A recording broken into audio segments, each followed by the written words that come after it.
I'm laughing. During an introductory speech from Sarah Putt. Hold on, Mars, am I allowed to answer the question, or you need me to? Let me check. No, you can't. Yeah, you can go. Thank you. Cool. In fact, we'll have Mars do it. I'll meet up. Go ahead, Mars. What am I going to do? I don't know if we know if this man is racist or not racist. That's not what he asked you. I mean, he asked you what else he said. Okay, then you answer that. I don't know what else. No, you answer because you stopped me in the midst of me answering it. Then don't bring me up. Don't ask me the question. Go for it, brother. You're the one you that told me not to answer, brother. Passive aggressive ban. Go. What is being passive by me calling you a dumb closet homosexual who makes $50,000 a year? There's nothing passive. I'll mute up. You go. We'll mute you up in the hallway. Let me mute you up in the hallway. Okay. The hallway is very mute. Enjoy. Gotcha. Enjoy the hallway. Go ahead. No, I just want to know what other Rambo. I got you. I got you. What's the problem, Divine? I'm answering your question. It says, what else? I Googled. What else did he yell? During the same ceremony, Davidson was heard making several other disruptive involuntary outbursts, including shouting, "Shut the fuck up," during a speech by the BAFTA chair, and "fuck you" during an award acceptance. All right, he has band said it was John Davidson. No, not him. Sorry. The incident occurred when Michael B. Jordan we know that. Yeah. I was trying to get Caprololia. Say it, man. That's not the question. Caprololia. That's it. He answered. He answered. Shut the fuck up. Fuck you. He was yelling out, "Fuck you." I think he called somebody a bitch at one point as well. So here's another question. So you mean to tell me that the people who are mad at the Tourette's guy? Yes. Yeah, they are. Yeah. Of course they are. He's being dragged online. He's a racist. Because they got their paycheck on Friday. Just don't bring him in the audience. Just don't bring him in the audience. Like, he has their condition. Leave him outside somewhere. Like, he's being honored. Wait a minute. So in the ceremony in which he's being honored, you want to segregate and marginalize the disabled guy? Well, you can call it whatever, but I just want to prevent somebody from, just yelling out like that. Why? Because it interferes. So he has to live with Tourette's syndrome, but you can't live with because it becomes this. That's why. Rambo. So we should marginalize the disabled people and leave them outside? I didn't say that. You know what? The blacks are really loud. Should we leave them in their own section too? Do you realize the segregationist logic that you just... Nah, it's not that. So black men want to be white oppressors so bad, it's insane. Yeah. So I have you said we should leave them outside, Rambo. No, that's not that wasn't the implication that was meant. So. You literally said he should be left outside. All right, I got to get some different wording, but that was not what I was implying. Okay, Rambo, I have another question. I get it. You don't want Tourette's people attending. No, not Tourette's people. I mean, you want to prevent any outbursts, Okay, Rambo, here's the deal. We don't want to have any black people without college degrees, because black people without college degrees are far more likely to outburst and be violent. So we should keep them outside and throw them their food in a brown paper bag and drop their awards outside. What does that have to do with a person who has a medical condition? Right, they have a medical condition, meaning that they can blurt out at any time. I don't know. Maybe if he's in the building, to avoid that being heard on audio, something just should probably be in place, procedure, just to prevent that distraction. That's it. Right, and young blacks. So maybe it doesn't. Violent, so they shouldn't be allowed in. I have nothing to do with the blacks and all that. I mean, you're messing up my high right now, man. Oh, you're high? Okay, well, if you're high, then mute up.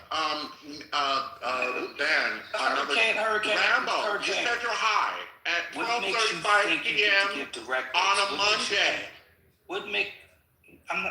I'm not even addressing you. I'll engage with Ben. Yeah, I know, but you're yapping now because you're pretending that Michael B. Jordan and Delroy Lindo's evening was ruined because the Tourette's guy yelled the N-word.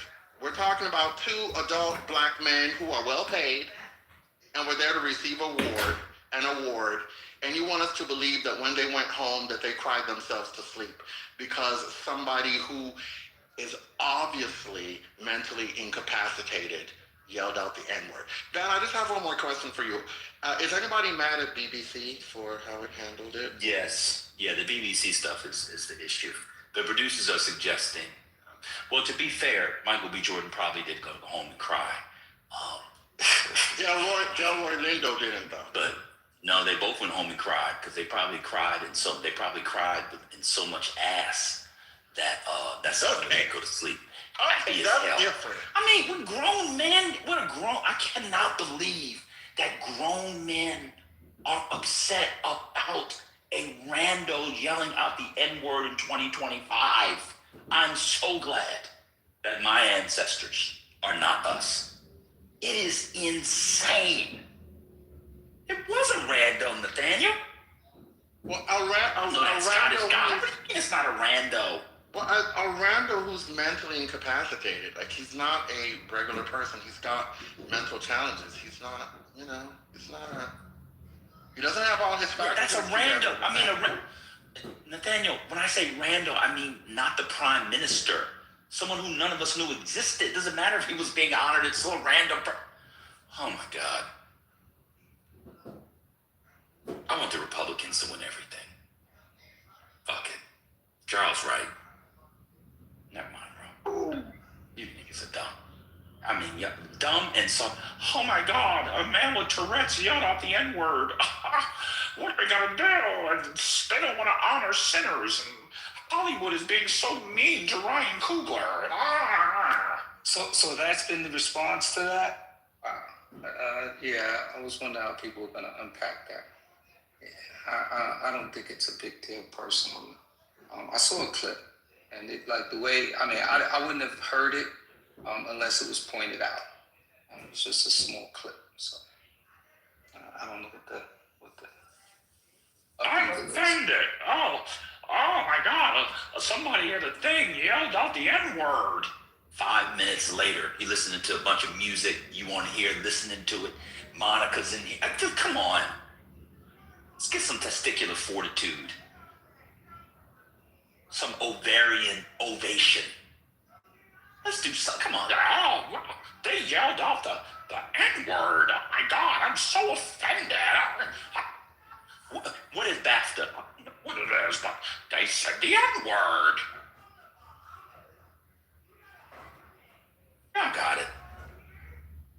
Yes, you can have an opinion. Yes. You can have your opinion, and I can have an opinion about your opinion.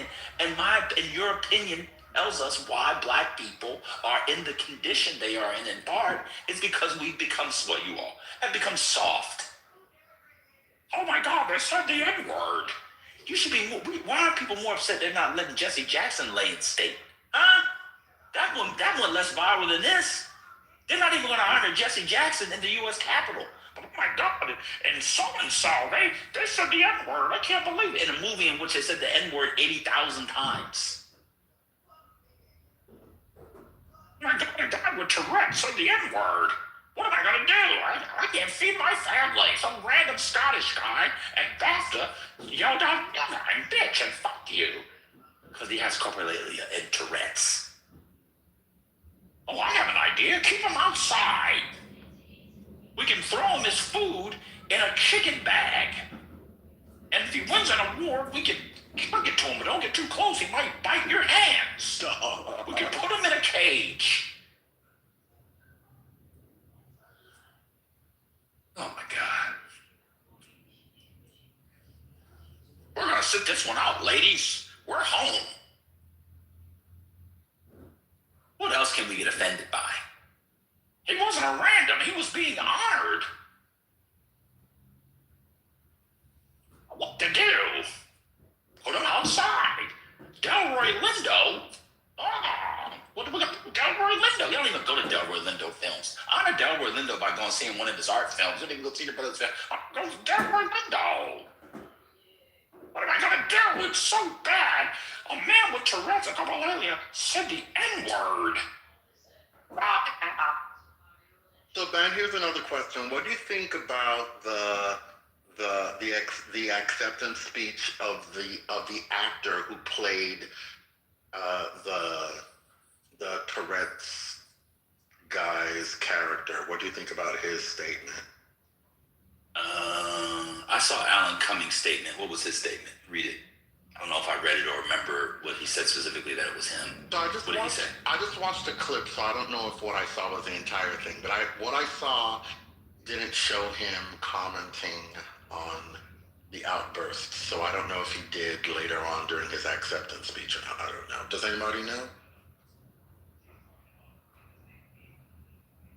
I don't know. Hey, what's the show on ladies? This is to the ladies. I don't know, maybe some men watch it also, but there's a show on reality TV that features a young woman who has this condition. And I know I've seen it from time to time. Does anyone know the name of that show? Because she traveled to Europe at one point, and it was something that was very offensive to, I don't know if it was the French or whatever. And she just kept like her condition made her just like blurt it out. And it was really funny, to be honest with you. And just even when she's talking and engaging with her family as they follow her around, I find the show to be somewhat entertaining, to be quite honest. Seems like a good person by all accounts, good heart. But what comes out of her mouth, man, is crazy. So I don't know if anybody knows the name of that show. What's your point? So somebody in the chat put, so y'all have heard it here first. People with Tourette's get an N-word pass. That's actually not what I'm saying. What I'm saying is I can't attribute someone's political, social, cultural, racial orientation based off of random outbursts if they have those two interlocking, or well, I guess that one compounding condition of the other. That's what I'm saying. I mean, I don't know how many people have encountered people and engaged with people with Tourette's or Alzheimer's or dementia, but according to some of y'all, what y'all fucking Alzheimer's granny and demented grandfathers say, they should also be castigated for. It's just like, do y'all know how the brain works at all? Of course you don't. Because you're pro-blackers and you're looking to be offended because you got your paycheck last Friday, and after taxes you came home with $1,300 after working blood, sweat, and tears for 40 hours. Okay, wait, Ben, just wait a second. That's what the problem is. Oh my God, I'm so offended. Oh, someone with Tourette's said it. Okay. I've been around people with Tourette's. I know people with Alzheimer's, dementia. They say and do all. They also try to pop you in the motherfucking face. Okay, Ben, just wait a second. So, couldn't it be that this guy who has Tourette's syndrome yelled those obscenities because he does in fact believe that black people are racially inferior, but that folks should not get upset about it because he obviously couldn't control himself. And when people make those kinds of statements under those circumstances, we shouldn't get upset about it. But I wouldn't, that's what I think. I wouldn't say that his having Tourette's means that he couldn't possibly hold those views. I didn't say that either, but respectfully, Hurricane, you don't know anything about Tourette's based off of your question. They do not express desires. This is what I'm saying. You guys just don't know what you're talking about. But are desires, are ideas always desires? Desires, ideas, anything. That's not what Tourette's does. It's not some secret pathway into the unconscious. Y'all just don't know what Tourette's is. Have y'all interacted with somebody with Tourette's? No, you're ranting. You're ranting. Do you know anything about Tourette's? No, Ben, don't. You're not going to do this with me. So the answer is no. That's what you do. You go there. So you don't know anything about Tourette's. You just suggested that what? What did I suggest? You just suggested that his Tourette's was an expression of some sort of inner feeling about black people. That's not how Tourette's functions. I think my point is even if it were, it shouldn't matter because he has Tourette's, and people should not be upset at somebody who yells obscenities involuntarily. He obviously lacks the capacity to control himself. So why should folks be mad at him? Nobody's race bang. Nobody's bang. Y'all want to race bang? Nobody is race banging. Oh no, that's what they're having a conversation. No. People want to race bang. Y'all I'm not upset at Mr. Tourette's at all. And I think that people being mad at him should not be mad at him. Ain't nobody Catch me picking outside bang. with the bang Oh, bang. oh, you want to bang bang with a man now, Dan Rice? That's what you want to do? No, that's what people. No, I don't want to bang. They want to race bang. They want to race bang. Nobody gives a fuck about this dude. People with Tourette's say, well, people do care. Are you following the story, Mars, or you been on Mars? I think white people care about it. I think largely white people care about that. That's a virtual signaling thing. White people? What? It's been all over black Twitter. What the fuck are you talking about? Woke motherfuckers, man. This is not just cared about it. Mars is done. Oh my god. Good afternoon, everyone.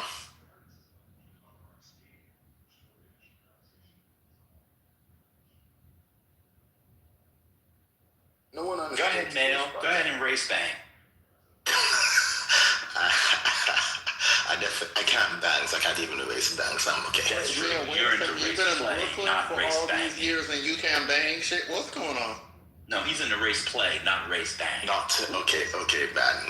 It's a Monday morning. Can we be civil today? Oh, I'm sorry. I have to be civil, but Rambo can be high out of his ass at 11:30 in the morning. Yes, because But I have to be civil. because to whom much is given, much is what's the end of that quote? I can't remember. Much is expected. Yes. What? Much is getting. He was one of the first black executives on Wall Street. Dan, I'm in such a creative zone today, brother. I can't even tell you. My whole cognitive is stimulated. I'm alert. You high, nigga. You're high. No. It ain't just that. No, it's not just that. No, that process started before the consumption of that. But yeah, I'm just in the real zone, man. Are you high right now? Yes or no? You gotta put on the weed, brother. It's Are you high? Hold up, Rambo. One mic on Rambo. Are you high? Yes or no? Is that the manager? God damn it. We gotta have this conversation. No, I'm good though. I'm not. There's nothing wrong with being high. I'm just asking you, is that your state of mind right now? Yes, I have a very nice, yeah. Got it. Yeah. Come on, brother. So that's it. I come in peace. Sometimes it really can improve creative function. It does, but come on, brother. It feels good. But nah, we cool. Nah, I'm bailing out, having a nice dialogue. So we're good. We're good. How are you today, brother? Bless. Mondays are go time. It's go time. Time to It is. It really is. It really is. Wait, what's happening? Take it in the back channel.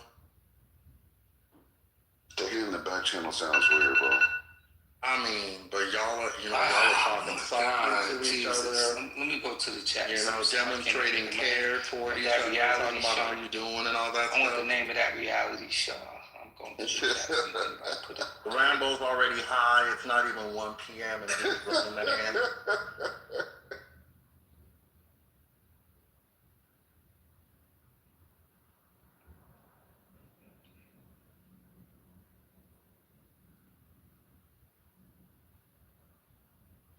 I gotta scroll back to. I'm gonna just go find it myself. Okay, going back on topic. I think the only issue here is that the BBC was running this on a 2-hour delay, didn't edit it out, and then posted the same thing on the internet website without editing. And apparently, like the Guardian is saying that the producers in the van didn't hear the slur, and that's why I got. I think the focus on the John guy, is completely misguided, and we should generally be, have more energy for, the BBC producers.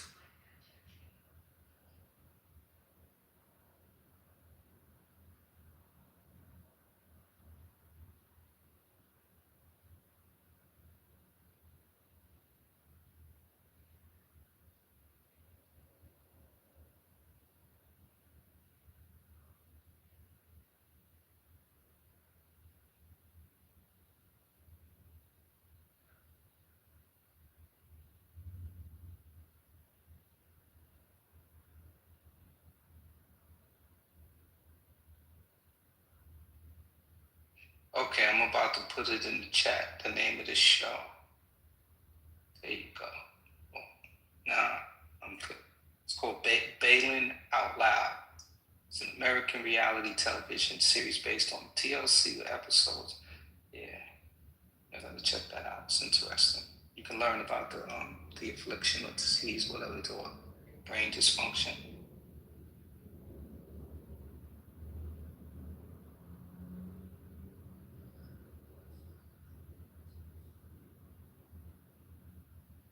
Mail, are you there? Yes, Ben, I am here. Yeah, I have already given the solution to all of these fake problems that are going to get black people's cortisol levels up. Because what happens with the Negroes, in America in particular, but around the world, is that you all respond to these cultural moments, these flashpoints, with such outrage that your cortisol levels spike. And when you combine that with the plaque in your arteries and all other related health conditions, it increases the likelihood of stroking out or heart attacks. Mm-hmm. The obvious solution to this is to extract oneself from popular culture. I've said this many times. I've said it many times. The issue is that show up at all. Huh? The issue that people, you know, see popular culture as a way to success, and you know, and a way to have, you know, a very well-lived life. Yeah. So I don't think we can extract ourselves from it. Well, they need to see it in other ways. They need to see another way. That may have been true in 1926. It's not true in 2026 in a way that matters. And people are really going to be upset about this. There's going to be more about this than the lack of honoring for Jesse Jackson. People are going to spend their cultural energies, their think pieces, their quasi TED Talks, their Substack rants, their Clubhouse quote soliloquies. I don't know why people on Clubhouse use the word soliloquies. Very few people do soliloquies on here. I don't know if people know what a soliloquy is, but talking for a long time to a bunch of people who are listening is not a soliloquy. That's not what soliloquies are. But maybe that's a different discussion. They're gonna spend all the time thinking about that. Well, we don't want to spend any of our collective. I am, but my little part on the side. You know, you gotta have your little side projects, like a side chick. You got your work, but you have your little side piece. So I'm gonna use my side piece to talk about Jesse Jackson, talk about the 1984, 1988 Jesse. But people are gonna be more upset about BAFTA awards and the BBC pause. How many Americans do you think actually knew about the BAFTA awards before? Zero. Me. They don't even know what it is. Oh, Kimberly Foster's in here. She knew what it was. Don't nobody know what these BAFTA awards are. People now scour the internet looking for moments to be outraged on all sides. And where was it aired? Where was it aired on? What network? How was it aired? I just said it, brother. I didn't hear you. How was it aired? BBC. We've been saying it the whole time. Mail just talked about the BBC. Oh, BBC. Okay. Thank you, bro. I didn't even know they aired that stuff. Okay, cool. The British Broadcasting Corporation. I know what BBC is, man. We know you know what BBC is, man. Wow. Yeah. Okay. Back to what the point is that people need to extract themselves from this level of investment, because now people think this is politics. That's actually the problem. When people could disarticulate this, they think this is politics.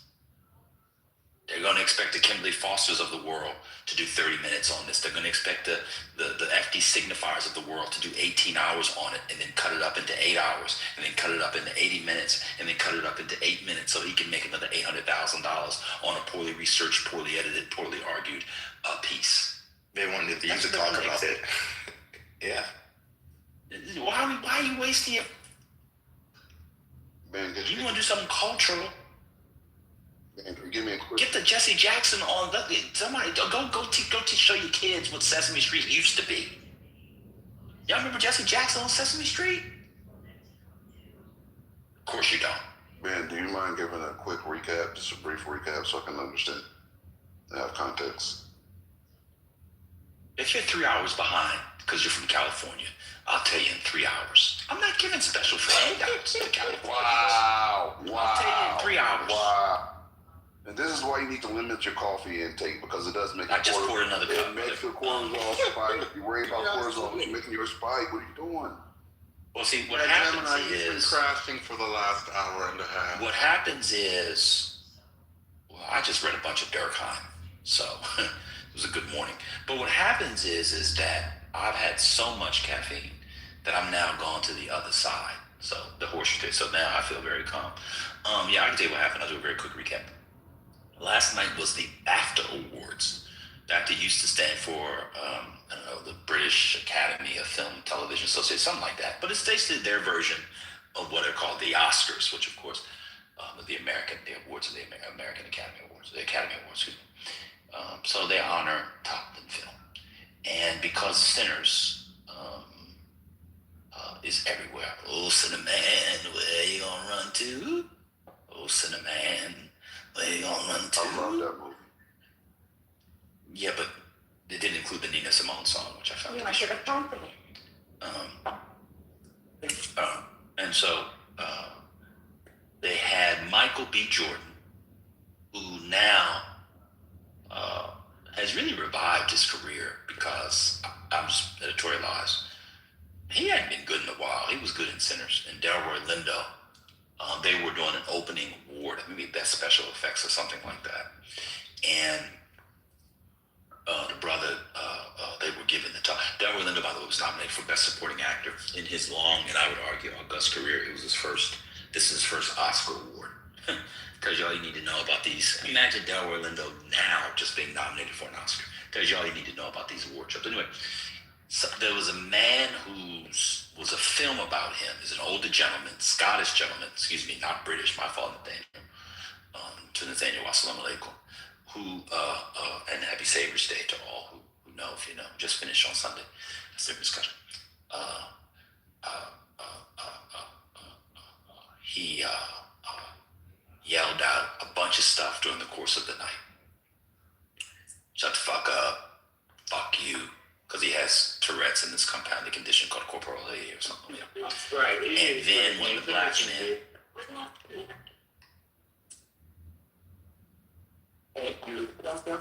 Ron, you're off mute. You're interrupting those. Right. I was hoping he said the N-word, actually, so we can get a version of that. And so while they were presenting, he yelled out, nigger. Allegedly. I've listened to it several times. I actually didn't hear the nigger, but that's what they say he said. Whatever. I guess. I thought they said it repeatedly, didn't they? I don't know. Maybe. I mean, I know somebody with Tourette's syndrome that tried to chase down a chicken so he could eat it because he couldn't stop himself. Like, I mean, basically, I was talking, I gotta go after the chicken. But anyway, and so so we're talking about that from the BBC thing. All right, somebody in the chat said he said it 3 times. Yeah, that's what I heard. He had said it repeatedly. That's what I heard. I'm familiar with what you're talking about. I just thought he said it multiple times. Oh yeah, that would make sense. Yeah, that's what they do. Thanks for the recap. I appreciate it. Yeah. You can tell me how you feel in 3 hours. I will, sir. By that time, your cortisol levels should be pretty level. Oh, I've already struck out in my life. Pause. Be careful with that. Heart health is serious, brother. I didn't mean no strokes. I've been stroking. Stroking? That's what I've been doing. I do believe there are some clubhousers that do soliloquy. So we'll have to do I said there were a few. Gold has given a soliloquy. It's different. Like every monologue. Never given a soliloquy. You have. Never. Every monologue is not a soliloquy. I get that, but I've heard you give a soliloquy before. Never given a soliloquy. It felt like a soliloquy. Were you in there? I was there. And was I talking to people? You were, but it was more like you were expressing your inner thoughts than like having a conversation. No, I did not give a soliloquy, but I take your point.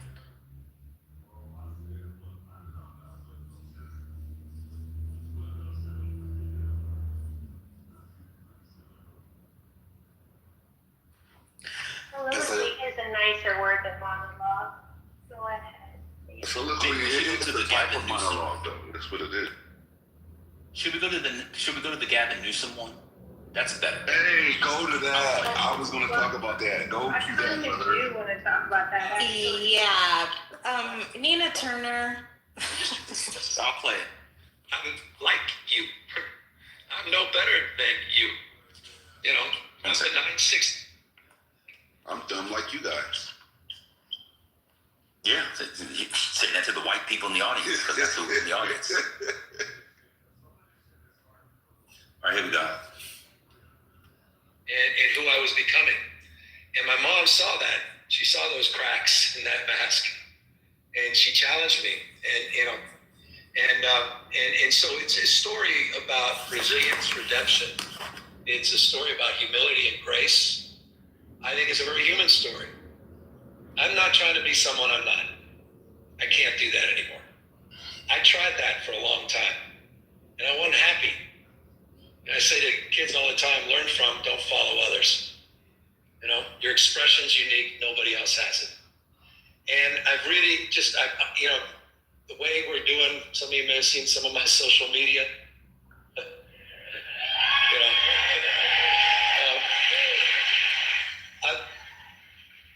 I'm on the other, you know this, I'm on the other side. You know, I just am. I'm on the other side. You know, I don't want to dream of regretting anymore. No coulda, woulda, shoulda. It's all out there. And I just want to put it all out there. I'm not, you know, I'm not trying to impress you. I'm just trying to impress upon you. I'm like you. I'm no better than you. You know, I'm a 960 SAT guy. And, you know, and I'm not trying to offend anyone, you know, trying to act all there if you got 940. But literally a 960 SAT guy. I cannot, you've never seen me read a speech because I cannot read a speech. Maybe the wrong business to be in. You know, my dyslexia, I haven't overcome dyslexia. I'm living with it. You know, I was the guy in the back of the classroom and my head down, just praying the teacher didn't call on me. I went through, I think I lost count of how many schools I had to go to. And, you know, I'll never ever forget. My mom's choice was never to label me. She just had to struggle with me. And I walked in, I'll never forget this. It was probably 8 or... All right, that's a full 3 minutes of it. What's going around is about 20 seconds of it. No one will ever convince me that that was racist. I could never be convinced that was racist based off what he just said. Especially with the fact that the audience was majority white. I thought it was a black audience. It was not. Okay. That's the context I needed. I thought he was speaking to a predominantly black audience. It is also useful to know the context from which Newsom arises. He's a relatively highborn man who's trying to beat the elitist allegations. That's what he's trying to do. And yeah, it is clumsy. And that shit does not appeal to me because I want my politicians to be the smartest person in the room. I don't like that shit. Yeah, I didn't like it either. I was disappointed about the SAT score. That's not for me. Okay? But he's trying to appeal to the anti-elitist mood of the nation. That's what it's really obvious. And I don't like, actually, I'll stop. Yeah, I played that on purpose, Gemini, because a lot of people have to whoever's seen it, they've only heard that part and they thought because he was in Atlanta, because that's how racist people are, that there weren't white people there. Or not racist people, how people who don't really think about it and stuff. And so I decided to play it. When you hear that, I don't even think he's talking to the audience. This is just a now. I don't want to go into this. I'll leave it there. I don't want to go into all of that. But you have to complete the thought, sir. When was this event? I think it was over the weekend. It's kind of funny how we have two, like, black plus, you know, not necessarily disabled, but like, I guess, conditional, like, neurodivergent kind of things happening at the same time. definitely butchered that, but you know what I mean. Yeah. Yeah. I know it a little bit. So the rhetorical device is called apostrophe. And it was clear it was an apostrophe. Apostrophe is when a speaker, essentially, it could be in writing too, is when they break out to speak to a ghost, an absent person, or an abstract entity. Usually in the midst of saying something else. So you're talking to somebody and say, "Oh, Mom, I'm going to give you a very famous apostrophe in popular culture, which everybody knows if you know Sanford and Son, or if you know Black TV. Whenever, oh, Elizabeth, I'm coming, he'll be talking to Grady, he'll be talking to Lamont, may he rest in peace, his died a couple weeks ago. He'll be talking to Aunt Esther. You big dummy, I don't know why your mom, oh, Elizabeth, I'm coming to see you, baby. That's an apostrophe. It's a rhetorical device when you do that, right? That's an apostrophe. That's what he was saying when he was saying you. I'm trying to think. He was speaking to an imagine you that he was writing to in the book. It wasn't to individual blacks who weren't even in the audience. Now, I need to respond and I'll be done for a while. I've talked a lot less. I'm about to be done my lunch. I don't know if I can support Gavin Newsom. I don't know if I can support a Democrat whose SAT score was 960 and he admits that in the public sphere. I'm not joking. This is not good enough. If you got 960, that's fine. Don't admit it in public. That does not give me, oh, well, he's just like me. I don't want my leader to be just like me. I want him to be smarter than us. But that was and that either includes on the thing, or it includes being savvy enough to not say so. What annoys me less is the fact that when he was 17, 18, he got the 960. That's fine. It's that now in his 50s, he thinks he can get cultural capital by saying it. He should know better not to say it. Loosely, I was most offended by that. Then my second point, I'll be done. I mean, so all due respect. None of us knew he had dyslexia. I do. I said us. I'm not talking about Soviet post-Soviet spies who were keeping tabs on Americans. You're not reading the allegations. We didn't know he had dyslexia. Nobody knew that. They're cutting it off when he says, I can't read a speech. He wasn't saying because the blacks couldn't read. He said, because I have dyslexia. Now go online and watch clips. 99% of the clips you'll see, if you watch 100 clips, 90 of them won't get to the dyslexia part. All right, I'm done now. So what happened is he told half of the story, right? In his book, it goes on further, right? His mom, on those SAT scores and his struggles with dyslexia, told him, which he says that it's the cruelest comment that his mom ever made. And that comment changed his life. His mom said to him that it's okay to be average. And what he doesn't tell you in that speech is that his whole life, and till this day, is proving his mom wrong. So he is above average, but he just told half of the story. Not people looking for context in out of context clips. Yeah, I love context. Not that. Yeah. Because. Huh? She's going in the what? In the Matrix. Why are people? Fine people on both sides. There were some fine people on both sides. There weren't fine people on both sides. Why does Nina Turner still have the tweet up? You're in the Matrix. Yeah, the Matrix is fucking her up.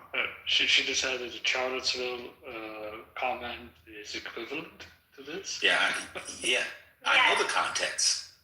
No, I know the context. It's still bad. It's not. It is. It's of course not. It is. Watch this. Name the people on both sides. The protesters that wanted to keep the monument and not rename the park, and the protesters that wanted the statue removed. Right. And who organized for group number one? Who were the organizers? I think Unite the Right, but you're in and out. Is that your thing? You're in and out. Is that just me? No, she's in and out bad, like really You gotta go out and come back in. What's Nina Turner's tweet?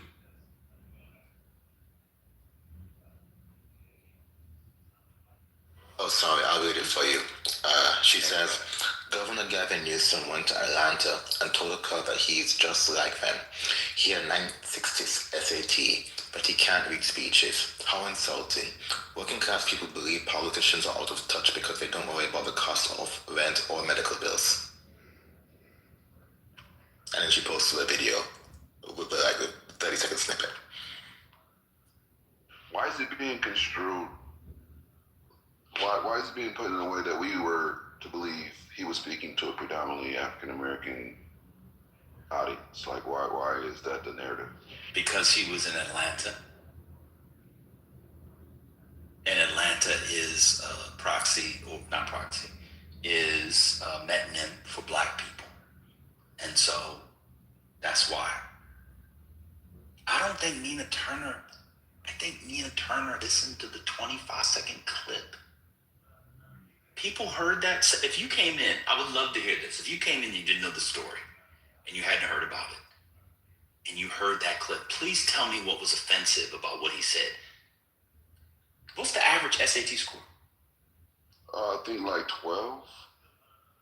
Like somewhere around 12, right? It ain't no damn 12. 10 to 12. Sorry,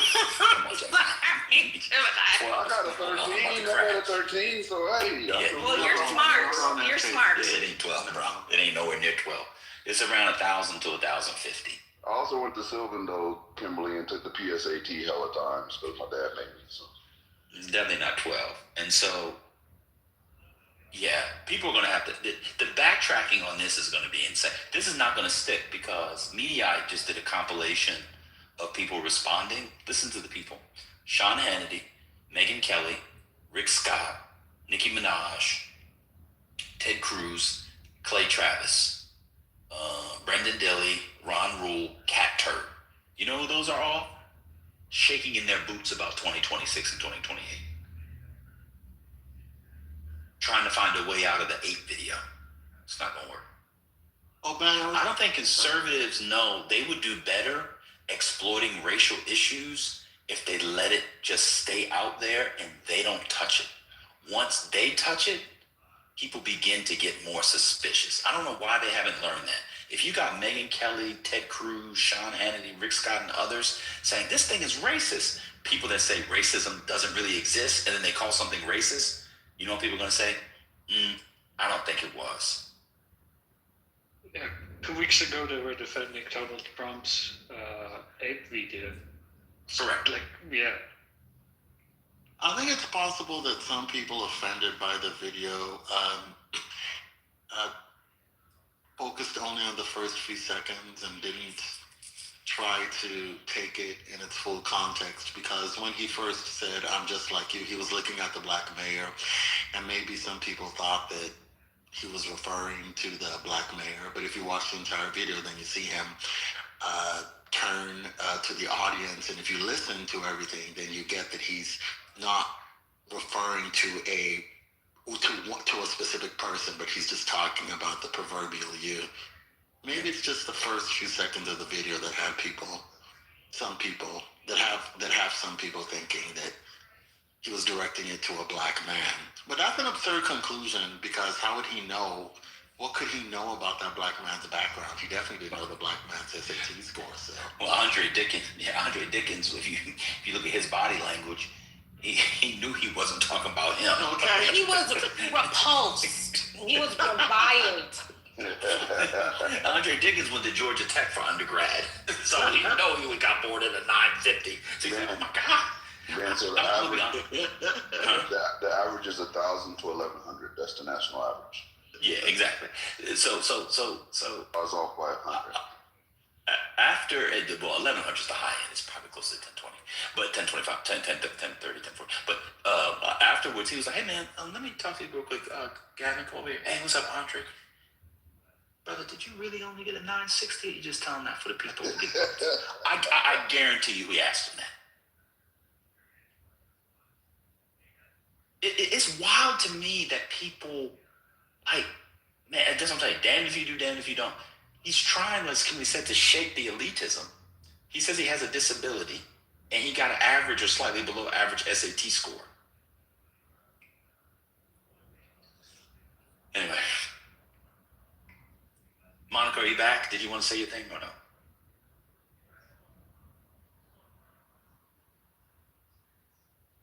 I'll never understand the both sides comment. I don't understand why people think, the both sides. Oh, she's back. Good. What do you think?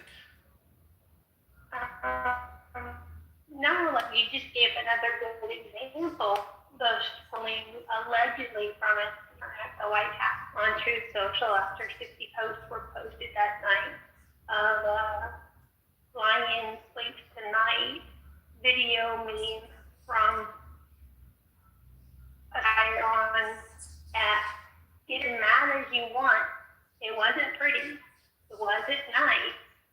But Biden was a baboon. Clinton was a warthog. Hakeem Jeffries was a meerkat. So there's context behind that too. But if you're only interested in context when it defends your people, then you're not unbiased. Your people is crazy. Oh, okay. So here's the thing. She means Democrats. So here's the thing. I do, thank you. You can have racism in a thing even if the things around it aren't racist. The Obamas, from people on the right, on your side, have been called monkeys and apes now for over a decade in the public sphere. One of them, from people on your side, they call her Michael instead of Michelle. And it's quite rampant among Republicans to say that that's a man with a penis and didn't have kids, and Obama's gay, et cetera, et cetera. So it doesn't matter what followed in the movie in this one because of the history of race, monkeys, apes, etc. That's like how the real world works. There's no history of people being denigrated, blacks for having dyslexia, whatever. It's completely different. Good try, though. I like your Charlotte School. The clip didn't mention his dyslexia. Your clip did, but the ones I've seen that are I know they didn't. Racist. That's how the internet functions. It functions for people why like you. it's important, and I'm glad you brought it up. That's how the internet functions. For people just like you. No. Who, instead of going to listen to a thing, look for 30 seconds to be outraged by getting incomplete information. Where have I been promoting that? Your worldview. I'm sorry? Where have I promoted that, though? I haven't mentioned it at all. You promote X all the time. Wait a minute. Now you're saying X is only for out of context clips? No. I'm saying that's how the internet functions. Right. And so instead of going to listen, like because me, when I saw the I haven't. So your narrative of people like me is wrong. Because I haven't promoting nuisance out of context clips. I'm not talking about the specifics, ma'am. I abstracted it to the internet. So you said you hadn't seen it. I said, yes, that's how the internet functions. Are you okay? This is the internet too. Okay. Jesus Christ, bro. Taking the Lord's name in vain is valuable to you. There's no prescription against taking the Lord's name in vain in Christianity.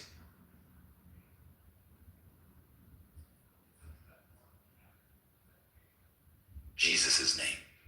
Could you point me to the scripture, or do you need to get it from X? The Lord's name in vain, blasphemy. But okay, go if you don't. Blasphemy?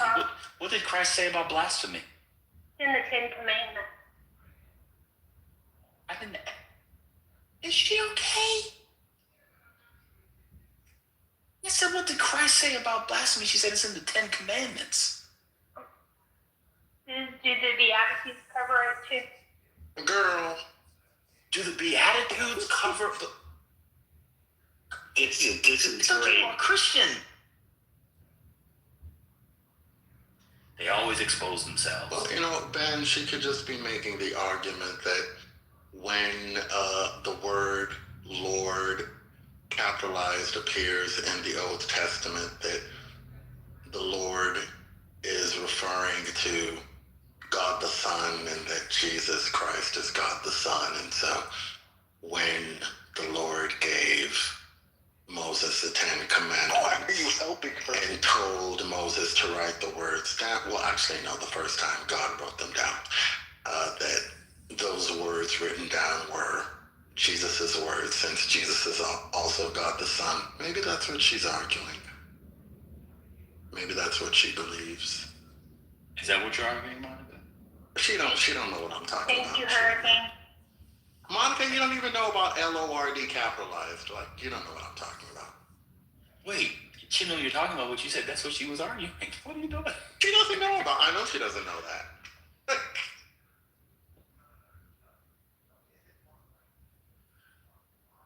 All right, so go ahead. Who's offended by the Gavin Newsom thing? Why don't we let people get offended by it? I'm not. Let's listen to it again. The one with the. Let's listen to it again.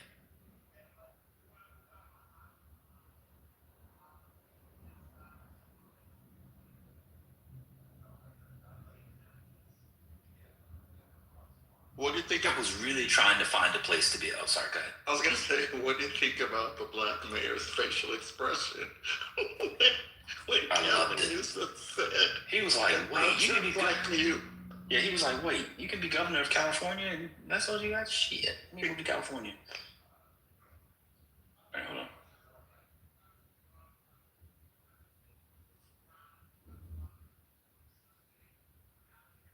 So coulda, woulda, shoulda. It's all out there. I just want to put it all out there. In some of my social media. I'm not trying to be someone I'm not. I can't do that. It's just trying to put all of a sudden. And I went through that for you. And that gave me the opportunity to what else to do. And who I was becoming. And my mom saw that. She saw those cracks at mask. And she challenged me. And so it's a story about resilience, redemption. It's a story about humility and grace. I think it's a very human story. I'm not trying to be someone I'm not. I can't do that anymore. I tried that for a long time. And I wasn't happy. I say to kids all the time, learn from, don't follow others. Your expression's unique, nobody else has. And I really just, the way you want to maybe have seen some of my social media. It's a little hard to hear. It's kind of far away. I'm on the other side. I'm on the other side. I just am. I'm on the other side. And what that gave me, the opportunities and privilege, but what it also took away. And who I was becoming. And my mom saw that. She saw those cracks in that mask. And she challenged me. And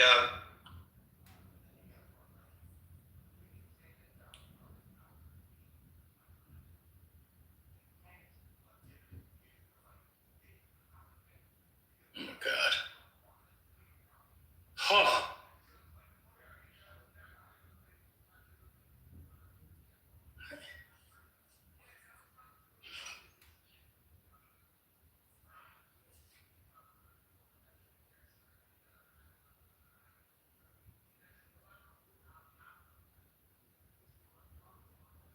what that gave me, the opportunities and privilege, but what it also took away. And who I was becoming. And my mom saw that. She saw those cracks in that mask. And she challenged me. And so it's a story about resilience, redemption. It's a story about humility and grace. I think it's a very human story. I'm not trying to be someone I'm not. I can't do that anymore. I tried that for a long time. And I wasn't happy. And I say to kids all the time, learn from, don't follow others. Your expression. That's what the app look like. And I've really just, God bless you. my social media.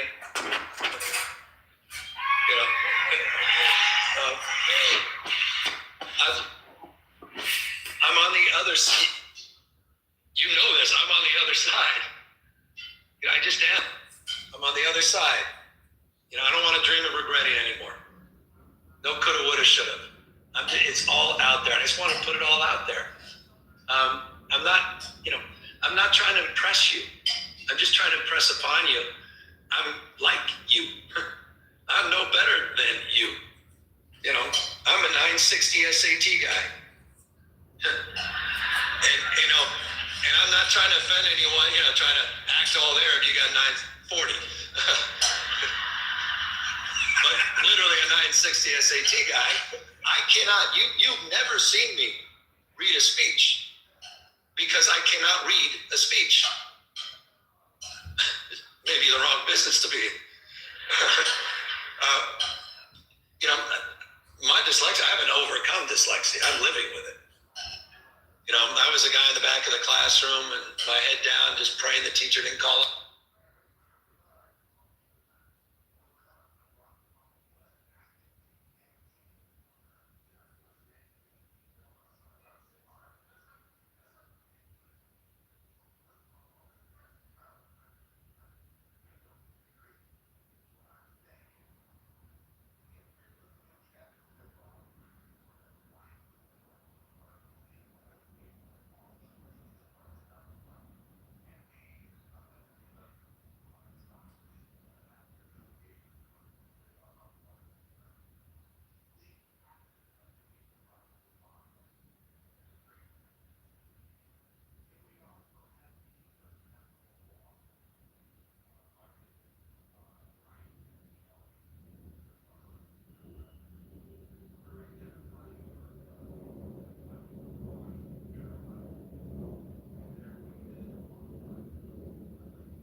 There are very salty Canadians because USA won the hockey match.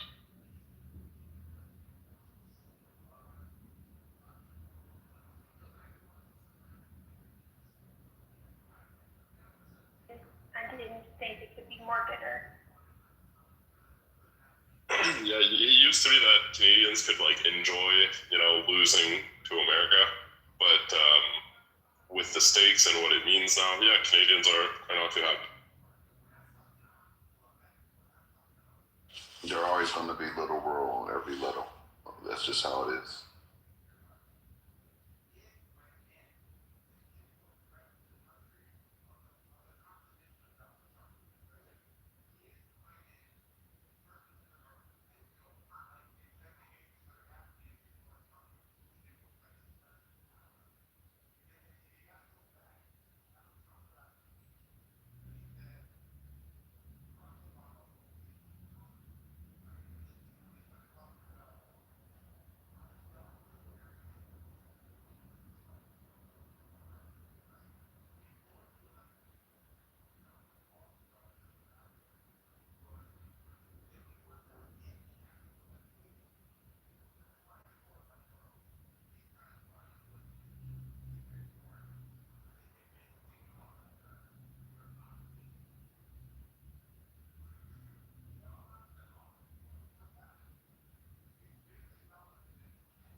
For any of you,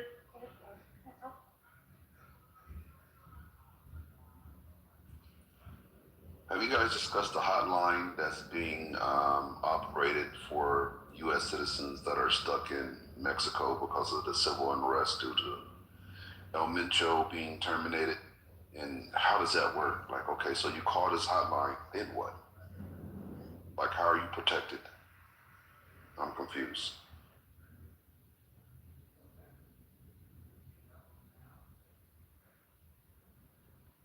well, at least they know you're there.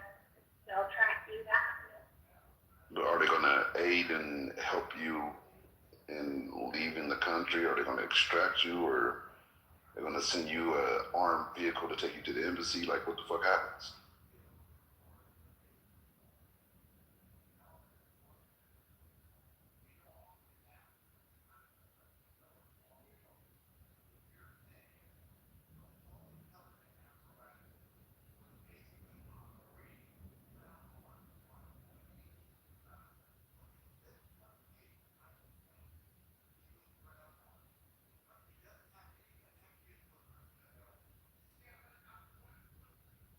Is it the U.S. government's fault that they're at risk, or the Mexican government's fault that the cartel is that powerful? I would say it's the Mexicans' fault, the Mexican government's fault for not controlling or managing the cartel in a different way. But also, they said that there's been 100 either mayors or presidents that's been killed by the cartel since like 2003 or something like that. So clearly, the cartel has upper hand as far as they don't have any problems in killing either mayors, ex-mayors, whatever political party is in power, they'll go at them. They don't care.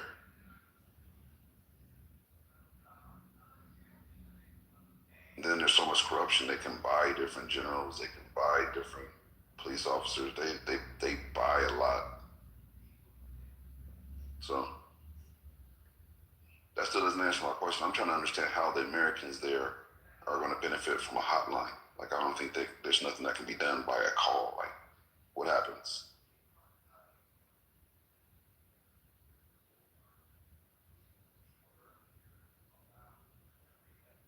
Can you imagine the cartel tapping into that phone line and the people calling for help just dox themselves?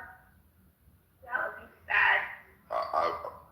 Maybe it's because I'm in Southern California. I don't think people have an understanding of how deadly and powerful the cartel is in the United States right now.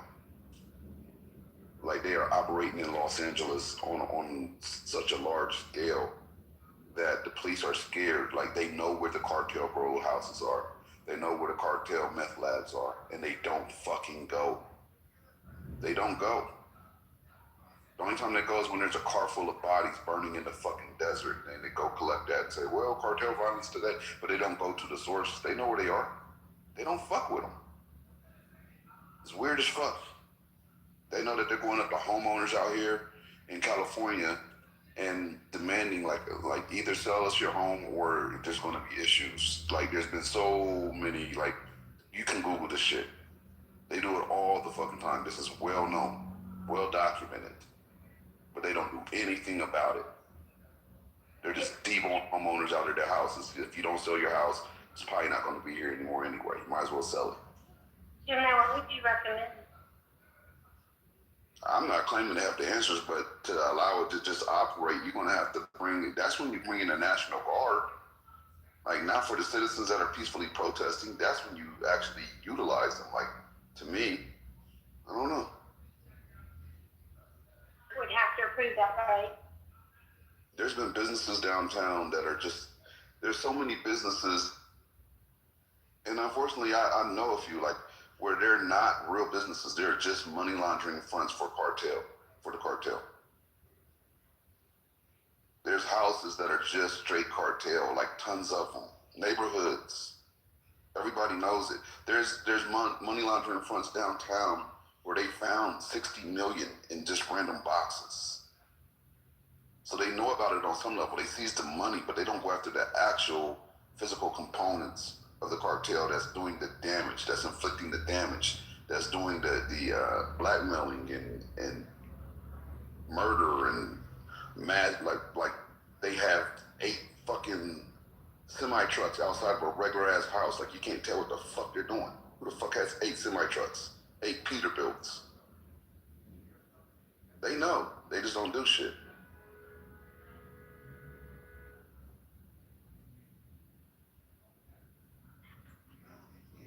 Breaking news. Don't know. Gavin Newsom just responded. Oh. No, you have breaking news. Gavin Newsom just responded now to Sean Hannity directly. More will be coming.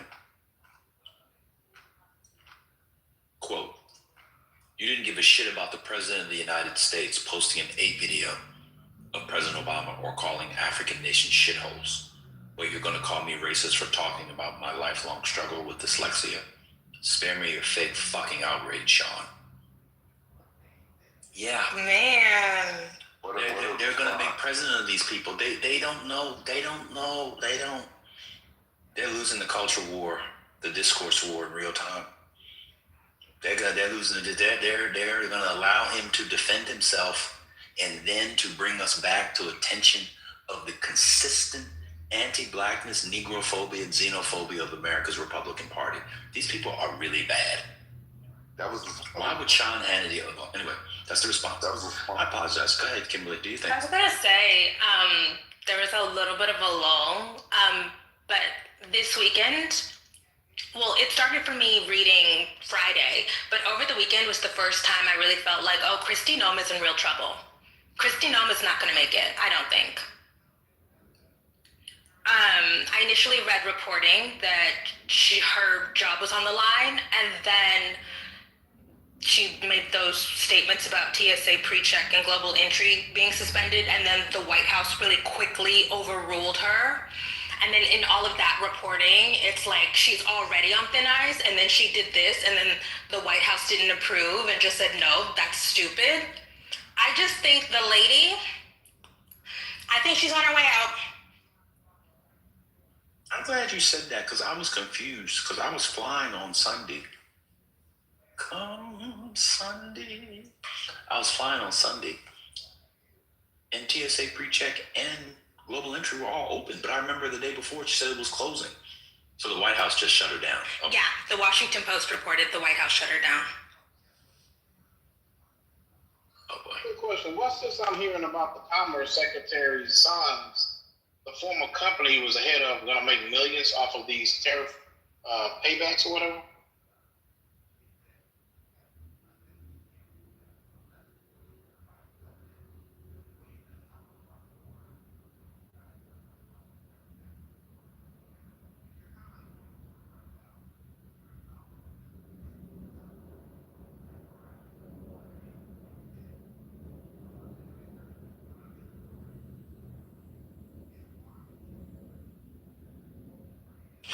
I do remember Trump saying, I don't remember the exact number, but I remember him saying that the tariffs generated trillions of dollars prior to this ruling, and all of a sudden now it's down to billions of dollars.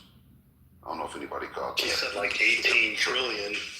Right. Initially, I mean, it was trillions of dollars generated via the tariffs, and all of a sudden it's down to the billies. I think it only generated like 131 billion or something like that, according to eighth. I mean, that's still very significant, but why lie? Well, did he say how quickly that would be accumulated? He said it had generated. He used it in past tense, like this had already happened. This was already accomplished by his administration, and it was inaccurate. If this ruling didn't happen, he would have kept that narrative, I'm sure. I've got breaking news. Kimberly Foster, are you sitting down? I've got breaking news. Kimberly Foster, are you there? Yeah. Kimberly Foster and I,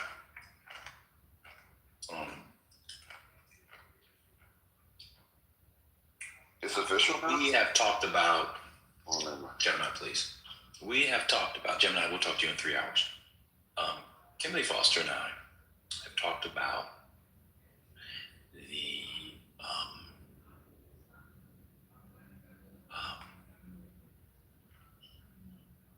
the cracks in the Republican movement and how Donald Trump is able to hide them, cover over them, seal some by dint of his own personal charisma, attraction, and appeal to many people. And this is bloviating. Christopher Rufo has just responded, Kimberly Foster,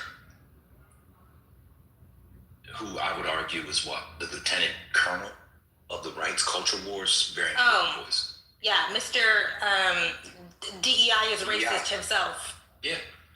This is what he said, and I quote, "I know we're supposed to laugh at Newsom, but he's an impressive talent whose political instincts are vastly superior to the perfect test scored nerds who like to think that they can outsmart him. You can put up as many IQ charts as you want, but it's a mistake to underestimate Newsom." Somebody gets it. It's Christopher Rufo. It also appears, he says, because he watched the whole video. I scanned through it, and if you watch the video, when they come out and leave, you see the audience, and Christopher Rufo seems to be the first person, with big followers, and he has a screenshot of the screened out video. Quote, "It also appears to be a majority white crowd, or at least a not exclusively black crowd." I saw one black person in the audience, by the way. I could tell was black. This is full of whites. Is the argument here that he's condescending to whites? Or is it only condescending if he says this to blacks? I'm not a fan of Newsom, but we should be honest. They're getting clobbered over the next couple of cycles. This is a horrible attempt to try to paint Gavin Newsom as racist when he was speaking to old white ladies who want to cook chicken pot pie for him and soak his feet in Epsom salt baths.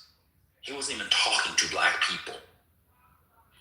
Totally. And I'm going to take, your position. I'm going to, wade into your territory. Leftists who glom onto that also need to be embarrassed. They should, yes. Yeah, but according to Matt Cooley, he was talking to a single black person, so he's racist. To be fair to Matt, like Monica, they just get their stuff directly off Twitter. So, to be fair to them.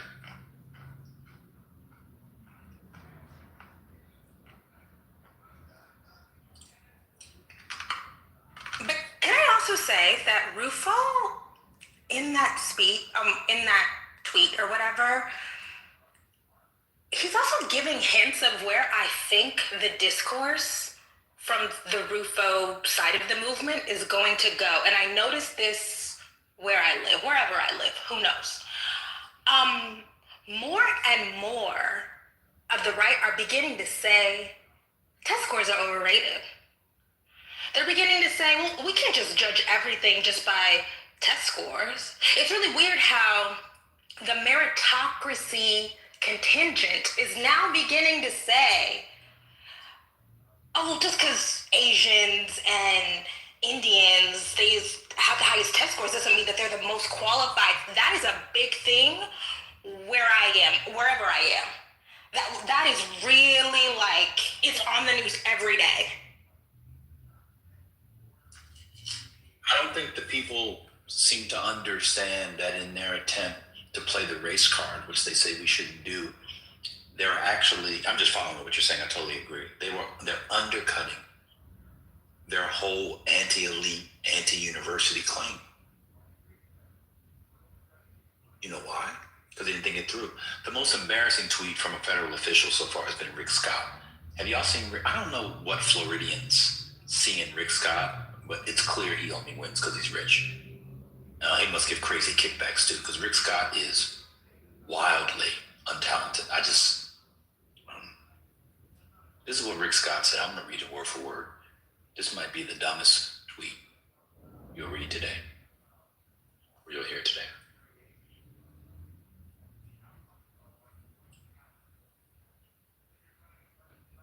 Megyn Kelly, this clip will haunt him forever. Yeah, it'll haunt him right to the White House as you people prop him up. I mean, between him and Senator Mark Kelly, I don't know who they want to be president more. I thought they knew that Democrat. Anyway, this is what Rick Scott said. Ad California governor just called black kids stupid. Voter ID isn't racist, but Newsom sure is. I mean, this is so good. It's giving desperate. Voter ID? Yeah. How did he put that in there? All of this stuff is drenched in desperation, drenched in grasping at straws. It's so good. It's so good. I don't know how everybody's so gloomy these days. It's good. They really won the culture wars. Clearly, I think we could argue for like 3 years. Giving it all back because, as I argue, they are 10 times better out of power than in power. They're much better counterpunchers. They're much better at responding to the tone and setting it that way than just setting it. I don't think they thought through this. I thought they thought it was it. And I'm going to tell you why, not to defend them. No, they weren't winning the culture wars longer than that. When Trump won was in office, they weren't winning the culture wars. Anyway, let me tell you why. We passed gay marriage. Gay marriage. So let me tell you why.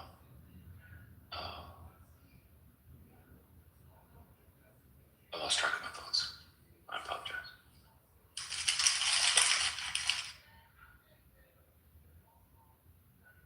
I mean, I just don't understand how he got in the White House in the first place, and now it still kind of blows my mind, to be honest with you. It's kind of crazy. Oh, I know what it is.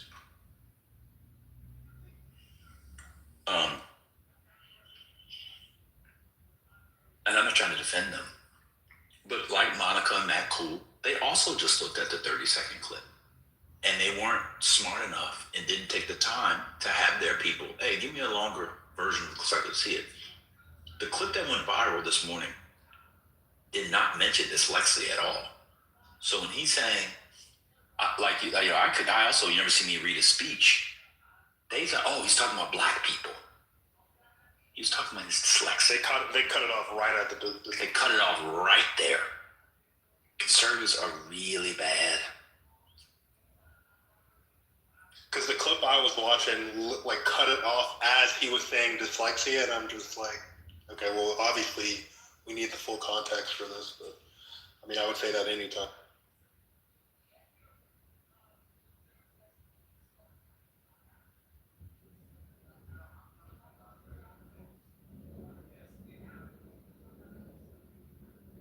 I don't know. I just cannot relate to the gloomy loser left. I feel very good and confident. Last week, the DCCC added 12 more races to their red to blue list. Okay, like, we just gotta hold on. Okay, things are turning.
Good morning, people. Good morning. Did you guys discuss that Peter Mandelson was arrested? No, but I've seen the article. We didn't. Yeah, I broke the news, but we didn't discuss it because these American blacks don't know who that is. I really didn't either. Wasn't he former PM or something like that?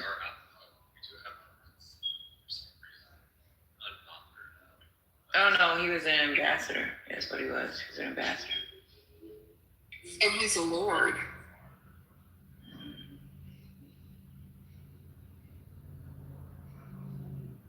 Our good The friend queen is here. Everybody bow down.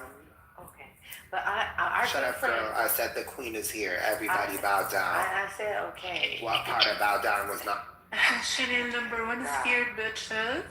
Oh Lord. A black bitch, black bitch, black bitch, black bitch, black bitch. These trolls be crazy. But our good friend Anthony Edwards sent me a clip today with Gavin Newsom talking to black people, and he was basically. No, it was an exaggeration. You gotta listen to the whole clip. He didn't send you a clip of him talking to black people because he was actually talking to white people in the audience. Big facts. Okay. So Liz, yeah, it's just like a little clip, and I got his point, but I could see how people could take it wrong. But We listened to it. Okay. We listened to it. Meaning we listened to the whole 5 minutes of it. There's nothing offensive in it at all. Okay. Do you know what he goes on to talk? Do you know why he can't read a speech? It's not in the clip Anthony sent you, was it? No, he has dyslexia. He talks about that openly. Yeah. And he got over that. Mm-hmm. So he didn't get over it. Well, he still became something. Like I feel like that made him more amazing that he had that learning disability, and look how far he got with that. He literally said he can't read a speech. Yeah, he said he can't read a speech. Why don't you have Anthony Edwards come in? We just talked about it the last hour. I was about to say that. Ping him. Yeah, we would love to hear him explain how telling this to a group of white people Hi, is everyone. racist to blacks. Hey Mimi, did you see any clips, any video clips showing the audience? Mimi? No, Anthony sent me the clip. It was just one little clip. So was it on Twitter? Was it video or audio? It was a video. A video. Okay. And did Was it the on video Twitter? show the audience at all? No, it didn't. It was just a clip of what he was saying. Was it from Twitter? That one little clip. Hold on. Tell him Patty won't crash on him. I'll stay on mute. It was from Instagram. Of course it was. Same thing. Oh my God, yo, grown men. This is how grown men engage the world in 2026. It's insane. What are we doing with America? So Mimi, I just posted a link to a video on X, and the video I posted the link for shows the audience. It's a short clip, but you'll see that the audience has a significant number of non-black people in it. So They're definitely rage baiting. Okay, I told him to come. White people I told him to come here. I texted him. That was a good screen grab though. No, I don't know who recorded it, but someone did, and it looks like the page is, I don't know if it's a Newsom page, but yeah, there are lots of white people in the audience. It's majority white He for sure. probably just took it because it was in Atlanta, thinking it was black. Of course. And Because there are no white people that live in Atlanta. He was talking to a black man on stage, so he's a racist. Can I first of all, y'all know that Metro Atlanta is majority. Let me just finish. I'm gonna say something that might sound a little racist to some, but it doesn't mean to be this way. How can I put this? It was a memoir book talk. It was a book talk for a memoir with Gavin Newsom. Hello. Who thinks in any city of America it will be a majority black audience? I'm gonna say it again. Sometimes we just have to like think about like stuff. Like that's what I don't like about it. Like y'all don't people like to think about stuff. They just get upset at my tone and I cry. Yeah. Say it again. It's a book talk for a memoir by Gavin Newsom, not Method Man or Buckshot Shorty or Joy Ann Reed. That might be majority white too. It is a Gavin Newsom. Not too much. I apologize. It is a book talk. Where people are going to sit with two chairs with a book in between them. They're going to sit and they both have on lovely shoes. The mayor had on these double monk black, beautiful black leather with a double monk strap, absolutely gorgeous shoes. And they're going to sit and talk about a memoir. And it's not Nas. It was Gavin Newsom. In what world does anybody think the audience for that would be majority black? Yeah, a ticket to talk for anybody not named Kamala Harris or Michelle Obama or maybe Barack Obama. Maybe. It's gonna be majority white, non-black, I should say. Yeah. Sometimes it's like when people see stuff online, the way that they just absorb narratives, and I get it, young people do, but some of these people you guys will name are in their 50s. Like if you just sit back and think, again, it's a book talk that you have to pay for. And it's not a memoir about a black girl who travels back in time in slavery and finds out that her master's great-great-grandfather was really her. She finds out that her boyfriend's great-great-grandfather was an abolitionist, and so now because she went back in history, she's allowed to marry a white man. Now that would be full of black women, because we all know that's their dream, right? To justify their marrying white men. That we understand. That talk would be majority black women. Right, and you are separating out black women because black men don't read. Correct. You got to the next point. I was literally about to say that. And we know it's not going to be black men at all. Sorry. And we know it's not going to be black men because they don't read. That's exactly what I was going to say. So the anti-blackness here is crazy, It really is. This is insane. It's not anti-blackness. Y'all being anti-data. The black men do read. I think black men on average read less than a book a year. Black men almost certainly that's true. Black men do read just as much as they don't cheat. Okay. Now you made it worse.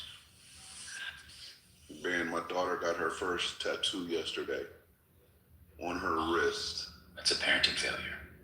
And it's a book. That's a parenting failure. Not at all. A book on her wrist, little book. I wouldn't pay her tuition for the rest of her college years. I blame you. Well, I guess you were going to show up to the appointment, but you were 3 hours late. I was 3 hours late. That was it. She literally got a little book on her wrist. Oh, nice. I know it hurt. I have one tattoo and it hurt, and I'll never get another. It's not a gateway tattoo, Butter. Don't say those things. Because sometimes tattoos hurt, and people be like, I'm not doing this again. Like me. I mean, Gemini, I knew your daughter was an exceptional Negress when you said that she went to UCLA. Yes. A black person at UCLA is like the most impressive black person in America at age. It's sad but true. There's just they don't have much support there either. Like much community because there's not many, you know. Shout out to Ward Connerly. Shout out to Ward Connerly. Well, you were his intern at the time.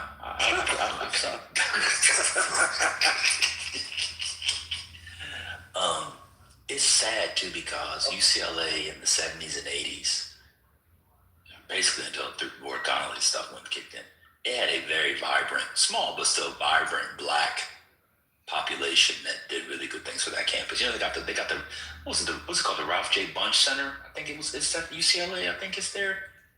That's it, UCLA, isn't it? Yeah. The Bunch Center. Yeah, it was founded in 1993. Ben, the UCLA was also good to. No, that's at Howard. Wait a minute. Isn't there? 1 second, Hurricane. I'm sorry. Isn't there a Bunch Center at UCLA? I'm not sure. I'm about to look it up now. I don't know that. Yeah, there it is. BunchCenter.UCLA. Yeah. Okay. Well, there's definitely a lot of support at UCLA. I've participated in a couple of programs that they have, especially trying to address Black males. I think Howard T has like the Black Male Institute, if that's still around, which is great. They used to have what was that one guy?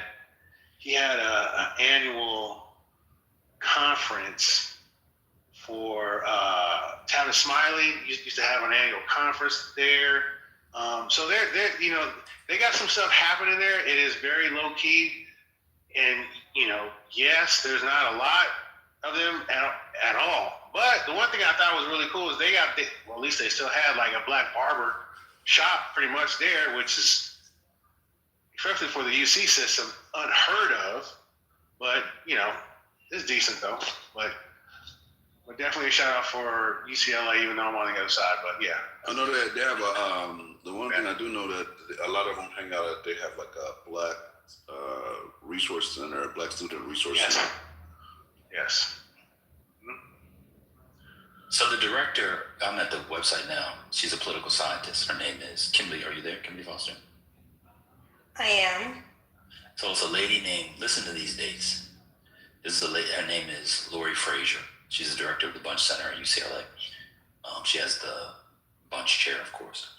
And she's a professor of political science at FM, right? She joined the faculty in 2007. 2007, that's less than 20 years ago. She's the first Black woman to earn tenure in UCLA's political science department.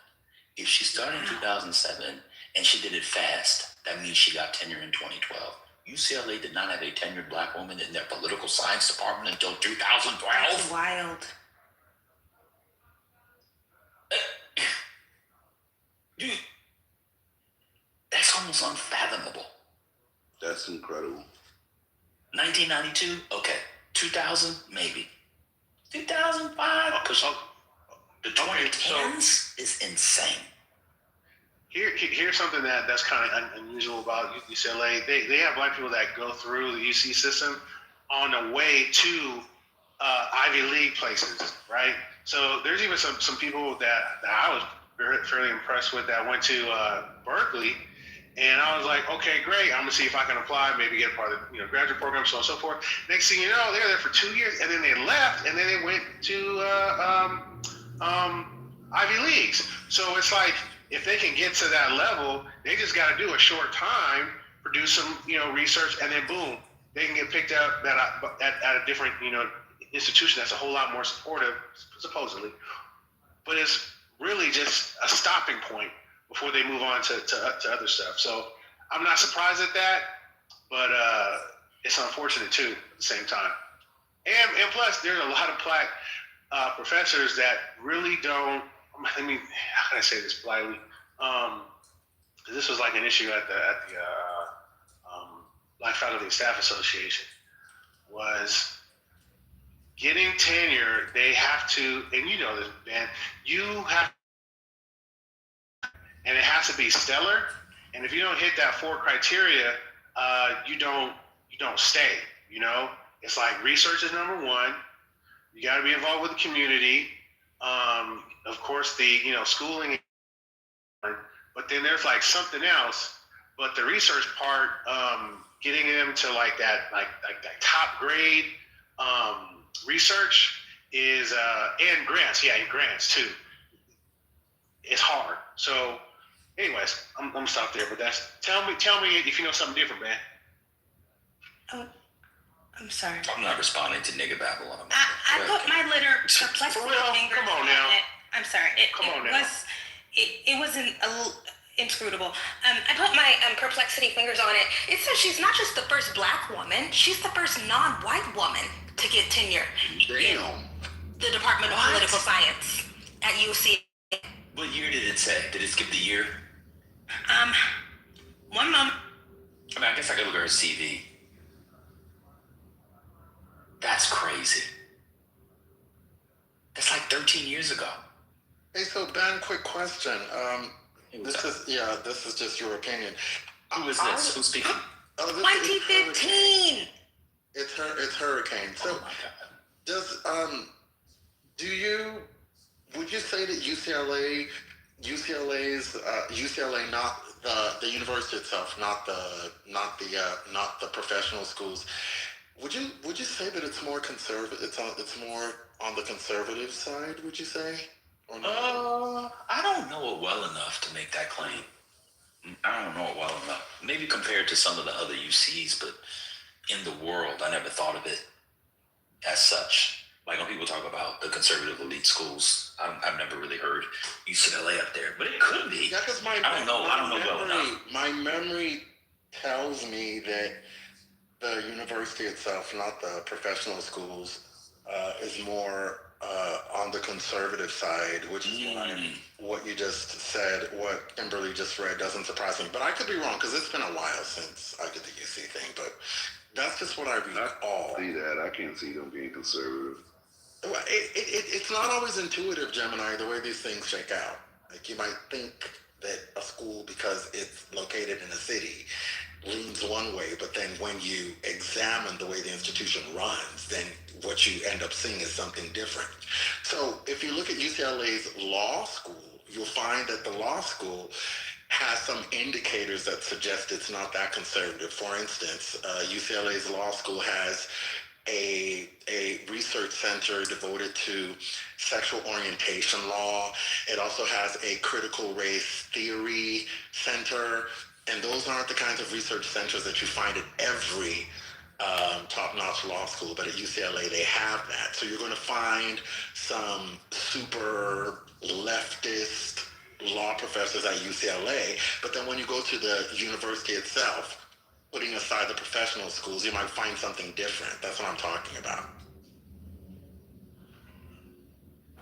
Oh, William says USC is a conservative school. Well, yeah, but I think UCLA might be too. I think UCLA is definitely conservative, but the thing that's kind of interesting about that is that all of the private institutions graduate more black students percentage-wise than UCs and Cal States in that state. There are more black tenured professors in private institutions in California than there are in the UCs and the Cal States. It's really weird, but there's something to be said about how those two systems are operating for black people.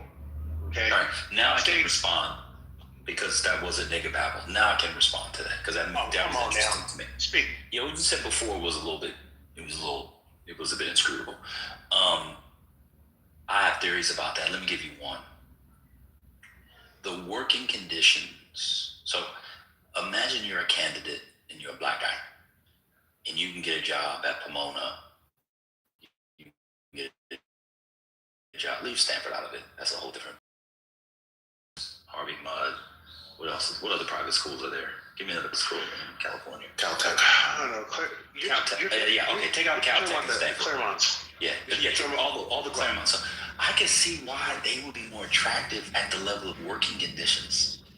And so if you're a black person who can get a job at one of those schools as opposed to a UC or Cal State, I can see why you wouldn't go there. I also feel like you can get a job at UCLA or Berkeley. You can get a job at basically any school as a black person. And why would you go there? California is not good if you want to do black thought, unless you're doing unless you're doing black California thought. So I remember when I lived there, I knew people who were doing PhDs in stuff that were like black people in history, and unless they were doing black California, you always had to leave. All the archives were here, all the subjects were here, everything was here, but you're ghettoized in a way. Your ghettoization is different in California than it is outside of California. So I see why they don't go out there. and just to add to something too, which I thought was kind of interesting, is the reason why there's a very thin amount of black. I would say, I don't know if it's per cap or not, but there's not a lot of black national conferences that work their way through California. Yes. Ever. And that's a problem, because how are you going to attract talent and keep them there to be more supportive? They'll, come through to Vegas. They'll come through to Texas. California is too expensive, and there may be some other issues that are kind of like, troubling too. But the thing that let me give you another social reason. So a lot of times when you do conferences, a lot of times people like to plan conferences, so the outside conference stuff is interesting. So, a conference in New Orleans, if you're doing, like, say it's an organization, like African American history or whatever, that's interesting because there's stuff to do all throughout New Orleans and Louisiana while you're there. There's extra conference programming. What are you going to do if you're doing a conference on, I don't know, go hang out at some of the clubs and go look at the sets for Boys in the Hood? It's just not a lot of them. I hate to put it like that, but it's just not it. I just want. And here's my last point. That makes $400,000, bro. Come on, y'all gotta learn how to stop using edge cases. We're talking about groups here. Robin Kelly is one of the world's most famous historians who makes probably $500,000 or something. That's an edge case. I just want to point out my comment in the chat, but I'll you go. Yeah, my last point is, and I think this is why all the best students, all the best black students, they leave California. Cal State is pissed at that. Mm-hmm. You see, it's pissed at that. They want them. But they're like, well, we don't know why they don't want to stay. It was like, well, they got HBCUs. They all go to HBCUs, right?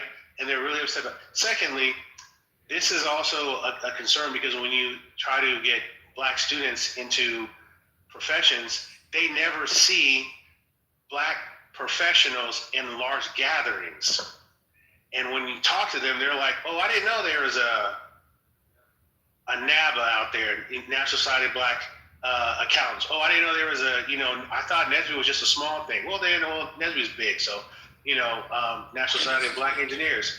You know what I'm saying? Like when you speak to students, they're like, oh, I didn't know those things existed. And I'm livid when I speak, because now I have to go to department heads and be like, you know about this shit in different institutions. You know about this stuff, these clubs and groups, in these, high-end firms that they support them. And you even worked at these firms, and you said nothing to this black student about going to a national conference. I'm done. I disagree with you on that. The UBAA is very active. That's the one thing I will say. They're definitely very active. They reach out. Like from day one, they were reaching out to my daughter, and then she was going to different conferences with working professionals that were offering mentorships, different things. I kind of told her to keep her summers free. She wanted to do some studying over the summers, and she wanted to have some time to herself. So she didn't go to too many of those. I think she's going to start to pursue those now that she's getting further on. But they definitely have been active in reaching out. That is good, but I'm saying on average, and I've traveled, like I've worked for a couple Cal States.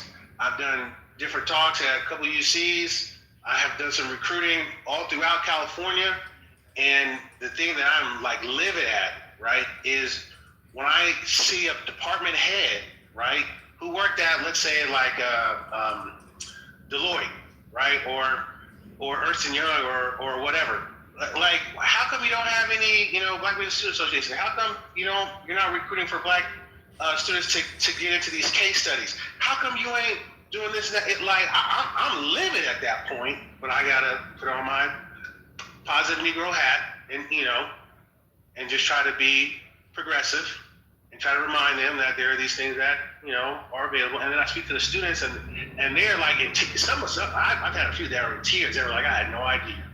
So now I got a fundraise to try to get them to go to a national conference in DC, right? Or in Texas somewhere, or in Michigan, or in, what's another one? Philadelphia, right? Or somehow get to Atlanta so that they can see it. And then all of a sudden, guess what? They end up transferring anyways. They go to HBC. So it's you let them see it, and then they get excited, then they leave you after you let them see it. Yeah, it's true. No, it's true. Well, they don't get credit for it. They want the credit for it if they do. They will hand select their black students to put in front of potentially a McKenzie if it's Stanford, because they're really assholes about where they go. But they'll hand select them, and then they'll walk through them. But they want full credit. They want full credit. All right, I'm done. I just want to drop that. Bye.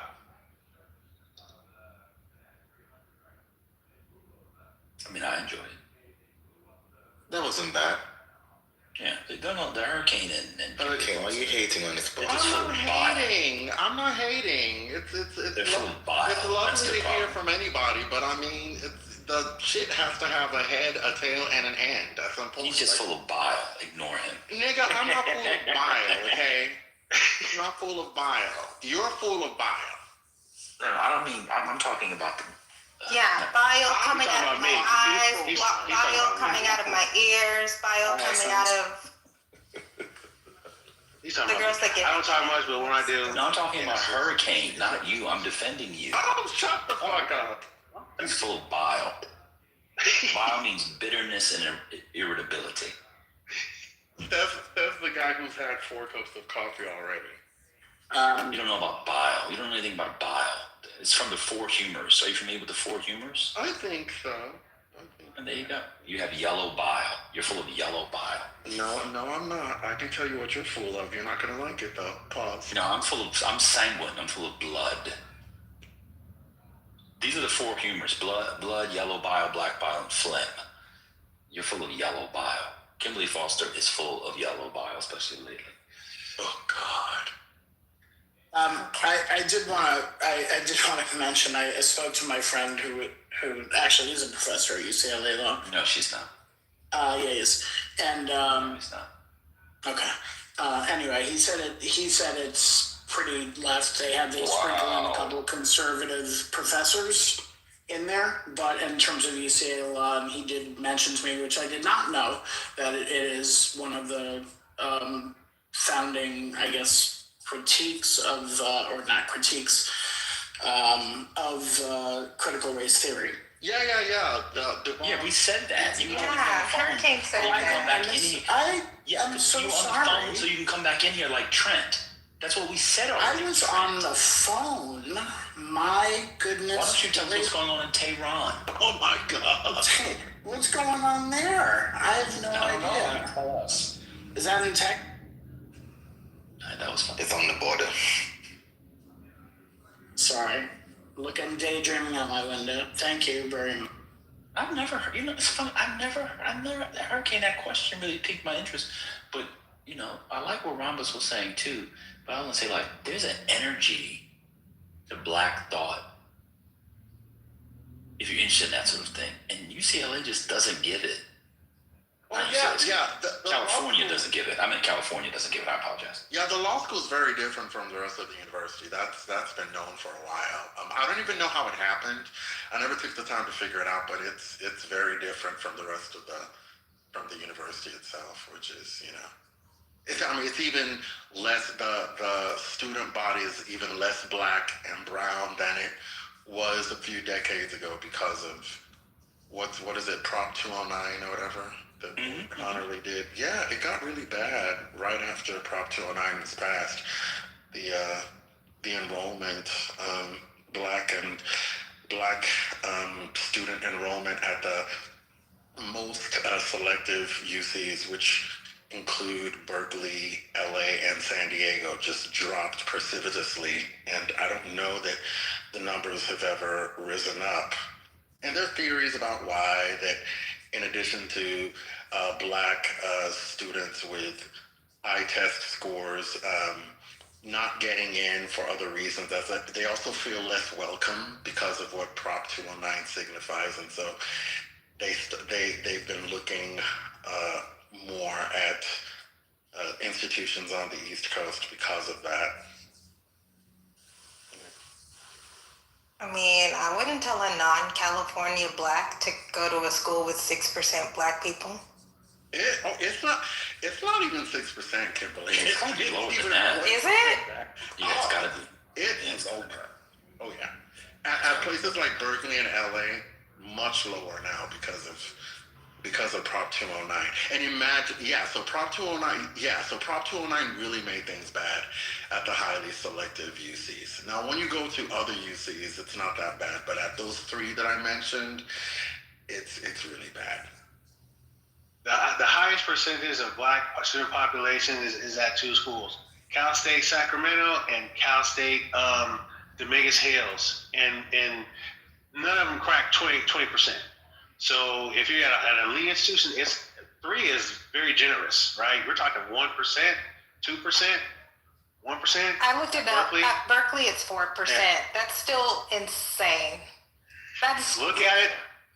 Well, yeah, it is. But if you look before, you could probably get almost to double digits. Almost. I'm talking like maybe early 2000s. You mean Maybe. Wait, you mean pre-Prop 209? It would have to be pre-Prop. It would have to be before Prop 209 Rhombus, not afterward, because the numbers plummeted after Prop 209. Yeah, but you're right though, Rhombus. It was around 10%. This is actually how I met Patty. Patty was in a room, and she had these papers. This is back when Patty used to give out that scholarship, and she was talking about Prop 209 and its effect on. She had a bunch of essays on UCLA and some stuff, and I remember from that, and I read it elsewhere too. Yeah, it was around 10%. You're exactly right, Rhombus. I have a question on that. Would the benchmark for that be the relative to the population in the state or country in terms of what percentage would be healthy? I think that for California, they should set a goal to get to the state. I actually think that is a good goal. I can't imagine them getting to the national average. I can't imagine UCLA being 13% black. I mean, it'd be like having watermelon fried chicken and breakdancing. That's way too many black people for UCLA. What percentage of black people do you think live in California? It's like 6 or 7. 6 or 7, right? Yeah. Okay. So I think that's a good bench. Without Prop 209, I think that's actually a good benchmark for California. I'd be stunned. And that is actually a drop too. That's actually a huge drop. That's what I'm saying. That's a big drop. Yeah, I agree. That's what I'm saying. Yeah, I'm agreeing with you.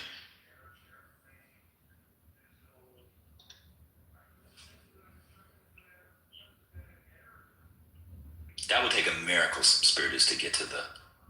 To get to like what's national, like 14 or something? 12 or 13. Okay. 12 or 13. Yeah.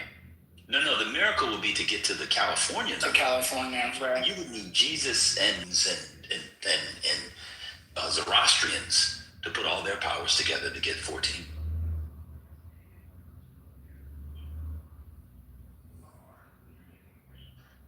What a Zoroastrian is, but sure. You know about the Zoroastrians?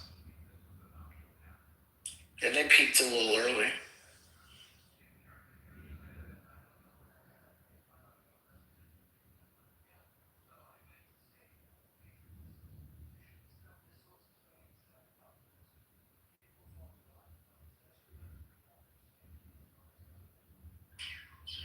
Yeah, one of my random rabbit holes years ago was I was really into this research from a man who studies, I'm going to have to find his name, but he studies the impacts of Prop 209 on socioeconomic mobility of Black Californians. Well, Californians generally, but like Black Californians.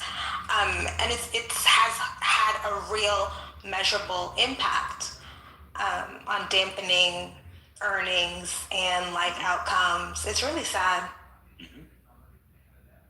I think I know people like to do the immigration thing, and there could be something there, but I think it's Prop 209 is the main thing, because it wasn't only colleges. Remember, it also affected all government entities, including government jobs. which is a main vehicle, for, as you all know, for the black middle class in America. It's bad. You know, back in the 70s when things looked a little different in the United States, I have a few relatives who went to UCLA for graduate school, got their PhDs there. Black students were attending in larger numbers because of the gates opening. They may have even had quotas. UCLA might have even had quotas at one point, didn't they? Probably. Yeah, I think they did have quotas at one point. They definitely don't have them now. To the States for that very reason, to go to graduate school there.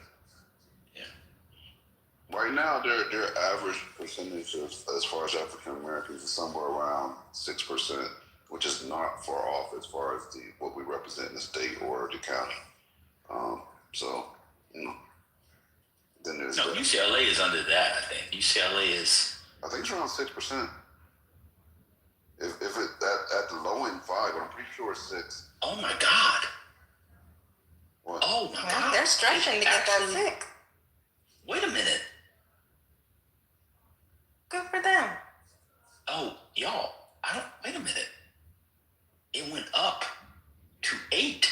Oh, wow. At UCLA. Really? I hadn't looked at this. This is a new day. This is after Students for Fair Admission. Wow. Oh my God, they kicked the Asians out and put the blacks in. No, the Asians affirmative action. The Asians make up like 35%, brother. They make up like 35%. No, I'm just joking. No, I'm just joking about that. They're the largest community on UCLA's campus is Asians, for sure. Then after that would be white. Then after that would be Hispanic. No, I think, wait a minute. What percentage are Asian at the university? If I'm anybody. telling you, man, That's what I'm looking at. It's Asian Central. You'll be surprised, brother.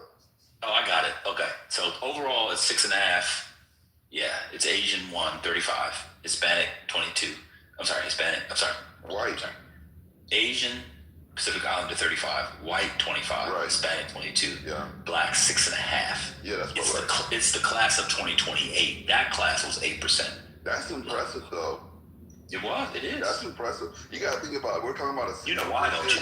a single digit acceptance rate there, like 9% or something. You know why, don't you? Why? Because a black kid that ended up going to UCLA would have gotten into UPenn from California, would have gotten into UPenn or Hopkins or Duke, and they didn't get in, and so they stayed in with the UCLA. Oh, that's an interesting point. Yeah, that's why I'm just facts. or Caltech or whatever it was, and so they went to UCLA. And I know a lot of people, while they were against the Students for Fair Admission, one of the possible benefits of this would be, you know, you get more talented HBCUs, and HBCU did go up, and their numbers went up a little bit. But the problem is, a lot of the people who benefited from the affirmative action that was used for the elite schools, they're still not going to HBCUs. And so the idea is, I read this, it was kind of crazy, that the kid who would have gotten into, say, what's a lower Ivy? Dartmouth. Cornell. Cornell, there you go. So a kid from California who would have gotten into Cornell, didn't get in, decides to go to Morehouse or Spelman, and then the person's spot he takes goes to UCLA. That doesn't work. That's Bleemer does. No, that doesn't work because UCLA is higher. But y'all know, y'all see what I'm saying? It's Yeah, also- I understand what you're wrong with it, though. saying. Go ahead, Kimberly. Okay, so the scholar that I was thinking of, who I went down a rabbit hole of his work, his name is Zachary Bleemer, and he does have a thesis about, I don't know exactly what it's called, but it's like a downshifting, right? Everybody has to move down. So the top students who would have gone to an Ivy then has to go to top tier UC, and the top tier UC people then have to go down, and then those people have to go to, I won't say any, UC Santa Cruz, and then the UC Santa Cruz has to go to, like, Right. everybody has to go down.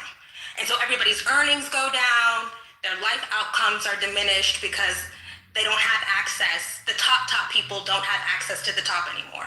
Right. So trickle down. This is where this is going to be anecdotal, so I'll preface it with that. I don't have enough context to make a widespread opinion, but Like, I know with my daughter, she targeted Berkeley, UCLA, Northridge. Got into all three. Chose UCLA because it's the closest and the best. Northridge. So I don't know why she went to why she targeted. Why would a girl who got into Berkeley and UCLA go to Safety.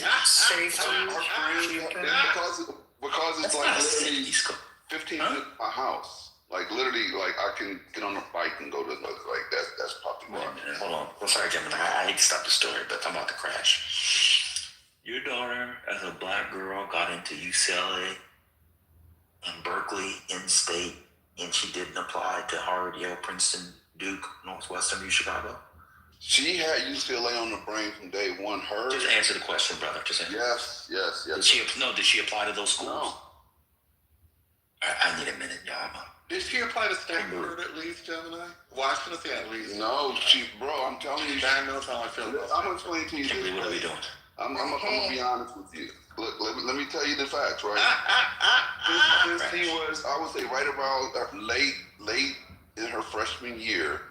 There was a counselor there, a dope lady. She's so fucking cool. She was showing us what she needed to do to get into UCLA because she knew that's where she wanted to go. And she was showing us there's ways to load your schedule that UCLA prefers, right? And then she was showing us the out-of-school functions and different things that would just be beneficial toward, like, that was the target from day one. That was what she wanted to do from day one. It's not something I instilled in her. It's something I supported. Yeah, but a black female applicant who can apply to UC Berkeley and get accepted for admission fall of an academic term could easily get into a bunch of Ivies because Gemini. I'm glad she's not hearing this conversation right now. I'm just it seems like she just wanted to stay close to home. She did. She literally did. That was her goal. Not just me. Her friends, or a lot of her friends went to Northridge. Some of them went to UCLA with her. So that's what she wanted to do. Is she doing the film school? I would not have gone to Northridge if Northridge had given me a full. She didn't. A couple of her friends go there though. Is she in film school there, you saw? No. No, she must go to law school, right? I'm trying to push her to law school, brother. I'll push her to law school. What's going on?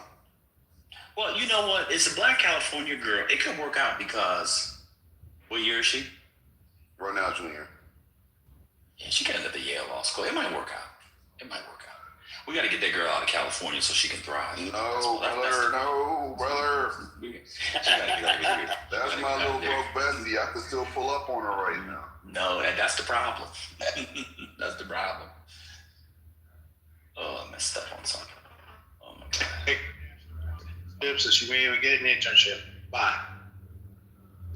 You're cutting out. That's so impressive that your child got into UCLA and Berkeley. That's like the most impressive thing I've heard. I'm gonna be honest. I've been holding it in, Gemini. Ever since you said that, I was just like, what type of elite ass man is like what? Yeah. I was the supporting cast. Like, I don't try to take credit for what she accomplished. I definitely supported on every level. Everything that counselor said to do, we did it times 10. But she led the way. Like, I did not have to make her study. I didn't have to stay on top of her and say, why didn't you do it? Like, she genuinely hungers for knowledge. Like, that's something natural to her. So Do you have any UCLA dad sweatshirts or anything? I do. And the coffee mugs. I have the coffee mugs too. Shit, I'm gonna get one that says my clubhouse homie's daughter goes to UCLA. That's how impressive it is. I'm gonna get some shout out there. No, I'm not gonna lie. I'm super proud of her. I really am.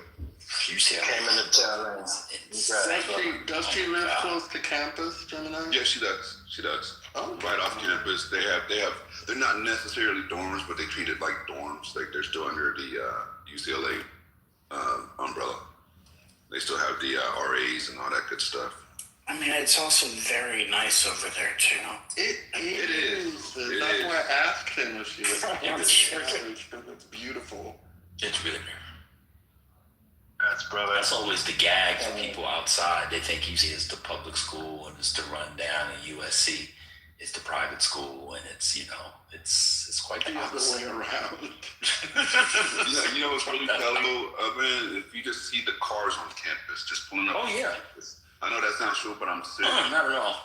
Just seeing the cars, you know what caliber of people are there. I'm talking students. Like, you'd be surprised. Not too much on USC. USC is like they're taking over several blocks, and they have revitalized some of the area. And so, if you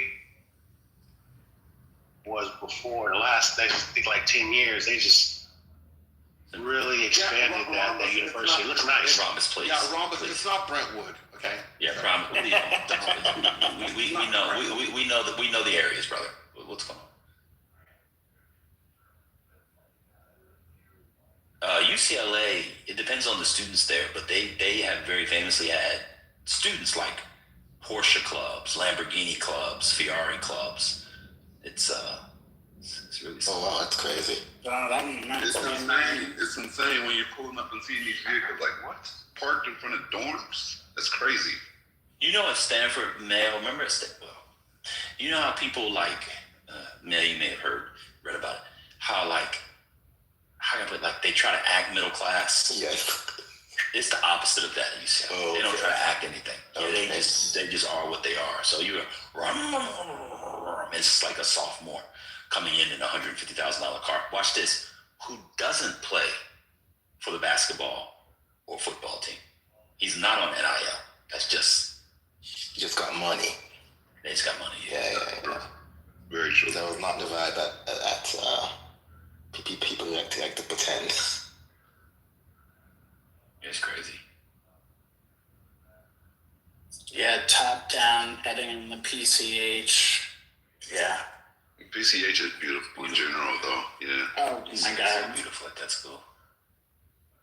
I actually think this is one reason why this is a little pseudo, but I think one of the reasons why UCLA scholars don't take the next step.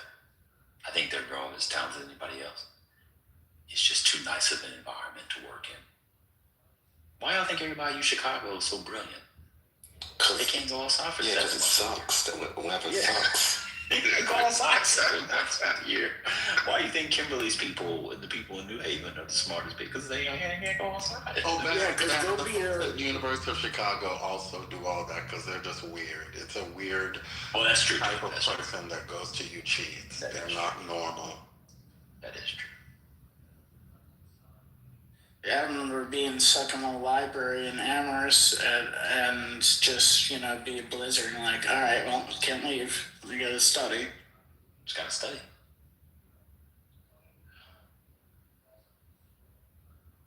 Oh, man. That's wild.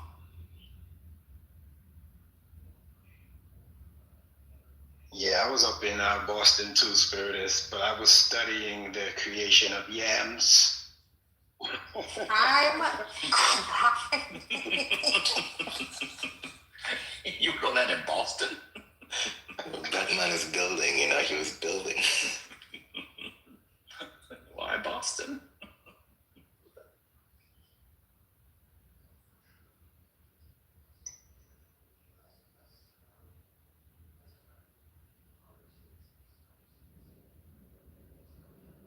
Divine, it stopped snowing, so you gotta go to work tomorrow. No, it's gonna snow again at 6 p.m. Right? Well, we did it, Spiritus. 2 hours of hard labor. Everything's done. Cars are ready. New York is open tomorrow. The mayor already announced it. Can't stand that bastard. I mean,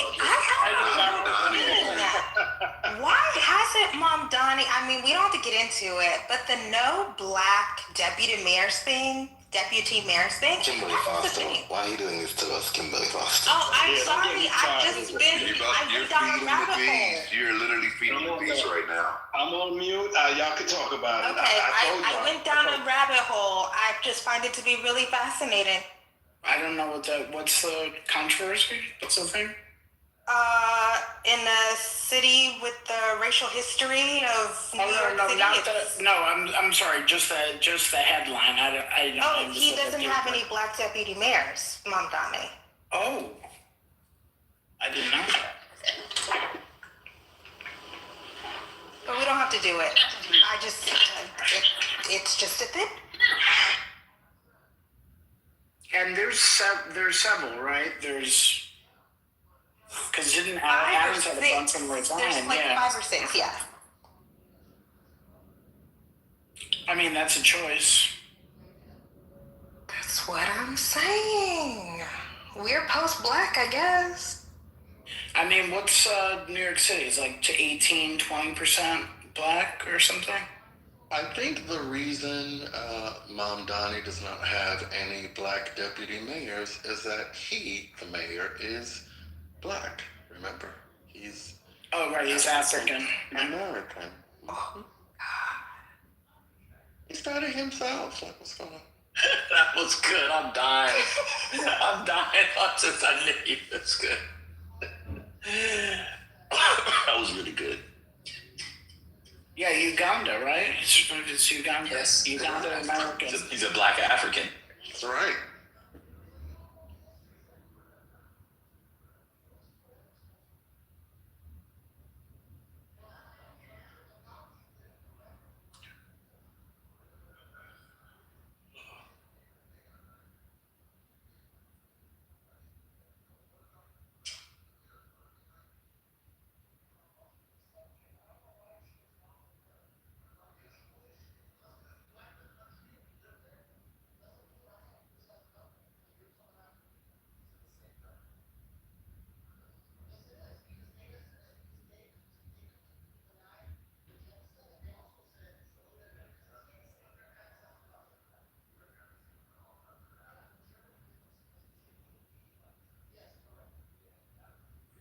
Spirit is, if it makes you feel any better, we're going to average at the 80 degrees for the next week or so.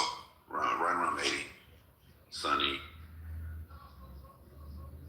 I'm fine. I had a nice vacation. I'm good now. I'm enjoying looking at the snow. In fact, it was snowing up. I don't know if you saw that, Devon. It was snowing. The snow was going up. What the fuck was that? What do you mean going up? It's because it was so windy that the sun was just carrying. Got you. Yeah, it wasn't landing. Like everybody's windows are like blocked out with snow, and then the snow comes off, and then all of a sudden you're seeing the snow go up. So I don't know.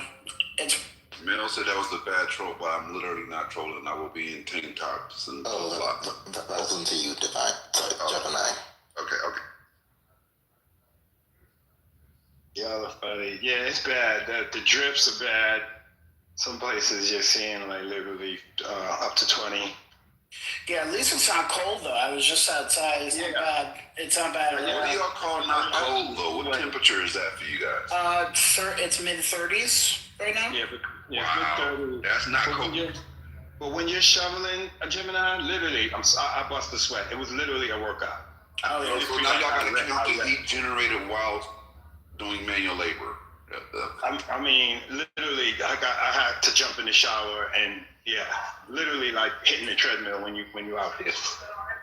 Oh, it's a great workout. Breaking news, political news. Do you guys mind if we still do politics and politically correct? Let's go. It wouldn't be correct politically if you didn't, sir. Gotcha. Lauren Boebert is calling for her colleague, Representative Tony Gonzalez, to resign because of the new text messages that have come out from the staff member that he was having an affair with who committed suicide last year. Did y'all hear about this story? Could you run that back, please? There's a back. Arthur's in a diner. Yeah. Arthur's in a diner on 133rd and 8th, trying to get some scrambled eggs with a black lady in the back is doing her numbers. Baby, I've been on 8th Avenue since I saw Adam Clayton Powell. He came down. He said, baby, the number's going to be 4, 4, 4. I tell you, and I always make 4 pancakes, 4 eggs, and 4 bowls of grits. Baby. I'm playing 4 for 4 in the numbers. You know, my mama used to be a runner. Yeah, runner for Bumpy Johnson. She used the numbers for Bumpy Johnson. And of course the Queen. But then, you know, the Irish man came in and took over the numbers game, baby. He's in one of those diners. You can hear it in the back. Not Bumpy Johnson. I told you, Arthur's house is full of old blue and white coffee cups. New York Post, and New York Daily News. and he's just got New York One on TV and radio, 5 different radios or TVs playing in his house all day. Yeah, he's listening to 1010 Wins right now. Of course, that's what he's doing. Yeah, traffic on the ones. He's got a TV set, the one that sits on the floor, but he kicked out the corner of it, and every now and again you can see a mouse head sticking out of it, wait to skedaddle when there's no humans in the room. Oh yeah, he's got mice in his TV. I know exactly what that apartment looks like. Wait, you're talking about Arthur? Who, me? No, not you. No, not you. I'm just joking, brother. This guy's, it was a staffer, Gemini, Tony Gonzalez, and she set herself on fire last September. Y'all know the story? Yeah, it's big in Texas. Yeah, she set herself on fire. And he was having an affair with her, and now the text messages came out where he was asking her for a sexy pic, and he said how he wanted to be on top, pinning her legs back and all that. And now he called her brother off and all this stuff, and then she set herself on fire. And Lauren Boebert just called for him to resign. Yeah, I mean, there's text messages that she sent to somebody else saying I had an affair with our boss. Text messages between the two have been revealed. It's really bad. It's really bad. If they had a bigger majority, I'm gonna tell you the truth. If they had a bigger majority, he'd be out of Congress by now. He's only keeping his job because they have a 1-seat majority. That's why the Boebert story is big. Oh, we have other breaking news. The U.S. women's hockey team just turned down the Trump invite to the State of the Union. I'm sure the men will go. Wah, wah. Wow. They didn't want to be grabbed by the pussy. Maybe they did. That's how they went.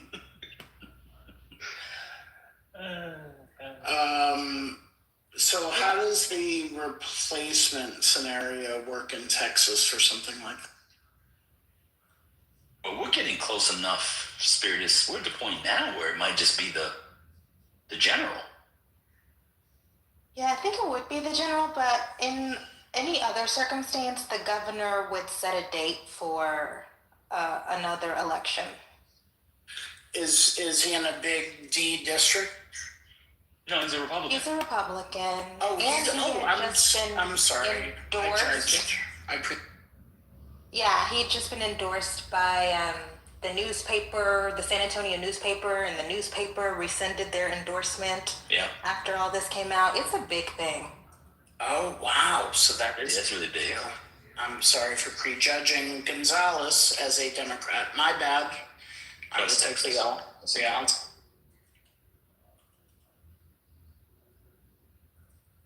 Is she trying to rebrand or something? Like, what's going on? No, the text message, it's really that bad. That's what I'm saying. It is really that bad. It is that bad, but look, Boebert has a little tiny bit of that white woman consciousness because she was also a holdout on the Epstein files. I mean, they tried to turn the screws on her meaning the Trump administration, Trump himself, tried to turn the screws on her to not sign the discharge petition. But she still signed it. Well, unless you're at Beetlejuice the musical. Oh my gosh, yeah. What's her re-election thing? Is she running again? Is she vulnerable in any way? She's vulnerable. I think she would win, but it would maybe be her last term because the Democrats are going to change Colorado. Oh, the gay governor's going to go forward with that? Nice. Yeah. Not too much on the gays. Why do you do that? Oh, did y'all talk last week about and I just saw this today, so maybe I'm late, the latest University of New Hampshire poll about, they have those primary people, they have Buttigieg is their preferred Democratic candidate. Wait, break that down. What are you talking about? Oh, okay. So the University of New Hampshire recently released a poll of Republican primary voters' preference and Democratic primary voter preference, and they had Buttigieg at the top. He was their preferred candidate. 20% wanted Buttigieg, 15%. Their preferred candidate was AOC, and then under AOC was Gavin Newsom. Wow. Yeah, UNH. And who's in the poll? Is it nationwide or just New Hampshire? Just New Hampshire people. People who would vote in the primary. Oh, that sounds about right. That's fair. Are they open? Is it an open primary or is it close? Do you know? I don't know. Look it up. I think, isn't New Hampshire the one that kind of has, maverick outcomes? Yeah, they take that first in the nation thing very seriously. They wanna be the leaders. Ben, would you vote for Newsom? 100%. Twice on Sundays. Okay. There's no Democrat I would not vote for. I thought you said you earlier. I thought he said that earlier too. Me? Yeah. Yeah, you were saying because anybody with a 960 Oh, I was joking about that. But, I would vote for him, but I don't like my politicians out here doing that. yeah. No, I was joking about that. I mean, I don't like that, but I would definitely vote for him. That's literally why I asked you. Oh, yeah. Oh, when he's a nominee, I'm going to do a minstrel show. Yeah, for sure. I'm crying. Yeah.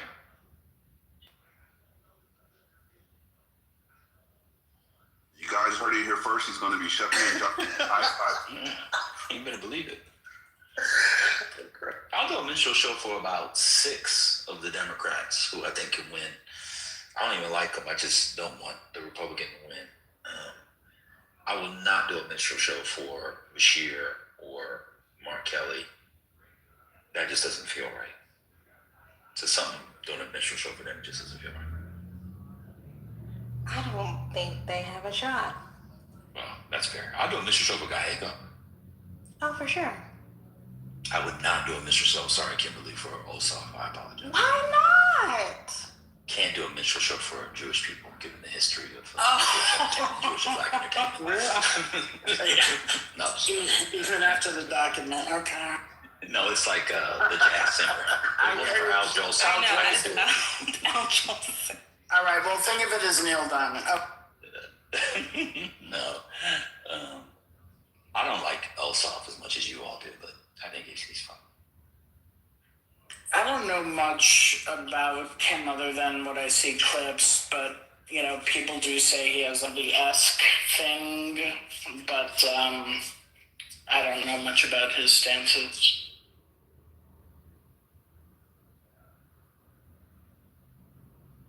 I'm curious, Kimberly, what is it about Bashir that you don't think? Is it he just doesn't have the juice? He's boring.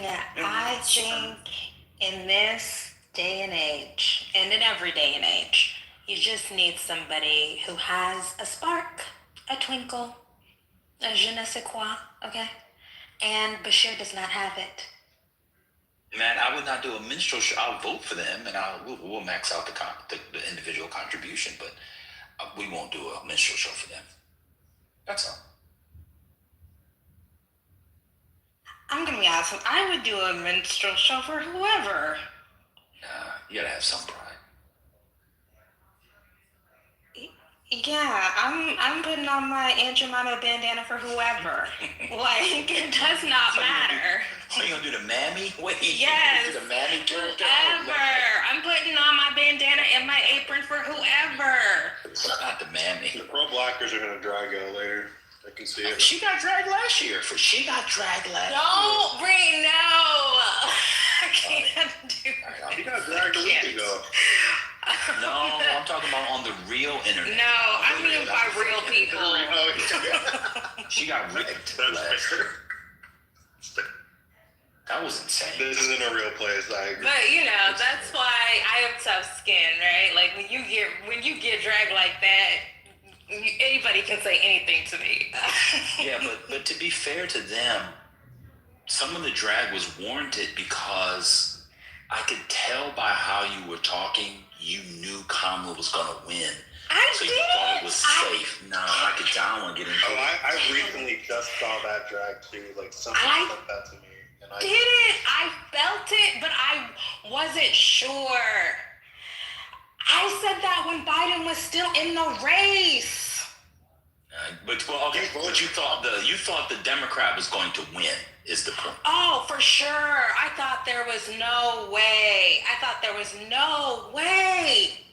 Yeah, it makes you kind of look like you didn't vote for. I mean, if you watch it now and like not have all the context, that's for sure. I thought there was no way we would be in this situation. For sure. You look kind of like a leftist a little bit. You were kind of like the Eddie Glaude of 2024. Remember Eddie Glaude in 2016 and Cornel West talking about Hillary? It kind of gave the that's why I have to put on my bandana and my apron as penance. All right. Okay, like I never would have imagined. It's really bad. Yeah, it didn't age well, but I'm with. Yeah, it didn't age well. That's one point. It did not age well. It did not, and that's why I don't even come out and try to. You know what? Y'all got it. I get it. You were still, to be fair to you too, you were still shedding your online leftist coil. You still had some left at the time. I have to be honest, I never would have imagined we would be here. And I also thought, on the off chance that something happens, that we would all, people who consider ourselves to be on the left, we would all come together and say, the right is so much more dangerous than anything happening on the Democratic side. We need to focus all of our energy on the right. And I do think I am bitter because that did not happen. It did not. It does piss me off to see people spending so much time on two wings, same bird. And purity tests again. Did you guys even use them with the DNC report? What did it say? Break it down. Oh, Axios had a story about the DNC blocking the investigation to why. Oh yeah, the autopsy. Yeah. Yeah, the autopsy. Yeah, they're saying because of Gaza. Yeah, that's perfect. That's perfect. That's good. That's good. Let us worry about the autopsy. We don't need to see it. That there's nothing good that can come out of that. It could be a net neutral, but nothing positive could come out of us knowing. I don't even know why they still do those in official capacities and call it that. Just stop doing them, or do them and don't even talk about it. I remember that.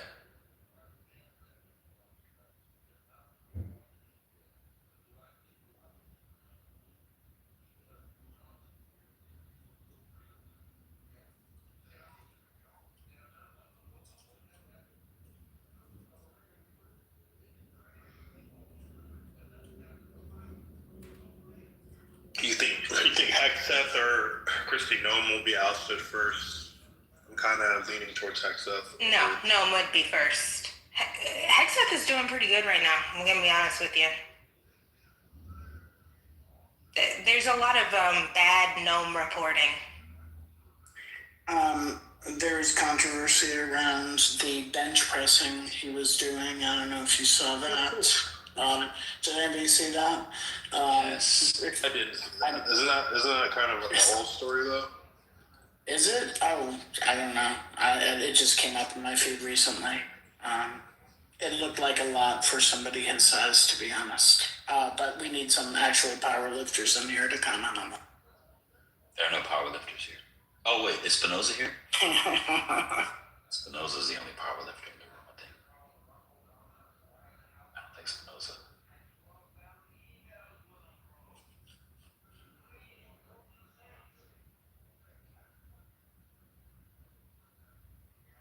Can you imagine somebody like not Jay Gerber, Robert Mueller going to the Olympics and drinking beer and partying? No, I don't even understand it. I don't get it.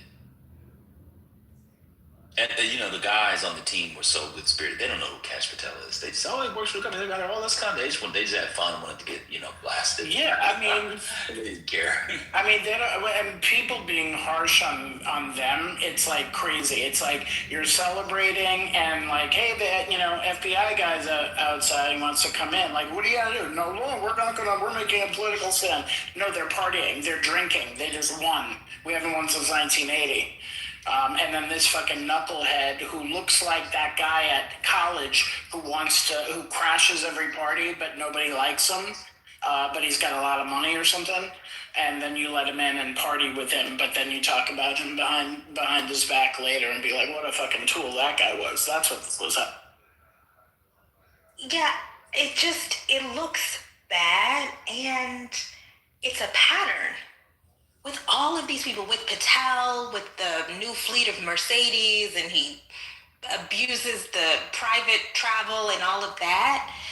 Like, the National Review conservatives also critique it. The Commentary Magazine conservatives critique it. Like, that's how I know, like, the conservative movement is in a really bad place, because those people, the institutional conservatives, are looking at this shit like, what the fuck?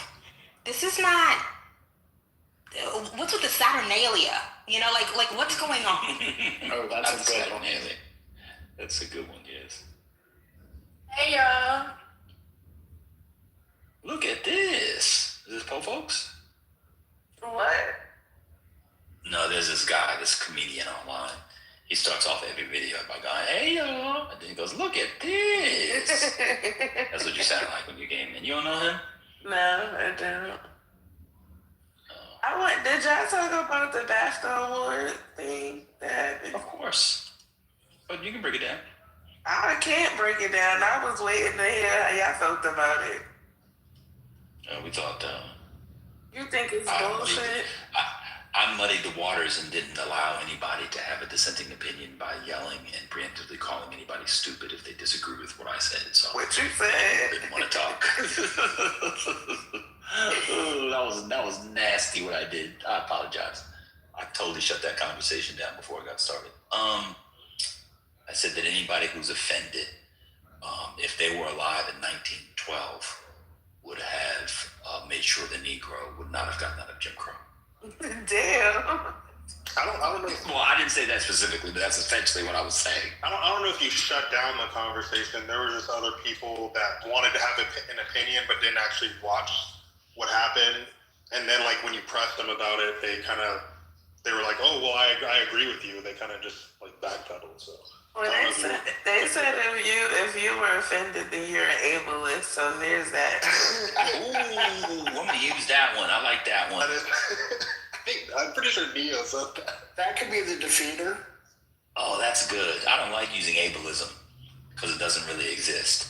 But I'm gonna use it for this. I swear that's what the neoliberals said like earlier when I was on the conference. Yeah, you did say that. Sorry. I like that. No, it was. I mean, I agree with you. It was kind of. Well, ableism doesn't really exist. I mean, Brooklyn, what do you think, Brooklyn? She hasn't watched the video. I've seen it, but I'd have just called him some kind of cracker and moved on. Like that was exactly, and that's the right response. Actually, you would have saw him ticking, and you would have thought, "Is he okay?" I would have bet that. And then it would have explained it to you. Then you would have been like, "Oh, okay," and then enjoyed the rest of your evening. But since you're not pro-black or looking to be outraged online, I would have definitely been the ableist because I'd have called him a retarded cracker. But that's the next story for another day. Crying. Oh god. Yeah, I like that it was ableist. Yeah, I don't even believe in that stuff, that it exists. I'm definitely using it. That's how you turn on them. It's great. I like that. That's good stuff, brother. Well, Hurricane, clearly it wouldn't have bothered you because you were so not pro-black. I mean, you're entitled to think that. I mean, you guys think that being pro-black means being, what's the word? What's the word? Yeah, superficially performative on Clubhouse. No, I'm serious. It's like, because then you leave the app and then you go work for a white man and take a paycheck from a white man. Whoa, not too much. I work for a black man. There's that. I'm just saying, like, Brooklyn, that's that black man work for a white man. Folks like to try out their pro-black bona fides on this app all the damn time, but they work for the white man and take a white paycheck, but then they want to, get in people's faces. I'm just saying. Not the gold star black. But But if you have white clients now, Hurricane, you know, does the same thing hold? He's not a pro-blacker. Yeah, that's trying to come from me. I have. So, have I had white clients? Yes, but I love what I do because I'm able to serve the black community, and most of my clients end up being black. So. Let me tell you how Hurricane is full of shit. Shadow did it was hilarious. Let me say a Hurricane is full of shit, and I love my auntie Hurricane, so it ain't no beef. But Auntie, what is that? Auntie. God, that's insane. Hello. She's allowed to say it. People can't say it. Hurricane told us last night that people smell differently depending on their race. So then when I told him what I thought white people smell like, then he would have called me a pro-blacker. I'm just like, you the one that started it and said that everybody smell different. Now I'm telling you what I think white people smell like, and it's a problem. So Brooklyn's not telling the entire story. Okay. Here's how the conversation began. We started discussing an Instagram video about a Greek-British porn actor who says that he charges more for having sex with black women because he does not appreciate the way they smell. It's off-putting for him, and so it's harder for him to finish sex scenes with them. So when he does sex scenes with black women, and he's done many, he charges more money. And he said, that doesn't make me racist. I'm just being honest about how I function. And folks were in the comments saying, oh my God, he's a racist man. And he was just like, listen, I'm not saying I don't have sex with black women. It's just that black women have a smell that just turns me off, and so I charge more. So we started talking about it, and I said, hey, listen, I'm not saying I feel one way or another about what this man said, but it is true that that the races do smell differently. And any black person who chooses to be in a relationship with a non-black person has to accept the fact that they'll end up being with somebody who doesn't smell like home or taste like home, because black people to me just taste like home and smell like home. So then we started talking about how we think the different races smell.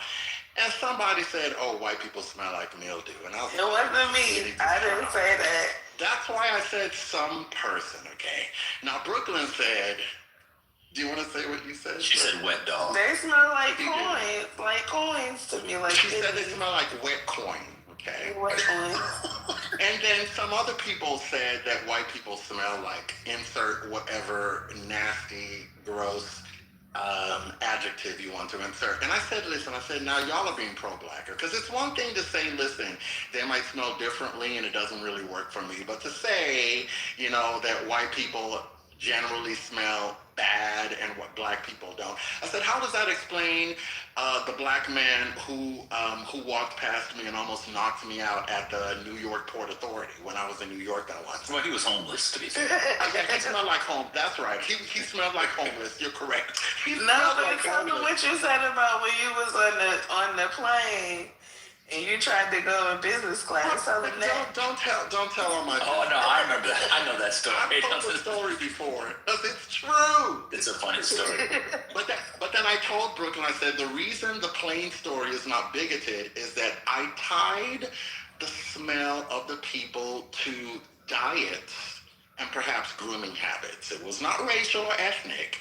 It was because of a dietary practice and perhaps grooming practices. Okay, so. I was gonna say, as somebody who has had lots of exposure to whites, as we had to litigate last week. You have the most exposure. Okay. The most exposure. It is what it is. There's extreme, I'm from fucking Oklahoma, y'all. Anyways, there's extreme stratification amongst the whites, okay? And so, as somebody who's had lots of exposure to both ends of the stratum, okay, downscale whites are the wet dog whites. Oh, I'm sorry. And then the other,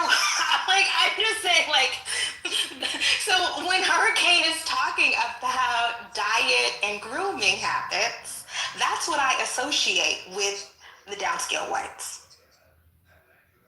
Oh, I thought the diet was a signifier that Hurricane was talking about.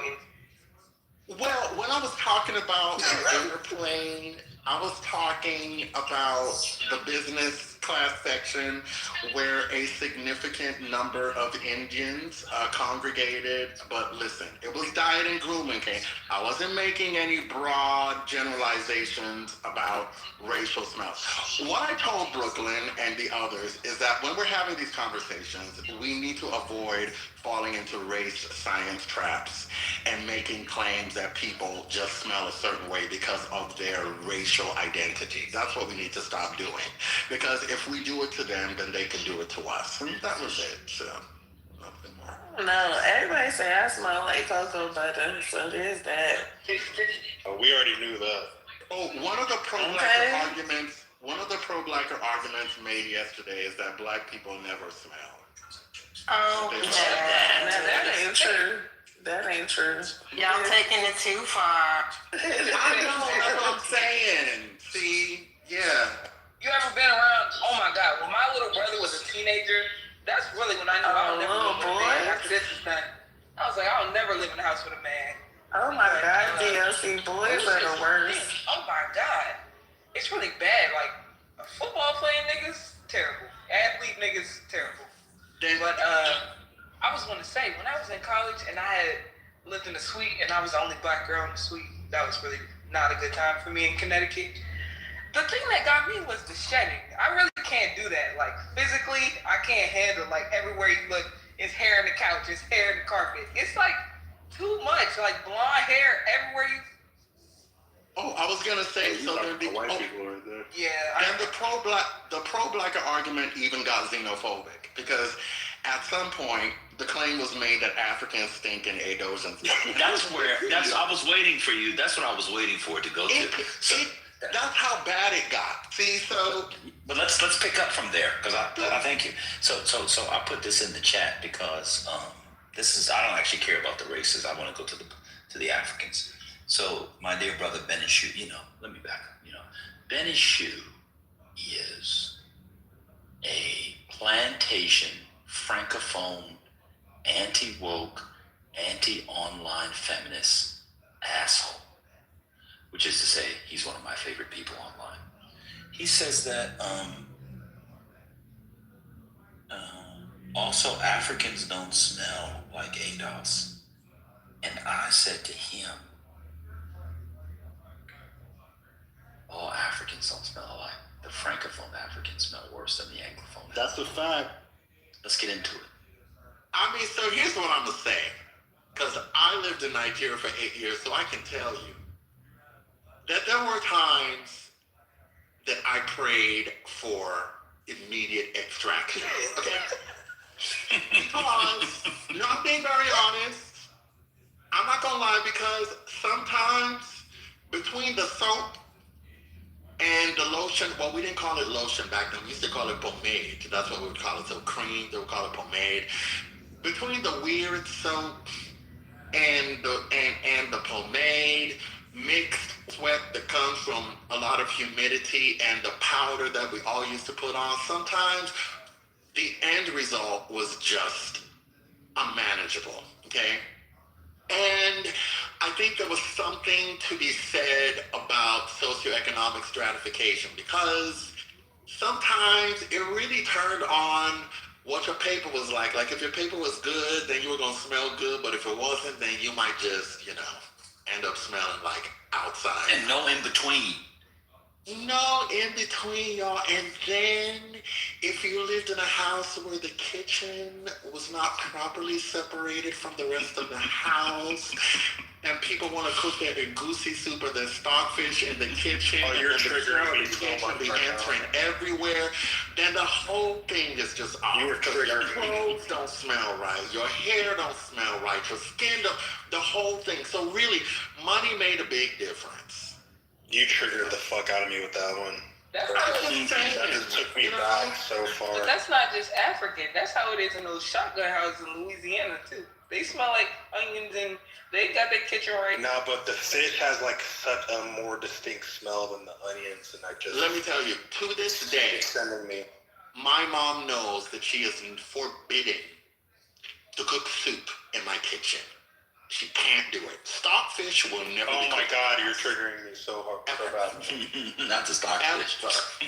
I don't care if you open the windows. I don't care how many cans. The window's open, it doesn't help. I don't care how many reed diffusers you bring in. Stockfish is not cooked in my house because I can't take it. I get it. I'm right there with you. All of the Nigerian American girls that are graduating from college, their parents are getting them stockfish bouquets. Huh? What does that mean? I think I've seen this. Is this on TikTok? Yeah, I know. Yeah. It's like they get them like 5 or 6 stockfish in a bouquet as a gift. Yeah, so stockfish is rare. It's expensive. It's considered a delicacy. Yeah, it's like a status symbol. They like, your parent gave you some money. I got a stockfish bouquet. Exactly. And we like eating it, but you know, great. If you're Americanized like I am, you just don't want to smell it being prepared because the smell never goes anywhere, Dr. Library Card. It stays. It's just not. And you get used to it too. Like you leave, like you can't tell it's on you. You leave the house, and then it just, yeah, you can't tell that it's on you because it's just embedded in you. You gave me PTSD with that story, Hurricane. I didn't know Shadow was Nigerian. Yeah. And speak on it. None of us knew. Okay, all of you knew. Stop playing. Not Hey, Shadow, why was that boy trolling you? Did you get in a fight with him earlier? What are you talking about? Take profit. Oh no, he called somebody sassy the other day, and like I just called him out for it. That's all. Oh, okay. He's just doing too much and calling people sassy, but arguing with all the women on stage, and yeah, he's just. Oh, okay. So Ben, tell me, who smells better, Adosians or West Africans? Collectively? Mm-hmm. What class? You just generally? I mean, you can do class. Poor Adosians do not smell. They're actually very fastidious. Kim, I'd like to answer the question, please. I'm actually offended by the question. Why? I don't know if there's been a more obvious answer in the history of the world. Yeah, it's an obvious answer. What in the world? Black Americans don't smell unless they're sweating, running around or something. Like, we don't smell at all. I agree. I'm with you on that. You know, this is a strange question. I get to the Black Americans on that one. my mom I asked the question. This was one of her monikers. You smell offensive, and I don't want to be offended. She'd be like, if you gonna offend somebody and that looks bad on her name, you can't go out the house offending people with your odor. So I don't know. I think even low-class Black Americans, we're not allowed. And when you come in the house from outside, smelling like outside, might get you an ass. Yeah, you fear being musty more than you fear the police if you're Adosian. So let me tell you why I asked the question.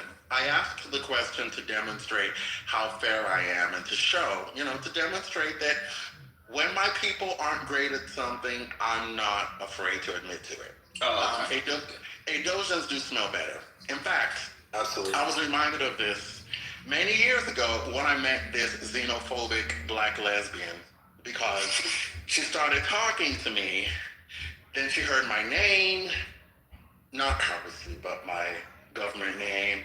And she's like, what language is that? And I said, Nigerian. She's like, are you Nigerian? And I said, yes. She's like, oh, I had no idea. And I said, why do you say that? She's like, because you don't smell. And Africans. Yeah, but it's not the Africans always smell. Yeah, but it's not the Americanized ones. It's the ones that like have only been in the U.S. for like a few years. Right? No, let me say this. She didn't distinguish between the Americanized ones and the non-Americanized ones. She just said Africans smell. Period. So that was just like what I said It's just like what I said last night, right? I was the one that brought up the Africans, but I wasn't saying the Africans stink. I was just saying that they have this like spicy smell that's you gotta get used to it because it smells like spices. Like I remember going in this building on 116th where a lot of Africans live, and it had that spicy smell, and that was it. But that's the food, right?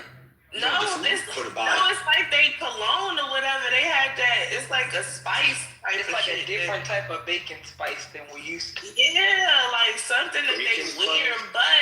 But I was giving a shout out to the Africans, the new age Africans. They've been wearing baccarat and all of the good cologne. So that's there's that. That's the other side of it, though. Like Africans will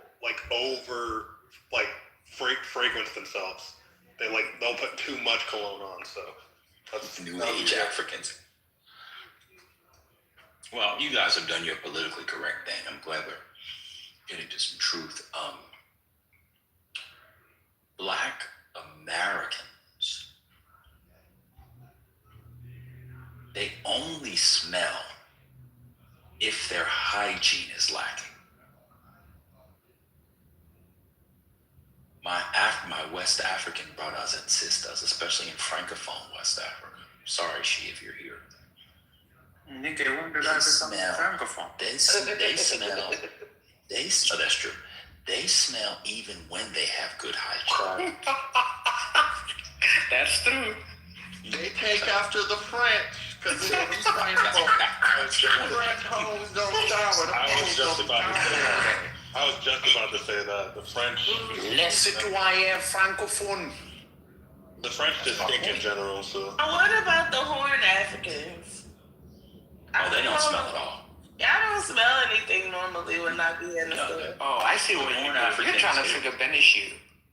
Okay. No, Benishu was French. He's French African. I think he's from CAF. CAR. Benishu aren't you from CAR? French African. No, I think he's from CAR, aren't you? I thought he was Cameroonian. Huh? Benishu? He's from Cameroon?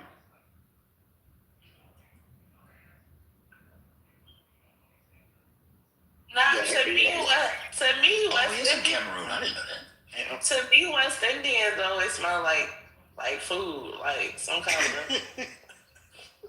like something. I always be hungry when my Jamaican home girl come around. I get hungry because she smell like food all the time. I don't know why.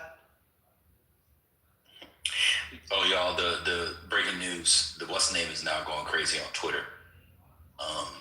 The Tony Gonzalez news. Everybody's going crazy.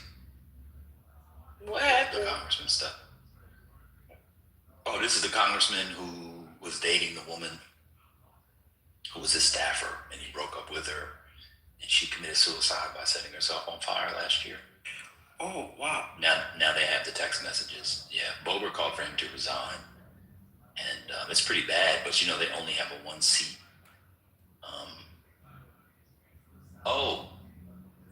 Anna Blake and Anna Luna's calling him to resign.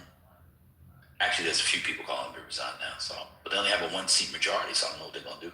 Yeah, Mike Johnson might not be tempted to gamble it. Oh, that's what I just read. It said breaking news. Speaker Mike Johnson just defended Tony Gonzalez. Yeah, that's how he stayed speaker. That's crazy. Wow. But yeah, we don't really smell. You might go to some old person's house or their kid, they might have a musty smell because it's a mildew or something, but those are kind of one-offs. Why do all black churches smell the same?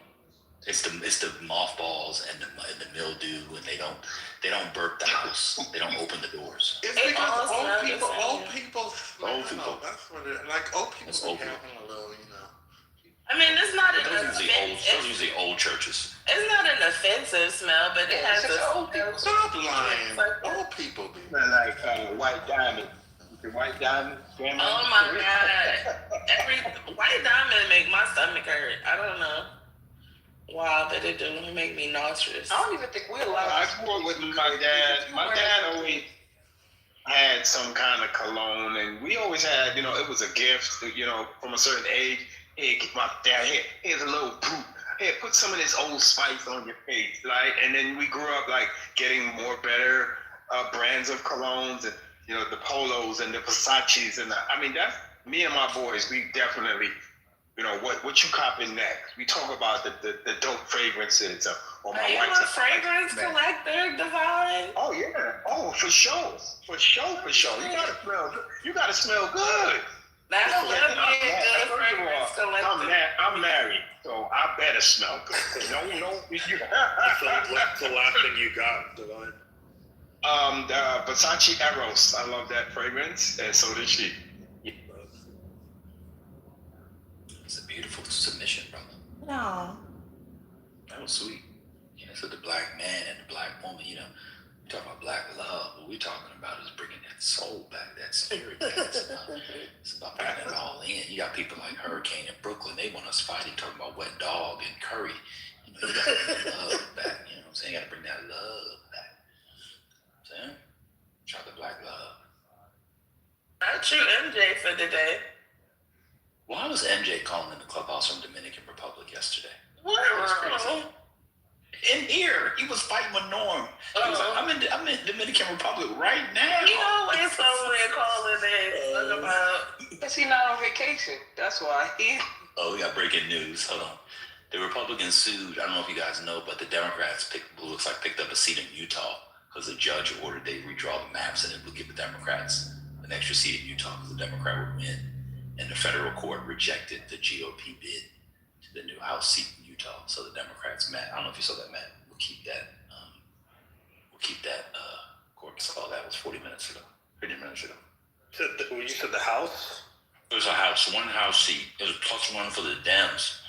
Not because they control Utah, but because the judge gave it to them. And the state judge gave it to them. And then the Republicans appealed to the federal courts. But the federal courts sided with the original ruling. Do you know the count? The representatives count now? For that one? Or just generally? Just generally. I think. Yeah. 4. So Republicans are at 4 before Virginia, I guess. So it's going to end up being, I guess, even Steven or something like that. I don't know. I saw a map the other day, but I can't remember. I'm gonna look right now.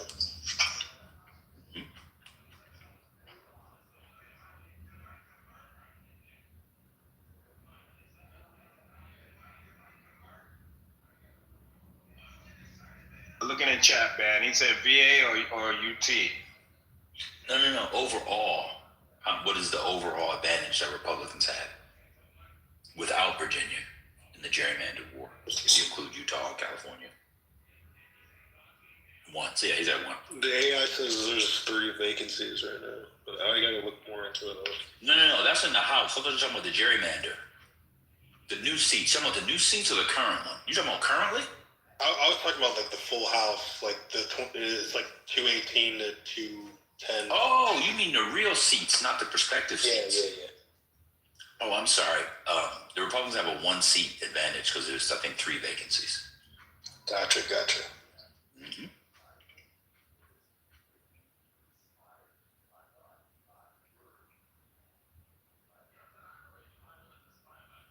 Y'all see that Netflix CEO come out to defend Susan Rice? Yeah, I saw that. Susan Rice was married to an old black man who was an executive at Citgo or IBM or Baskin Robbins. She could be president of the United States. These sisters didn't see that back then. I thought Biden was going to choose her as vice president. No comment. Why no comment to that? I mean, Susan Rice is married. I don't want to crash. You're going to crash on me for that, or just the topic? On Biden for his choice. Okay. Ooh, dark days. But Susan Rice is married.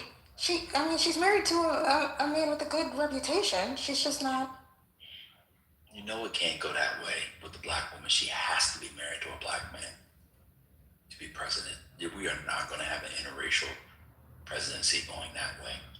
No way. I don't think it'd go the other way either, but no way. Especially the first one. You just gotta have that black family. You gotta have kids. You gotta be a strong black. You gotta have a mustache and a light George Jefferson. You gotta look like Ken Chenault. I'm gonna be. Oh, shout out to the Chenault. I don't know if it works the same way for women. For men, for sure. I'm not sure about if that rule applies to women. You think the Kamala Harris model is the way? Okay, well, we gotta take Kamala out of it. I'm such. That's the only one we have. A different model. But I think interracial can work for women because the, backbone of the Democratic Party, black women, I think that they are okay. They understand a black woman venturing out. She needs a We get it. Even as pro-black women, we get it. No, it won't. No, because a lot of the affected energy around the Obamas was the family. Black love. Yes, and so if... But the only reason why Obama worked for Michelle is he was biracial. What do you mean? Oh, I'm interested. Let's hear it. Wait, you're saying if he was full black? Let's get into it. If he was full, if he was full black, he would probably be single. Oh my God. What's his name down here in Georgia? What's the senator name? Warnock. Warnock. He That's not why would he's most likely be single. I know why he's single, but yeah, he would probably watch be it back. single. Warnock, he on the prowl. You might see him at the Magic City wing out. That's I love Magic City for lunch now. That's what I'm saying. That's why he might be over there. I think she has to be married. Somebody said, why did Ken Chenault pop into his head? I'm just telling you, it's like if Susan Rice was married to a guy that looked like our beloved brother who passed a couple years ago, Charles Ogletree, and sounded like Charles Ogletree and was like a law professor or CEO of, that would be perfect, because then it would be like black family. Even though she's president, he's still the head of the household, and black men would fall in line. I'm telling y'all, that white husband hurt Kamala Harris with the black male vote. I'm telling you, it did. It did, but and he's so submissive. Oh man, but there was other stuff. This is why we can't use Harris, because as you said before, Ben, 2024 was such a wonky, topsy-turvy year. I don't know if we can use Harris at all. But do you think a black woman who's married to a man, to a white man who worships her the way Doug Emhoff does, man, would supercharge the black vote? Man, the way that Doug Emhoff calls that, when she was in office, he would call her the vice president.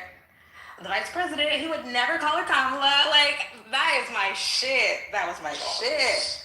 But that's why, if he could stop being a liar, Westmore family would really, turn up the energy. They got, the perfect black family. Yeah, but you can't be there claiming you're from Pum Pum. No, please. I was trying to think of the word. Oh my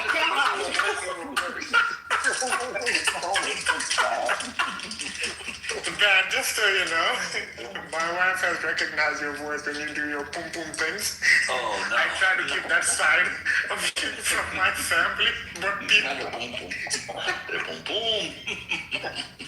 Well, here's the question. Did Kamala's husband appeal to white male voters? Did they say... No. Because he was soft. Have you seen him talk?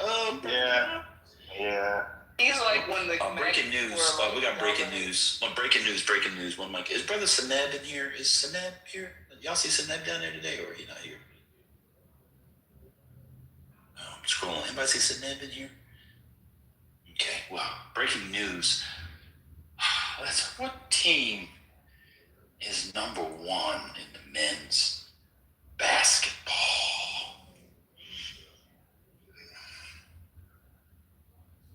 Anybody know what team is? Kevin, it is not, in fact, Michigan. Would anybody like to know the number one team? Charlotte. Kentucky. No. Some people put it in the chat. We'll leave it there for all the Heat fans. Y'all know it's a conversation. Somebody thinks a nib in here. I do want to. She said Westmore would say Maryland because he's such a liar. He would just say Maryland. Sorry, Kimberly, I found her. I was going to say that Kamala Harris did get a higher percentage of the educated white male vote than Joe Biden. So, you know, she made some. Honestly, Kamala did fine with whites. Comparatively, that's not really where she stumbled. But as a share of the electorate, did the educated white male vote go down? I bet you they did. I bet you uneducated white males came out in 20. No, not in 2020 though. That can't be true. Everybody voted in 2020. Yeah. Yeah, that's not true. So she did good. Yeah, black people made a smaller share of the electorate in 2024. Yeah, she definitely hit her white numbers. I think she had the best white numbers since Obama 08. Yeah, that's what I'm saying. The whites weren't affected. It was young people were a smaller share of the electorate, and black people were a smaller share of the electorate in 2024. She should have divorced Doug, I'm telling you. Like, Doug is just, you know how the MAGA men be like, y'all liberal snowflakes? Like, they're talking about Doug. He's like a perfect image of what they're talking about when they say liberals are. Juan. Bro, God forbid a woman marries a man who worships her. Who is successful as well. I'm just saying, like, imagine, like, the Latino. Oh, now Scotty wants to defend the Jew. For once, we can finally get Scotty to defend the Jew. It's because I'm defending Kamala. Oh. I feel like Doug turned off Latino men.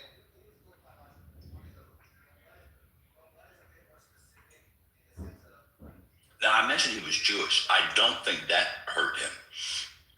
Just perceptually, attitude. I don't think that had anything to do with it. I think it had everything to do with. Oh, I think it did. It was very weak. I think it did. Yes, that's the first thing that the Travises of the world bring up. They don't vote.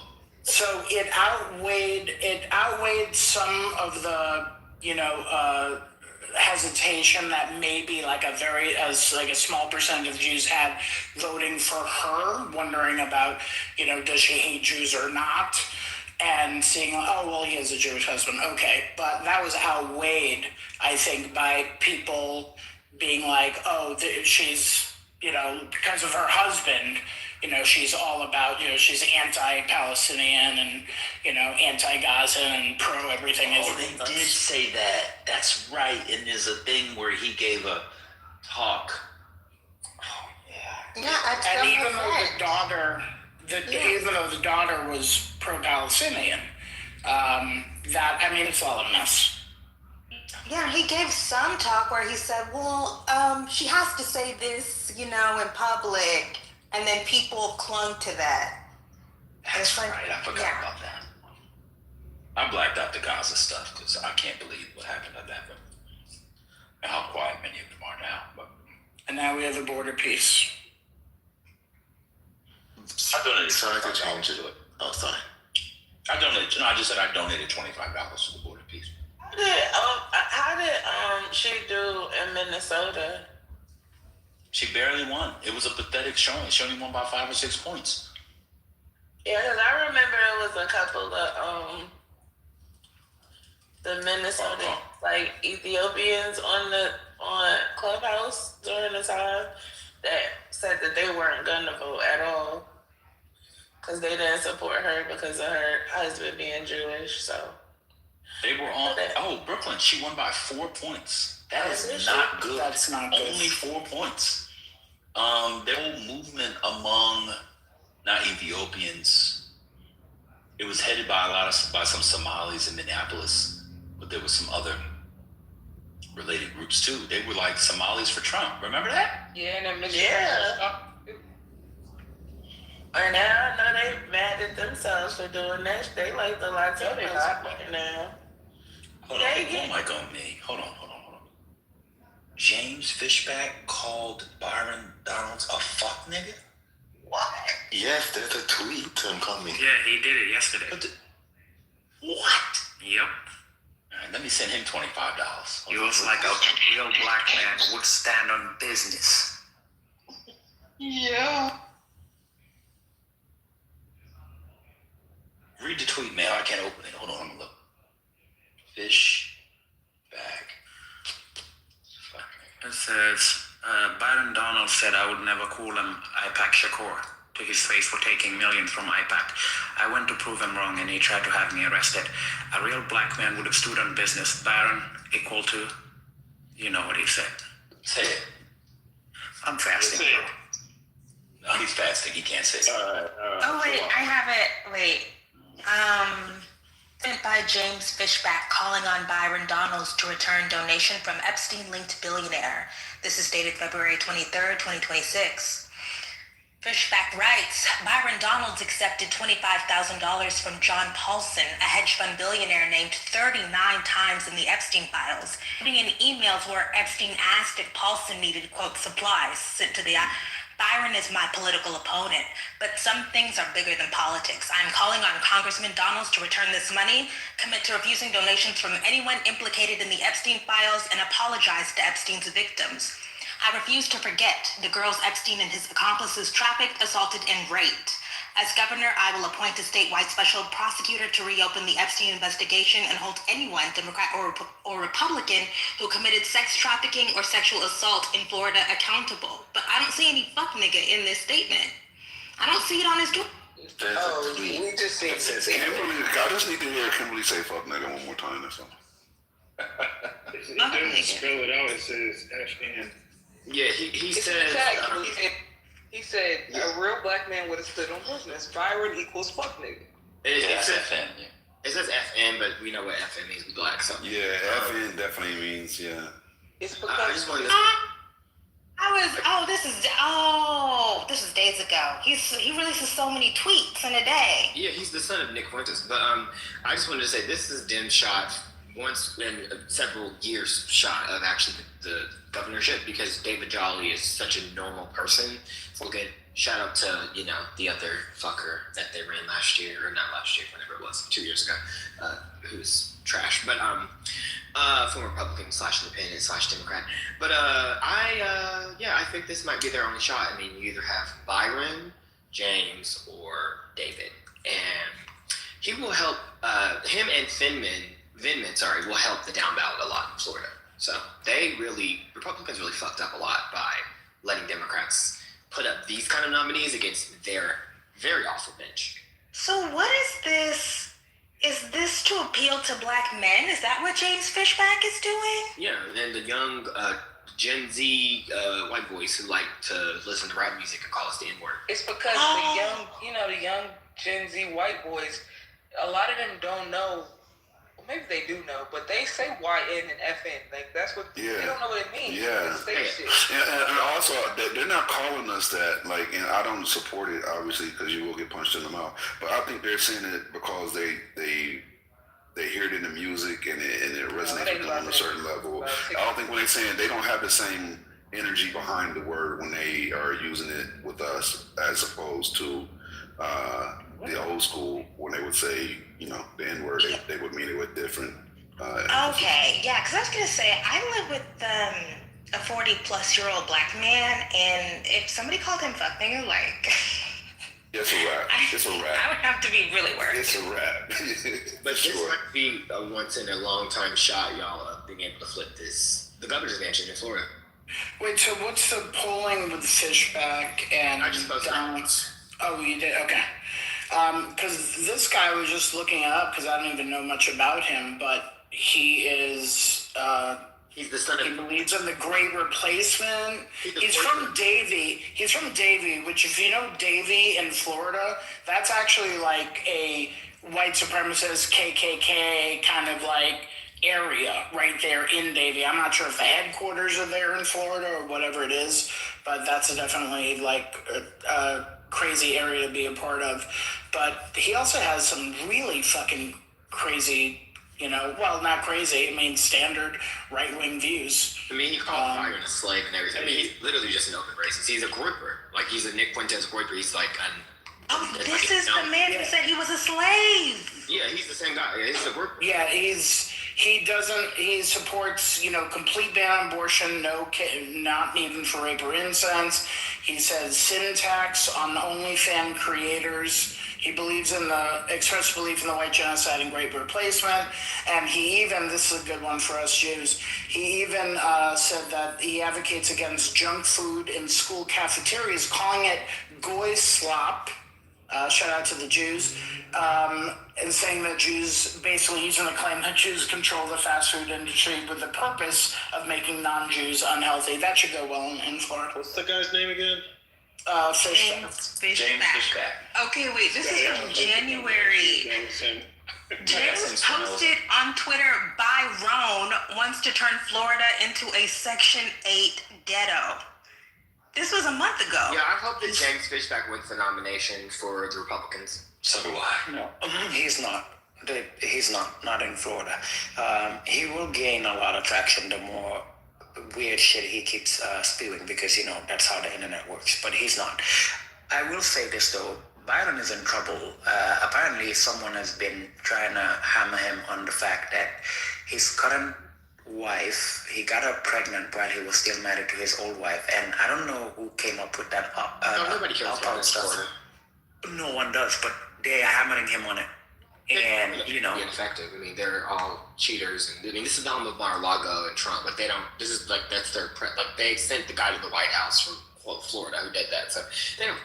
Yeah, I get that. But the thing is, a Trumpy-looking fella would get away with that. The black man isn't. I mean, he's just like Tim, what's his name?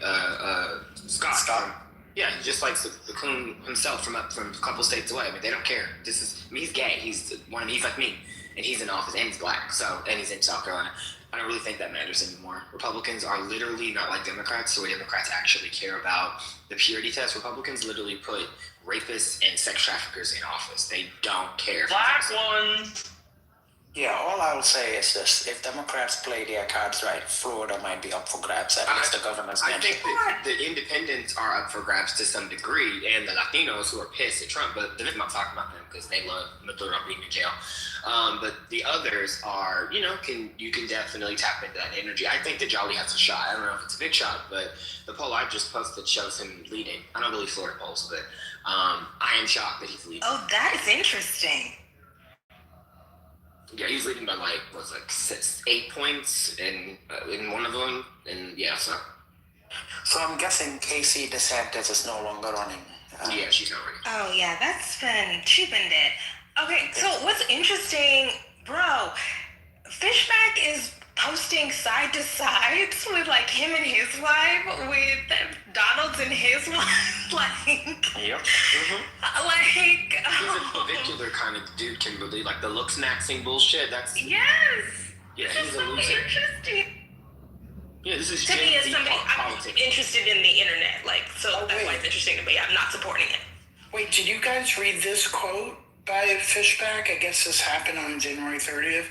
After Don Lemon was arrested, he said, quote, oh, you read it? Okay. Yes, he's hard. All right, Micah.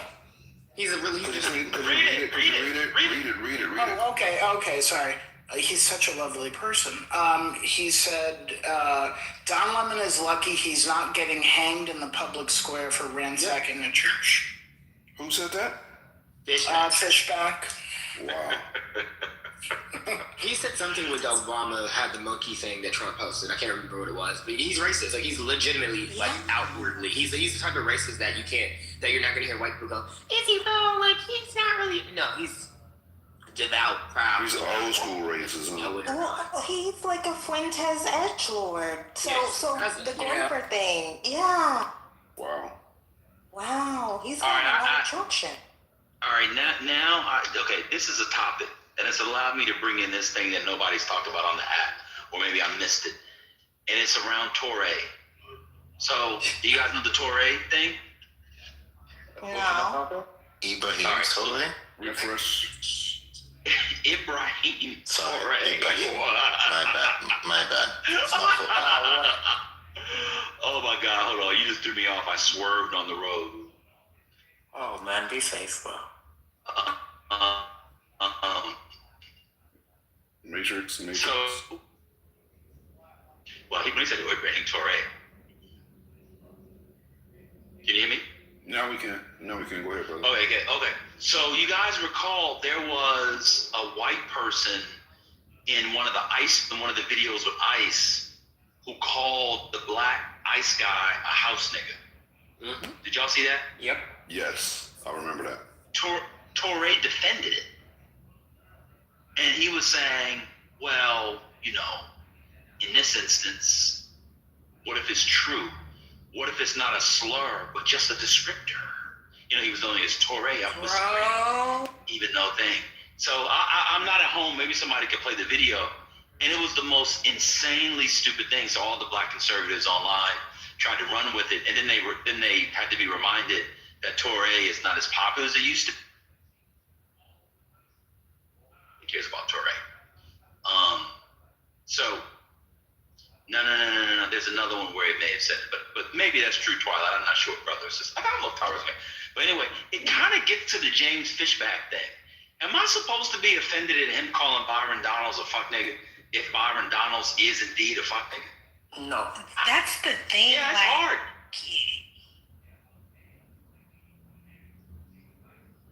What do we do? It's kind of like someone being offended by Donald Trump going after someone like John Bolton. Do we care? The man is a piece of shit. Of course, that's a bad example, but no, that's closer. That's a point. I mean, I think that's a spirit. That's what this is where we step back. At least where I step back, anyway. I mean, I don't think that Fishback or the white person should be using that language. But unfortunately, the Negro what's the word? Lexographer? The Negro word makers are just the best at making words. So if there's a word or phrase that that is the best word to describe Byron Donalds, is it not? What's an FN? An FN is the highest form of a BAN.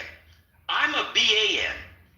I need to go through 8 levels of Taekwondo and go past Eagle Scout BAN to get to him.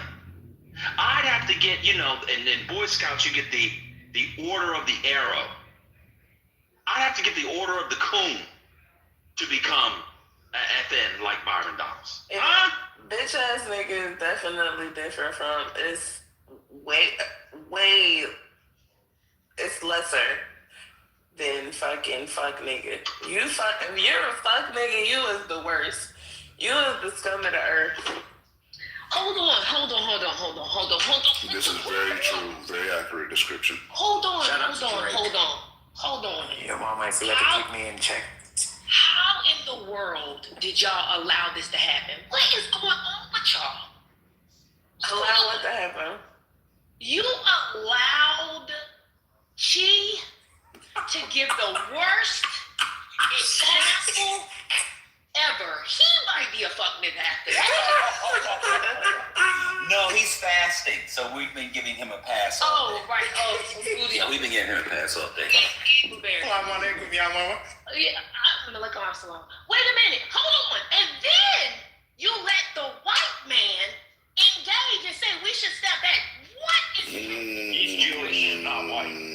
I corrected. I said when are people going to get their mind together? When niggas are talking about nigga shit, sit your ass out. What's going on? I want to support this message, but damn it. Niggas is easy. Sorry. I I missed your mama's entrance because I was watching the video, the house nigga video. Are we sure it was a white person? Because he's not on camera. I could imagine the person who said fucking house nigga working for the KKK. Imagine that's not a white person. I'm just trying to get the confirmation. Twilight saying he is black in the chat. I thought the person was black. That's why I didn't understand what I walked into when y'all. I thought what I saw was that he was on socials, that he was black. Yeah. Said that. The voice kind of gives black to me. And I didn't know white people said house nigga. Yeah, when did they learn house nigga? They know. They have social media. Cause y'all be letting them say everything on, so y'all let them. Who owned the house niggas initially? They don't have the cultural I'm context. gonna say one thing though. Byron Dales, y'all say what y'all want to say, but he's a handsome man in person.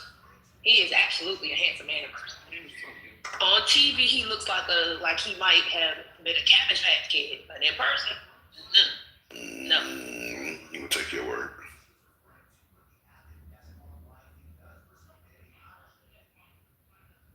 Yeah, I thought it was a black person, Kimberly. I don't know for sure, but I mean, and then if Torre jumped out to defend a white person who was actually a black person, that's even worse.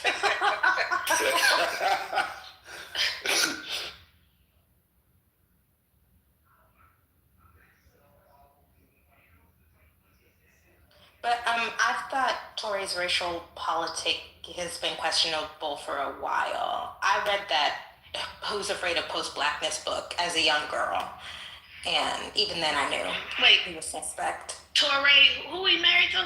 Don't answer the question. Just let me cook. Who he married to now? Come on, y'all take racial. Y'all be accepting any nigga who sound like they could string a sentence together as being your messiah. Y'all take anybody. What's going on? So TC is not it? Oh God. I have breaking news that pisses me off. Gwen Graham decides not to run for Florida's 2nd congressional district. It has a PVI of 8. Of R+8. And it was 8 from 2017. I love Gwen Graham, Matt. I love her. Me too. It's really sad. She said it's because of her family that she isn't wanting to do it right now. You know, she took her dad's death really, really bad. Like, she tripping over him. Like, I mean, shout out to Bob Graham. Y'all don't know that. Y'all don't know politics. They don't. Bob Graham on a piece of paper should have been president of the United States. Not in real life, but on a piece of paper. If you would have taken his name off and put his resume down there, you would say, that is a president right there. He's a, good senator, good governor. Okay, y'all did not talk about, or maybe you did, but I've been in and out because I've been annoyed by Clubhouse. I really like Juliana Stratton's ad. That's my that Trump ad. Yeah. I thought it was so well done. I got to see it early before everyone else because I'm on a Creators for Stratton channel. Me and the other influencer people, I guess, on social. I was like, yes, when is it running? And they told us, and I was excited. She needs to hurry up and catch up to Raja because fuck him. Yeah, it was well done, and then Pritzker showing up at the end. I just thought you have some good people working for you.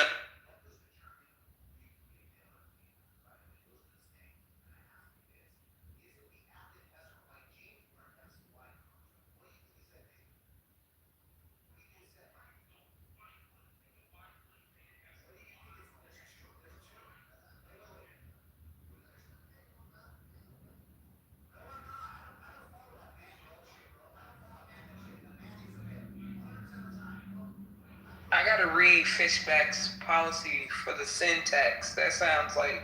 Yeah, he wants a 50% sin tax on all OnlyFans earnings. Oh, sorry. And the reason I even mentioned Gwen Graham is because Neil, what's his name? Neil Dunn, he's resigning early from Congress. So in Florida's 2nd congressional district, making the seat. Literally, it's going to be a special election within the next couple months. So it's only a Trump. It's a Trump plus 18 seat, but it's an R. The PBI is Republican. she could win too. I'm saying I'm gonna just be honest with y'all. I mean, this is when I was anti-black one time, and it was when she ran against Andrew Gillum in the primary. I supported Gwen Graham. I ain't gonna lie. I was anti-black. Shout out to James Tellerick. You get one time. Y'all get one time to be anti-black in politics. One. Alarico has a long-form profile in the New Yorker today.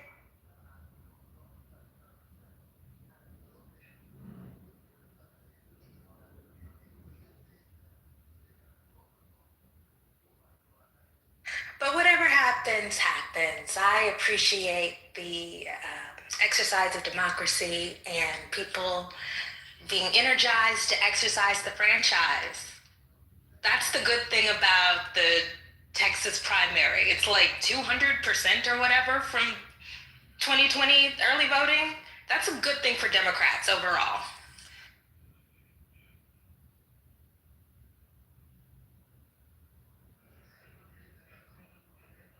$2022. That's what I meant. 200%. Voting is up 200% over 2022 in the primary.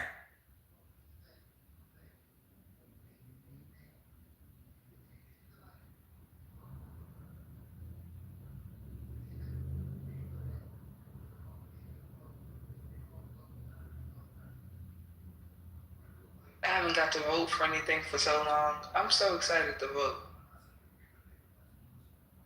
We finally have a real mayoral race, Mama. In the district? Yeah. I just meant that the incumbent won't be unchallenged for real. Shout out to Kenyon. Shout out to Kenyon. Go ahead. Get in there. I don't want that. What happened to black women? What's going on? I don't know. Black woman's gone astray. I don't know. This would be tough. Wait, you don't like Kenyon? What's going on? I didn't say I didn't like him. Okay. I'm a young mama. I have to vote for George. I have no choice. What do you mean? What's going on? The Green New Deal for DC. I have. Oh God. Matt Goliath, are you there? Yes. What is Talarico polling for the white vote in the primary? Is it 60-40 or 70-30? Well, I have to go back and look, but I think 70. I think the average is 70. when you need the whites to be race loyal, they refuse to be so.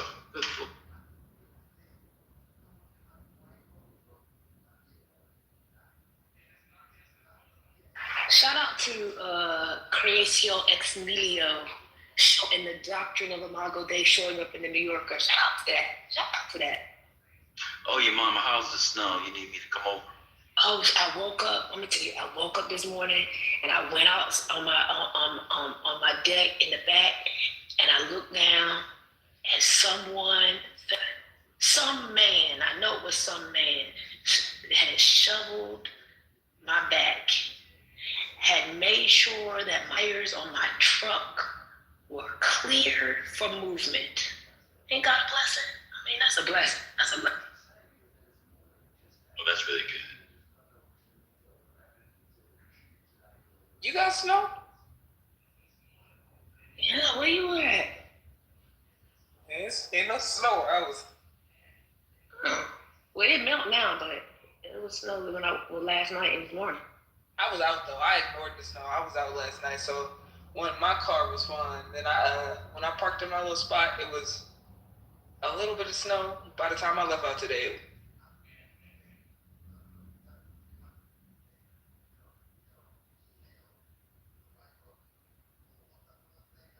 somebody in the chat said Kenyon is terrible. That person is gonna vote for Kenyon, so I don't even know why they. Kenyon's gonna. I mean, if I was vote, I mean, this is the sad thing. Robert White should have ran for mayor. He should be running for Illinois seat, but you know. I agree with that, but I mean, I don't know. Maybe they feel like everybody got to run to Brooke Pinto. Oh, that's true. They just gotta pull out a heavy hitter for that, right?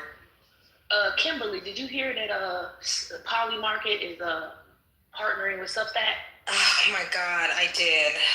I literally was just talking to another creator friend about this. Like, what the fuck? Well, I told y'all that y'all, you know, it's an alternative, but y'all, nobody else in your mom. I don't know anything, I'm right, but it's an alternative. Yeah, people just need to look for it, and then it's actually really good for creators, for real. Kimberly, are you still doing your creator work, or are you at break still, or what's the status? I can't. No, I'm not sure if you don't want to know. I'm not trying to put you on the Yeah, spot. I can't. My bad. It's not you, it's me. I do that type of stuff too, so I understand. I've taken a break for 3 years on one of my channels. I have like 600,000 subs on it, and I was gone for like ever. What's going on? I was talking about what I did. I wasn't answering any questions anymore. Well, letting know I relate. That's all. I'm taking a 3-year break from work. Y'all pray for this economy. God bless. From work? How's that gonna play out, your mama? I've been taking a 3-year break, maybe more than 3-year break. I wish I could do that. I don't know, man. You gotta just do it, no? I mean, I could, but I just... No, men need to work, Gemini. Like, mentally, like, my taking a break means I work less. Like, I just can't not work. Like, even on vacation, I'm doing something for my cell phone or my laptop. Like, I don't know. Put the feminism to the side. I believe women can take breaks, men need to work. Kimberly, this is why I need a man. Work. I need a man. Hey, so it's not just the snow. I knew it. Yeah, I knew it wasn't just the snow. You need a trash in there. I've been changed. Everything. Yeah, I need. It's more than the trash. She said she needs a man. I don't think she want to do everything with everything. With a man. Let's stay on topic. Let's go back on topic. Let's get back on topic. Yeah, the poly market thing though, I saw that and it really made me think like, oh fuck, what am I gonna do? This is how they get you. You sink all of the time and the energy into building the platform, and then the platform does something that disgusts you and you're like, oh crap, like the opportunity cost of trying to rebuild somewhere else is too great. What do they do? I don't know. Oh, they partnered. They're partnering with Polymarket, so they're gonna have like a predictive model on Substacks, which could be good, which could be bad, depending. But you guys should try. I mean, the content. You really should look into Ghost, especially if you're looking to be like more of a have your standalone brand. Like where it looks like a website stuff like that. I mean, they actually really do. Creators can do well by that. I know many journalists who have multi-million-dollar news outlets on the Ghost platform. It's true, and people have already been migrating. Yeah. And I don't know. I mean, this was pre-Polymarket, so I don't know what the Polymarket will do for people on Substack.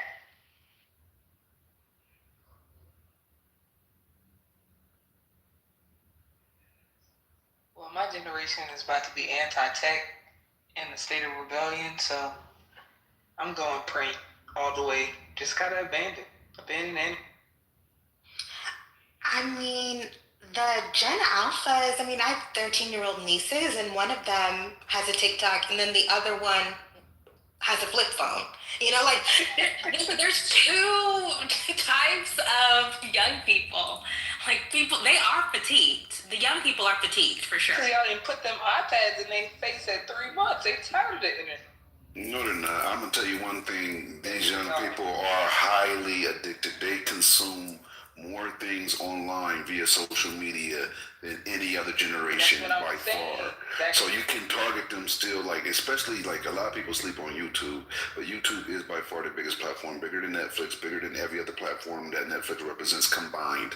They're not even fucking close to being number 2 when they combine, right? More people consume information there and find consumers there than any other location. The number 2 most visited website on the internet. The number 1 is Google. You can't miss. Everything else comes and fucking goes. Gemini, that's my point. young people have a natural inclination to rebel. Y'all targeting them on the internet. Y'all making them watch. Y'all won't teach them to read. Y'all making them watch Miss Rachel. These children are not going to want to do anything on the internet. They have a Chromebook at school. They are going to be anti-internet. It's coming. It's already happening, really. The rise in print media and all this vinyls and shit, niggas don't even want Apple Music. They are downloading shit back on the iPad. They got cameras with no screens. Like the no screen movement on Gen Z is really popping off right now. People selling shit with no screens. Nobody want to be on the screen. Because y'all keep targeting us.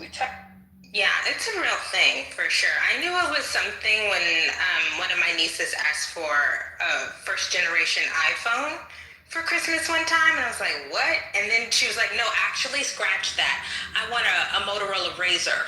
Like there's like a whole movement. I know about the retro movement, but at the end of the day, these kids are digitally addicted. They're tethered to their fucking phones. Exactly. They're tethered to their eyes. They're not going nowhere.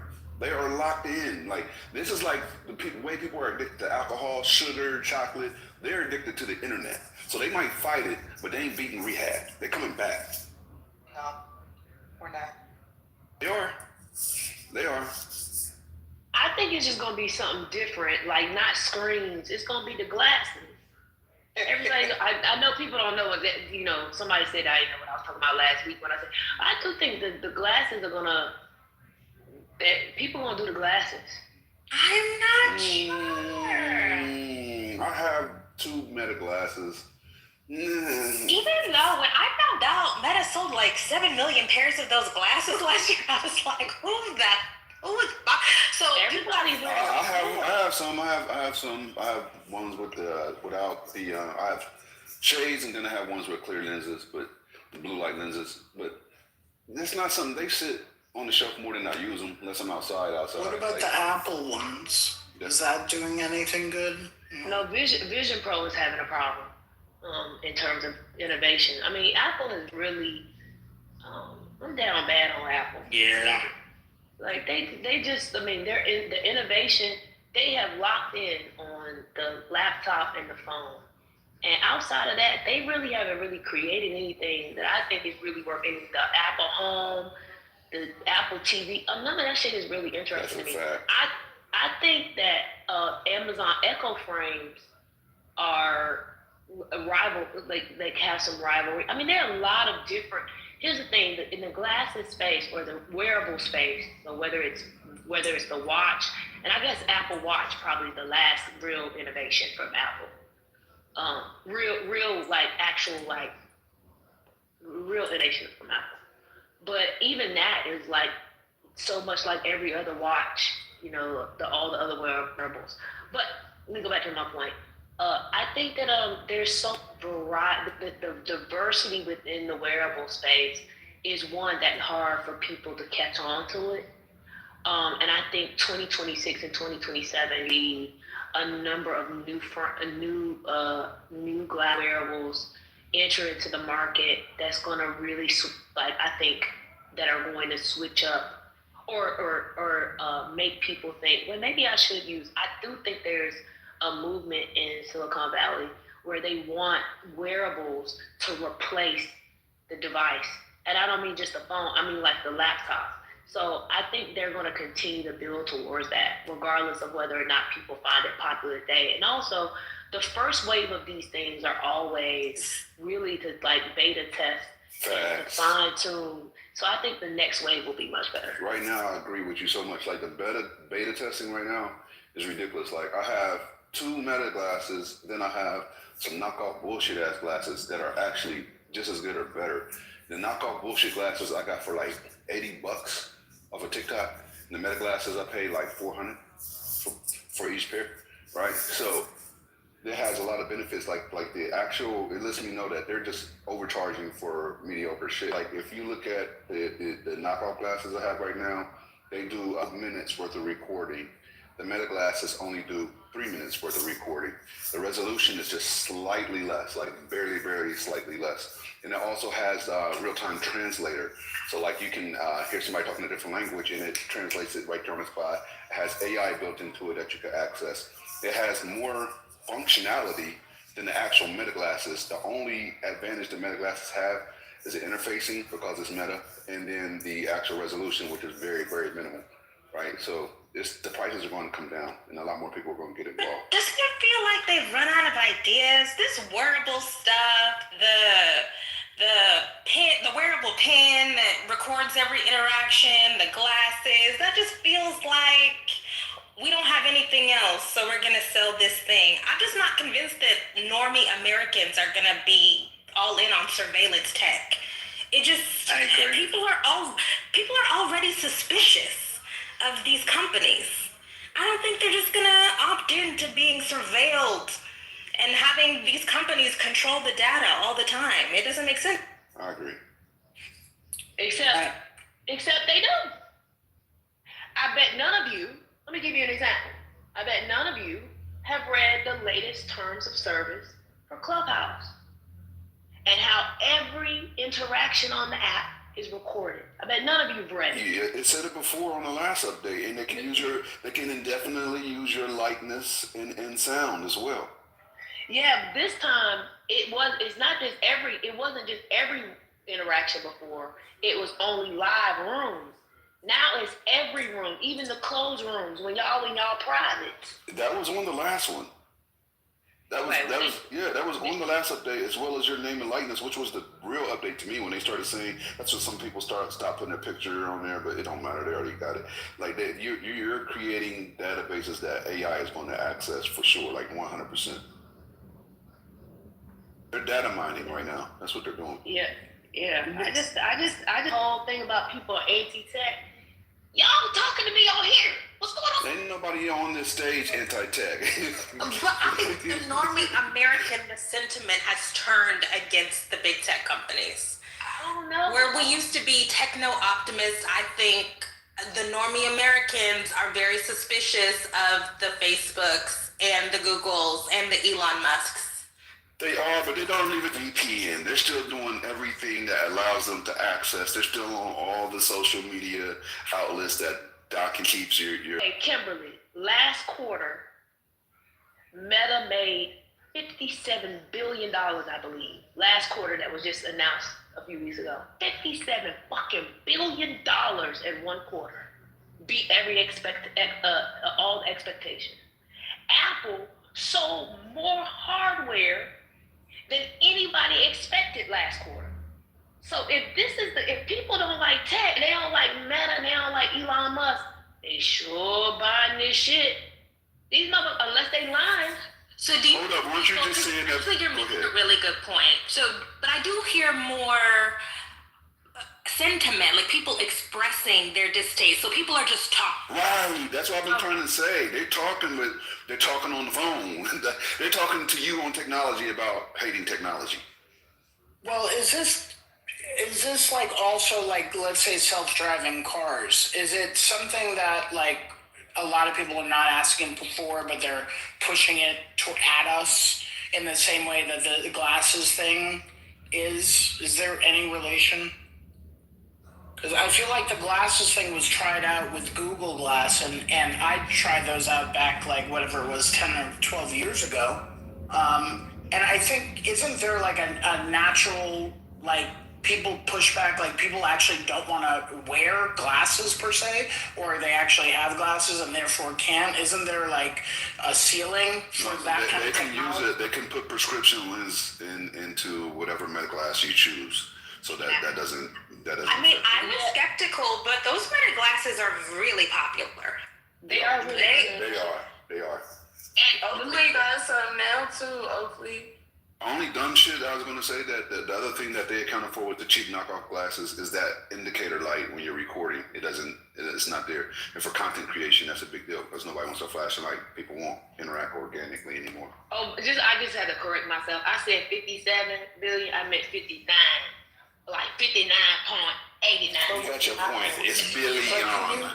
But can you break any of that down in terms of like where are they excelling in terms of their? I mean, how they're making their money? Wearables are doing well. I mean, it is known now that people in prison are buying Meta glasses and recording things. You can see it on TikTok.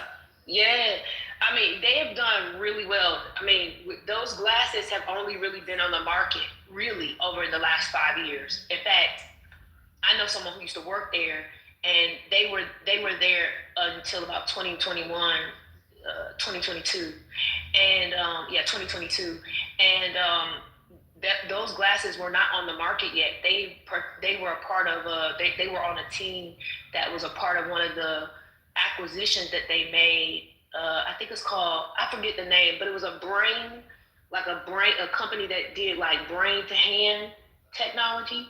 That was incorporated in the glasses. So just within the last few years, they begin to sell more, and they really don't have any big competitors. But I do think this year you're going to see more. If you looked at CES, you saw more glasses and prototypes than you did the year before. Also, like they're very different use cases for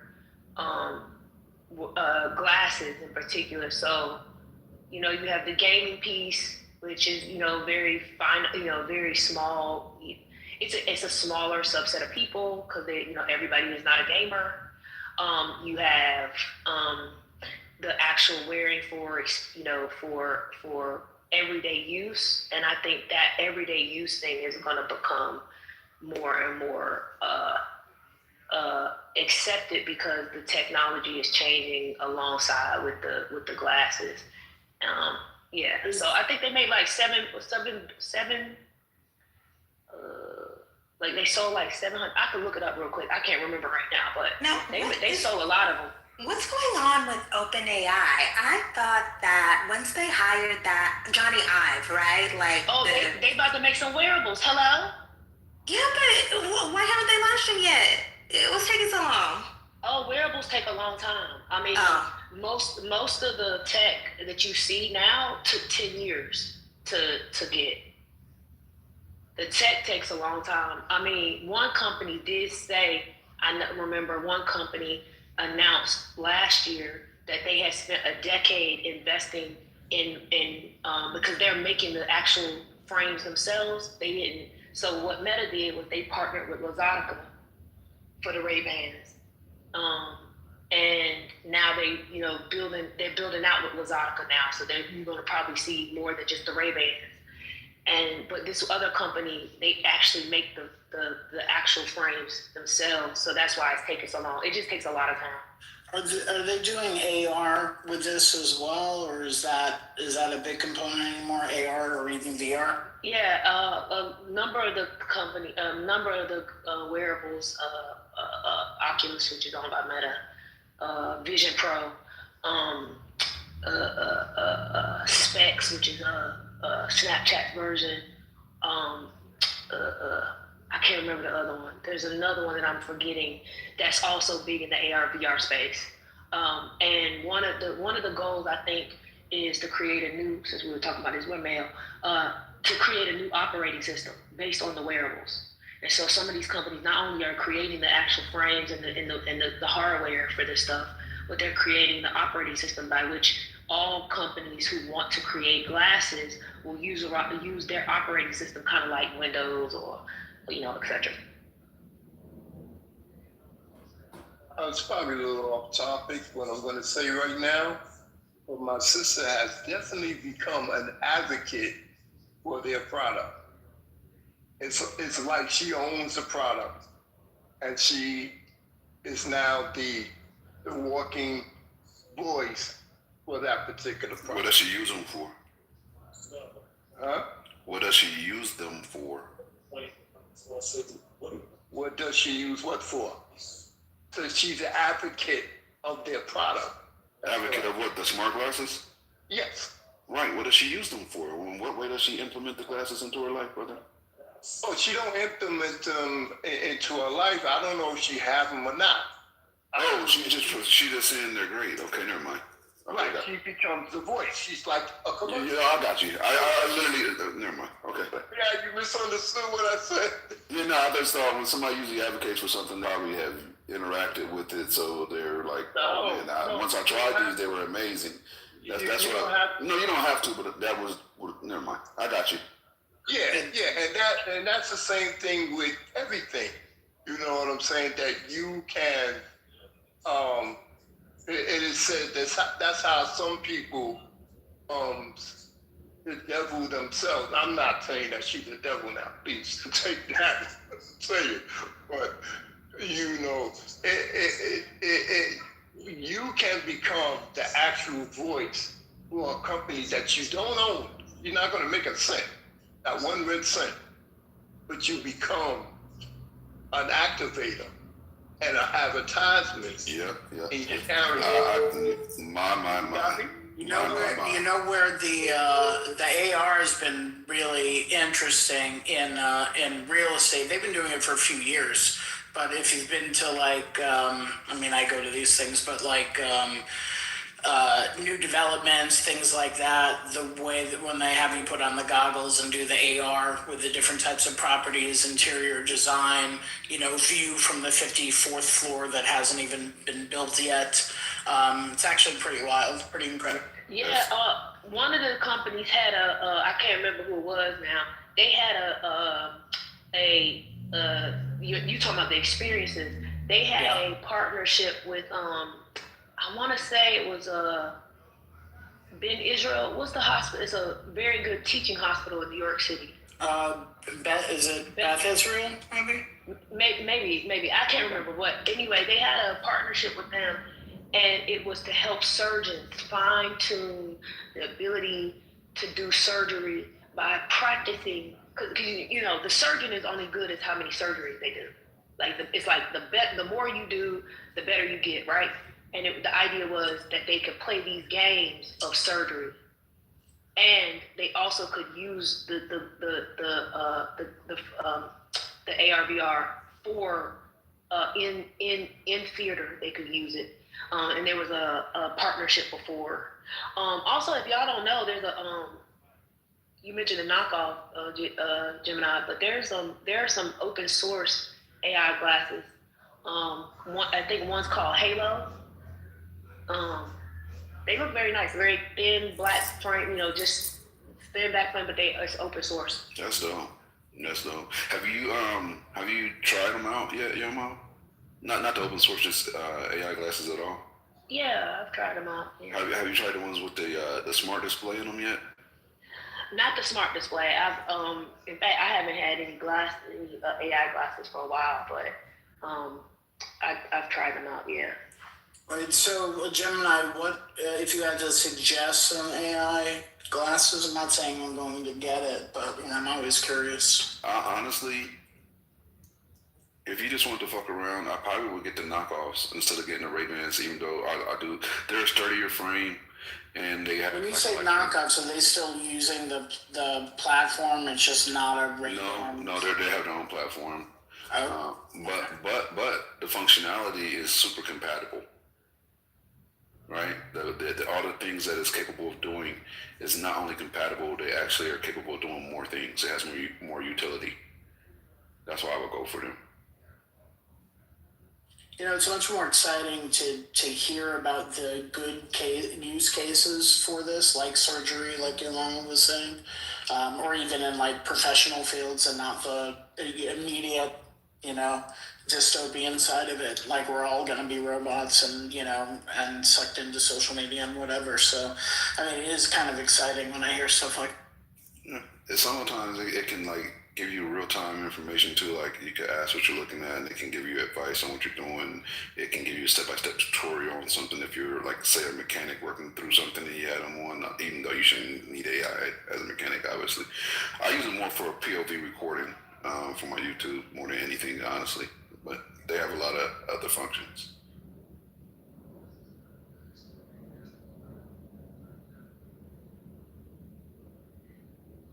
I would imagine if you're traveling, the real-time translation could be very valuable. Oh yeah, that'd be pretty great. I mean, I thought Google Translate was great, but the way that this is real-time interpretation is pretty amazing. But just being able to look through glasses and like understand architecture, for me, walking around the city, like those use cases are fascinating, or understanding the history of buildings, for example. Yeah, no, That's the kind of stuff I'm like geeking up. Imagine taking that as a tour somewhere too, like not just in New York, but if you're out and about, like say when you're in a DR, you know? Yeah, Snapchat just did Snap just did a tour at the Louvre, I think last week or the week before I read, where they had their AR/VR glasses in the Louvre. Oh, I like that. Yeah, they had, the Oculus, and I remember, it was very like early stages, but going into like different museums or even different, countries, historical sites, and having the glasses and being able to see 360, and that's kind of interesting, but it was, kind of primitive when I was using it. So I can imagine a much more, it'd be much better now. This is actually interesting to look at. I don't plan on buying more anytime soon, but I'm not going to sell the ones I have.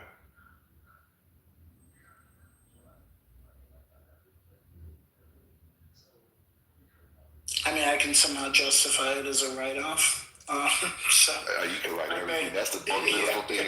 I'll write everything not everything. That's how I'm picturing it, because I can absolutely use this for my job in many ways.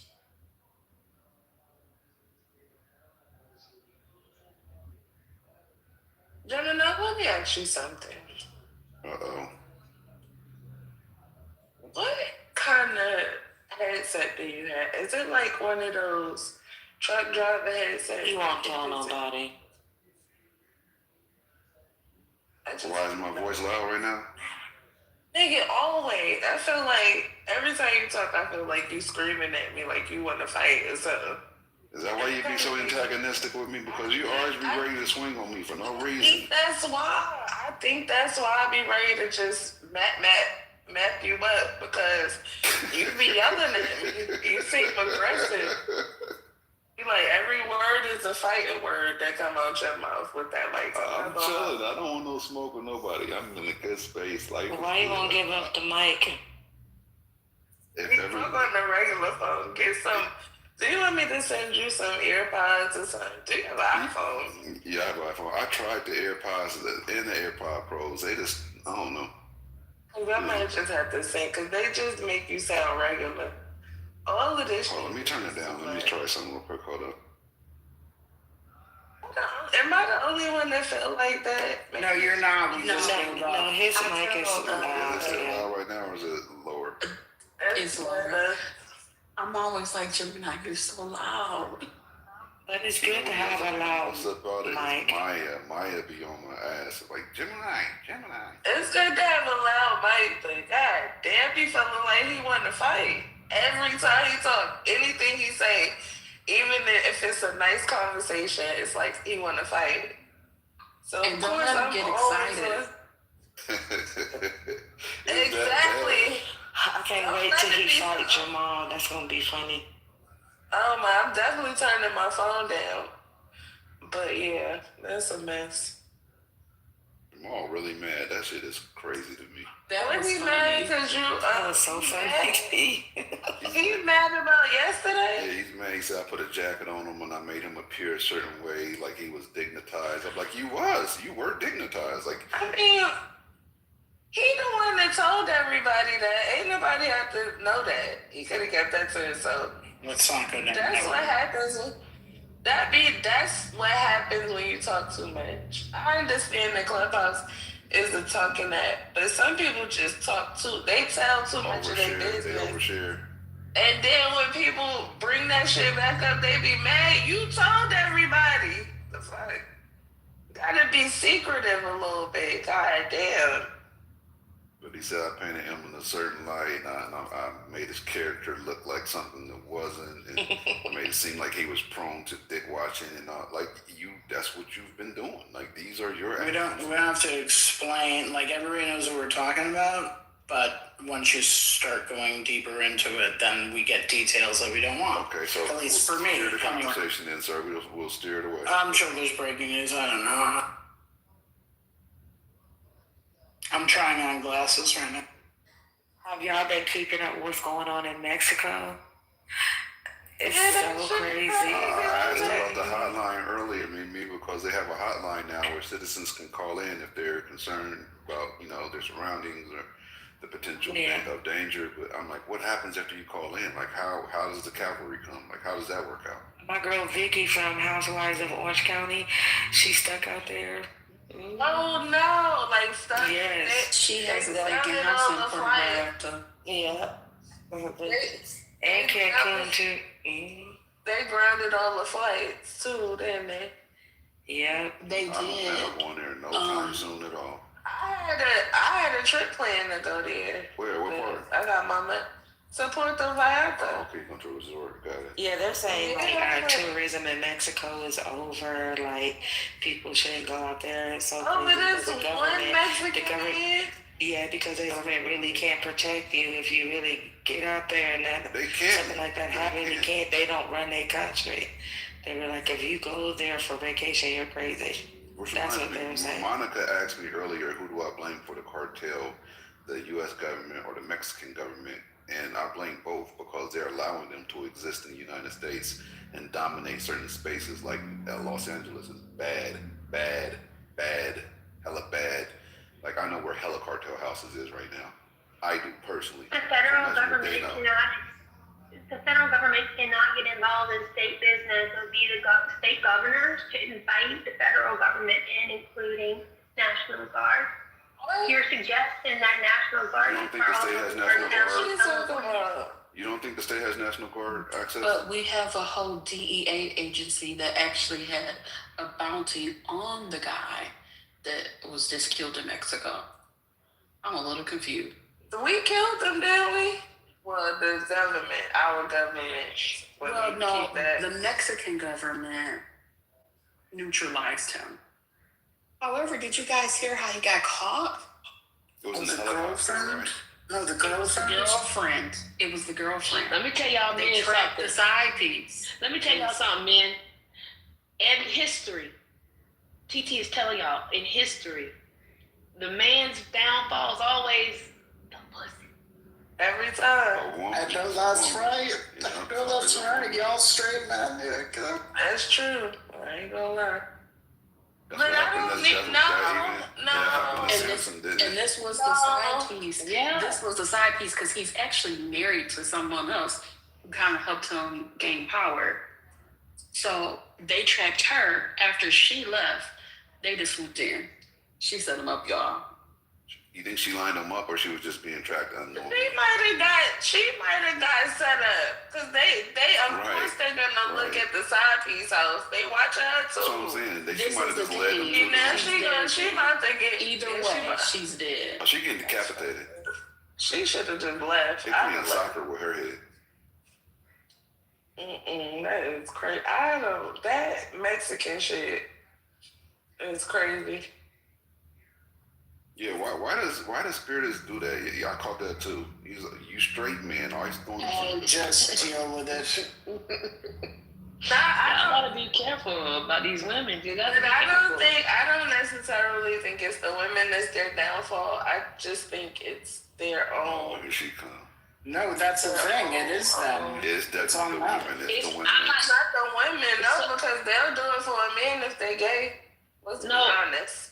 A man could be a gay man's downfall. Let's be completely honest. It's not about so the other person. Urges, basically. Yes, exactly. It's that. It's the men can control themselves, gay or straight. Exactly. Yeah, they can. No, yeah, and not as a general rule. Nah, it's not talking about. Not talking about suspected outliers, which may or may not be true. We're just talking about generally, yeah. I'm not a suspected outlier. I'm the rule of thumb, and we are very disciplined. Conversations, Scotty. That's the problem. So many people don't. They want to personalize it. No, I'm not that general conversation. Exactly.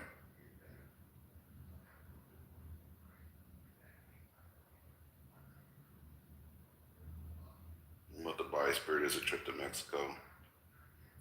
I'm following some of the gays in Puerto Vallarta right now who are down there, and a couple of them are posting that a lot of the tiendas are open and the community's coming together, and people are outside walking their dogs, and things are like, it's really about the community and things are okay for this moment. But it was scary as fuck yesterday, so it's nice to see at least that for now. It's not that they're not cautious, but it's just they are outside. They're not, sheltering in place at the moment. That's what it is. So it's different today. So it's safer. Okay. Was the fire spatty yesterday? I'll say what now? This was the fire yesterday? This was what? I'm talking about Puerto Vallarta? Yeah, the fire. Yeah, the fires and all that. Yeah, today it's just, a lot of gays vacation in Puerto Vallarta, drag queens, things like that. I got friends who have condos down there, and there's a whole gays, I forget what the area is called, but there's a specific gay area. But they were posting last night in real time, what was going on, seeing the buildings on fire. And, today they're, kind of out in the street, walking their dogs, going to stores, and how the community is feeding, the people staying in hotels that don't have restaurants, things like that. So it's kind of nice. Were there any fatalities? No. Oh, I think there were, but I'm not caught up on the numbers. American citizens? No American citizens though, right?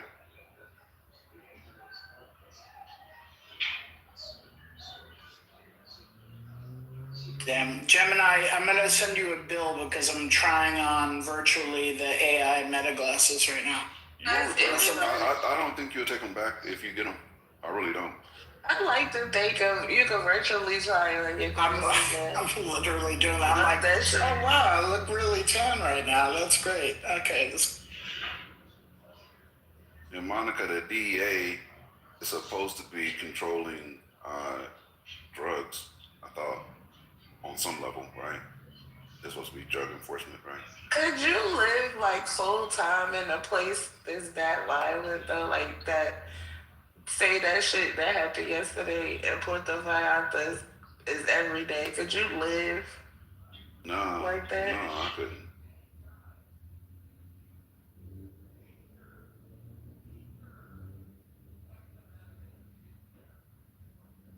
Well, on a completely unrelated, unpolitical, well, sort of political level, I was in a room last night where I found out a little more about our little gold medals and our karma points. Do you want to know about that? The who now and the what? Put the what and the what? Our little karma point. Gold medals and karma. And our gold the karma. Okay, yeah. I missed that. Yeah. Some people got 0.2% and they don't deserve it. So explain it to me. It was what I found out last night that was interesting in another room by somebody who I think is an ex-icon or whatever. She was breaking it all down, and she said, okay, so now here's the next step. The next step is they are monetizing this. Don't get excited. Clubhouse isn't giving you any money. What they're doing is, let's say Spiritus wanted to buy 20 gold coins. He can buy those through the app. And then let's say he wants to give me 5 gold coins. Those 5 gold coins are now in my account, in my Clubhouse bank, which after 10 to 30 days, they then disperse the funds to me. Okay? So you have to kind of hear this out. Like if Scotty just wanted to send me $20. It's what fan base doing already. Well, Reddit kind of does this. So here's the thing about it. It's like if Spiritus wanted to send me $20, he could send me $20, right? If Spiritus spends $20 to buy, 20 gold coins, because I don't know yet how much they are, and he then gives me 10 of them, those 10 gold coins in my account, when I bank them out, are only going to be worth $17. They're not going to be equal to what was paid for them. This is their way of having the community more engaged. And it's what they're calling it's retarded. It's dumb. Yep. It's really not that retarded, I guess. It's what all the other apps is doing. whatchamacallit is doing that. TikTok does it. But fan base did it. You know. Doesn't fan base still do that? Or no? Don't they? TikTok does, Reddit does. TikTok. Oh, right, TikTok. Platform that does it, yeah. Yeah. Oh, so they. All right. Right, well, they take their cut of how TikTok actually has a really good system, though, with the way they disperse the gifts and the monetary aspect of it is dialed in. But you can get money a lot of different ways with TikTok.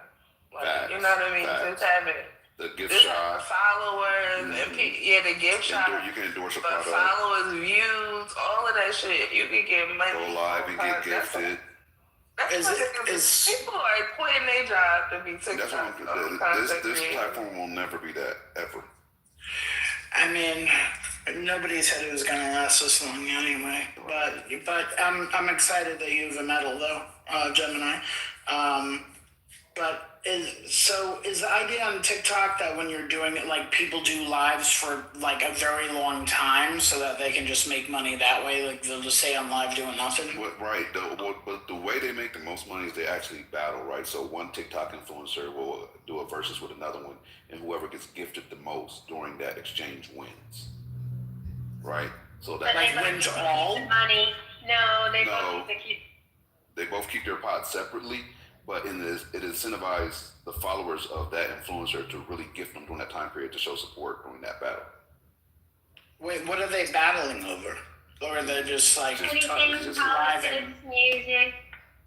Right. It'll be all kinds of stupid shit. It's this one where they be trying to feed the fish and poke a hole in the bag to feed the fish, and that shit takes forever. But that shit it'd be so many people in there watching them. It'd be some of the weirdest shit. Somebody be trying to sleep, like if you gift them, then the alarm goes off so they wake up and that you interrupt their sleep. They have a lot of dumb shit, man. They be making money though. You guys heard of Pinky Doll? She was like one of the first NPC. Like this girl the is here NPCs popping is popcorn crazy, and a fucking flat irons, kernel by kernel. She got brand deals and everything. That's another way they get brand deals if they get big enough. If they get they do. The rock followers. The way people be whoring themselves out for TikTok is crazy. But these brand deals, y'all be surprised at what the kind of money you can make off of a brand deal. Like seriously. Yeah, you see these people when they blow up, or just not even when they're still regular people in their house, and then like 2 months later, you see them in a brand new fucking house. It's like, huh? Yes, I'll be like, damn, y'all just came up. Y'all be surprised. Like I have one with Athena. I have one with AC Infinity. I have one with Growers Cocoa. I have one with Pulse. Like they give good fucking incentives. Like really good pay too. What I don't like is there's this chick who started. She was cooking, but she was yelling the whole time she was cooking, and it's aggressive cooking, whatever. And I really like her a lot, but at first a lot of people didn't like her, but now she has a New York Times best-selling cookbook. She's on book tour. She's in a new house. Is she cursing people out? No, she just yells at them. But she'll say, well, anytime you touch the meat, wash your fucking hands. She's just like, she's aggressive with teaching people how to cook or telling them, you don't have to do it this way or that. You don't have to be PC, but when like on my channel, I curse, I do whatever I want. Like I don't do anything that would damage the brands or that like they have contracts that you sign. So with brands when you're branding, but when but they allow you to be you. They don't want you to try to be like. They need to ease up on the. I don't know how that's going to go with American TikTok though, because now it's not shining. Mine are through YouTube, so I don't have to worry about it. It's horrible. Yeah. Well, since it's American TikTok, they need to ease up on the cannabis content because I'll be in. They won't let us. They push back. That shit is ridiculous. Like all you can do it on YouTube. YouTube got cannabis content. But it can't be implied sales, right? It's got to be for educational purposes. Yeah, educational. But the shit is stupid though. Niggas is making money. We can't at this point. Yes, we want to do all of the things, invest all of the things. But Brooklyn, check this out. I'm sponsored by Athena, which is one of the largest nutrient companies in the cannabis space. The only one bigger than them is Advanced Nutrients, right? And they would cross-post a lot of my content because I'm sponsored by them. So that would expose me to their audience on Instagram, which was dope. It would bring me a lot of business. But Instagram snatched their whole account. 330,000 people gone. Yes, that's like, what I'm they don't saying. give a fuck how big the company is. I think my page on Instagram isn't that bad, but I posted something and they took it down, and I was like, I'm just over this shit at this point. I've lost my cannabis page about 5 times. It's like weird. People smoke weed. Hello, somebody need to do something about that, because the shit that you can see on Instagram is way worse than weed. They be showing murder. They be showing yes. all kinds of. If you want to do cannabis and have no problems, Clapper is like TikTok and OnlyFans together. Clapper, CLAPPER. I want to Clapper's I'm gonna check them out. Clapper is crazy. Clapper sound like they. Clapper sound like. Clapper do sound kind of wild. I need a young clap. You don't get your clap on clap. Sound like I need a Magnum. My thing is my thing is with cannabis, especially, like, yeah, you could do OnlyFans or Patreon or whatever, but I don't want to do that. Like, I just don't. If I'm gonna do content, I want to do it on the major platforms, so you can get all of the people that follow the major platforms, right. And then it's like it's easier to do it on the TikTok or Instagram or Facebook. What you do, Brooklyn, is you do more tame content on like the major platforms, like on YouTube and Instagram, and then you funnel them into the places where you can do more extreme. Yeah, exactly. It takes 7 touches to sell something to somebody. They need to see it. No, because I really want to do so where you can put it. I want to do a cooking show, but I want to do cannabis cooking. I don't want to do and I don't want to have to. I can tell you how they do that right now. I already know how they do it, but I don't want to do that. I want to be able to make it like I know how they like use a different type of herb, or they say it's a different type of herb or something like that. Broccoli, yes, that's stupid to me. I know what it is, but then they still get censored. They might get kicked even for broccoli. It's so fucking weird. I'm going to do a cooking channel too, because I'm doing infused butter and infused oils and infused sugar and infused flour. But they're real funny with that, like you said. Like, you never know. You could build a platform for days and days and days, and then in 1 second, it's gone that quick. I am too. I do all of the bases. So I want to do a cooking show, because of course, if I got the bases. Can you cook though? Yes. What you be cooking? Oh, now I'm okay. Wait, hold on. What you be cooking? I don't care. I'll be your bitch. I'll be your bitch, Brooklyn. Don't worry about it. You be cooking grilled cheese sandwiches? What's going on? What you be cooking? I'm doing infused grilled cheese sandwiches. Like anything. I made a bomb ass fucking mac and cheese. And it was infused, but you couldn't taste it. You couldn't taste the weed. A lot of people. Hold on, you be cooking this food with weed in it?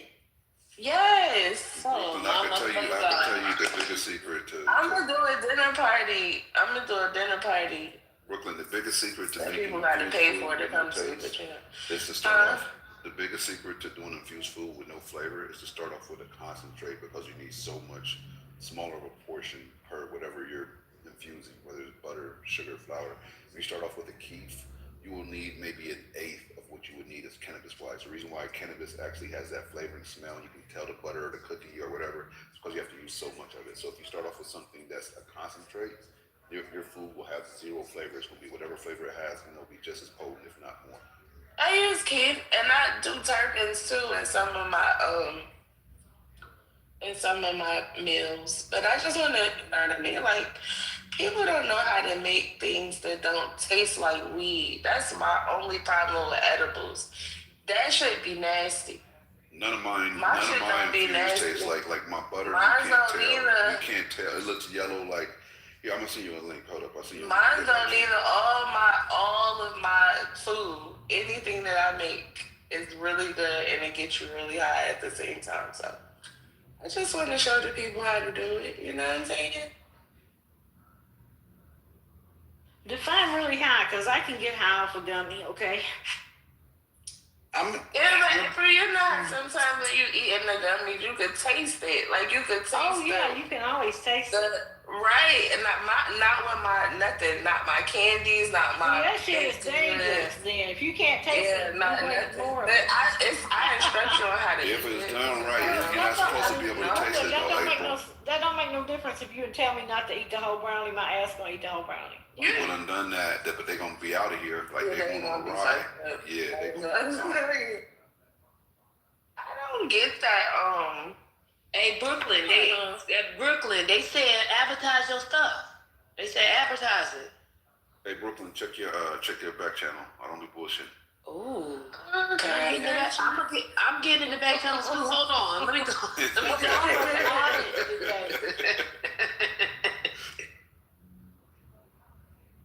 That's my I just wish the only thing the problem here is that it's not really legal here in Atlanta. I mean, in Georgia.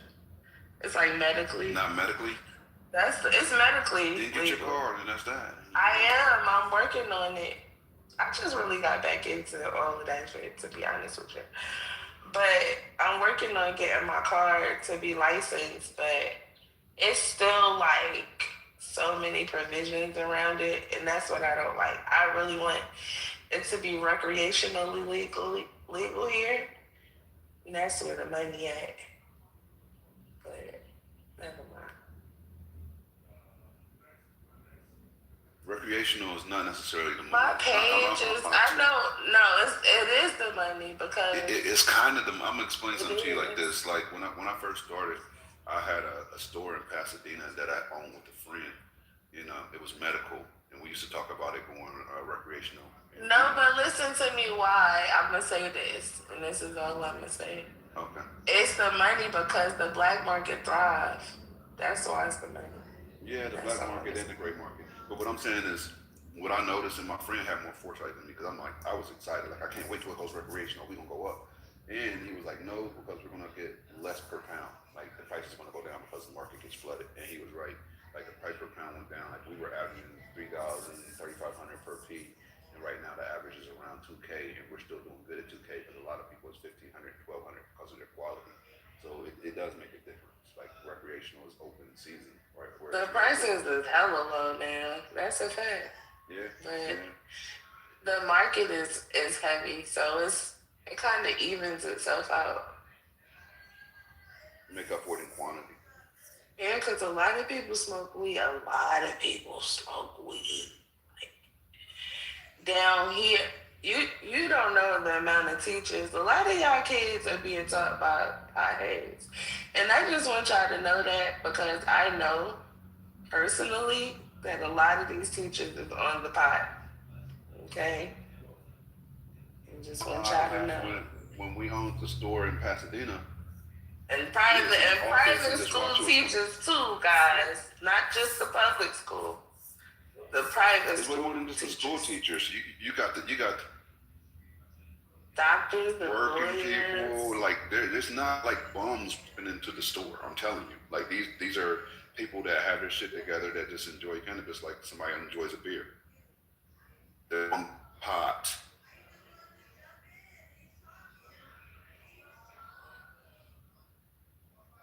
Alexandria said teachers get a pass.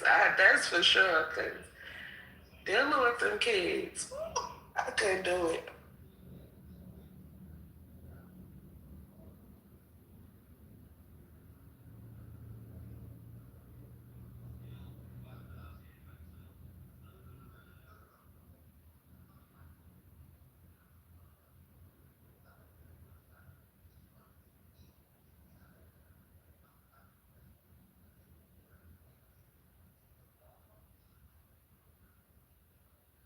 A lot of you Republicans need to smoke or eat, bathe. I don't fucking know. Y'all need to do something with cannabis involved because the amount of hate that y'all have in y'all beats. It got it.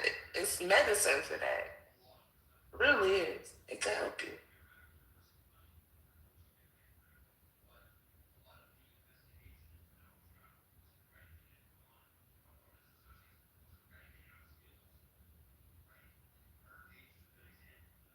So Gemini, last question on hold back because if I start going. Gemini, last question on the glasses. Do people use them to do lives basically, and that's what a majority of them do, or is it take pictures, or is it a lot of people go live? Absolutely. Okay. And it gives a POV to everybody watching.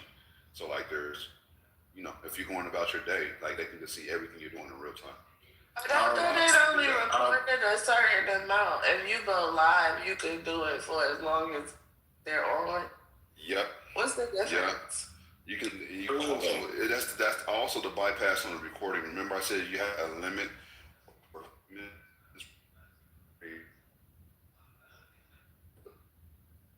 I think you're in the Matrix. You can record the entire. I thought that was me. You was in the Matrix. So does it go to an app on your phone or something It like goes to that? your Meta. You download Meta on your phone. Oh, okay, got it. Okay. It automatically imports it, like whatever videos you save, record, it automatically imports it via Meta to your phone, to your But if you go live, what platform are you going live to? Instagram? Probably Instagram or Facebook. Facebook, yeah. You just probably have to choose the default. Oh boy.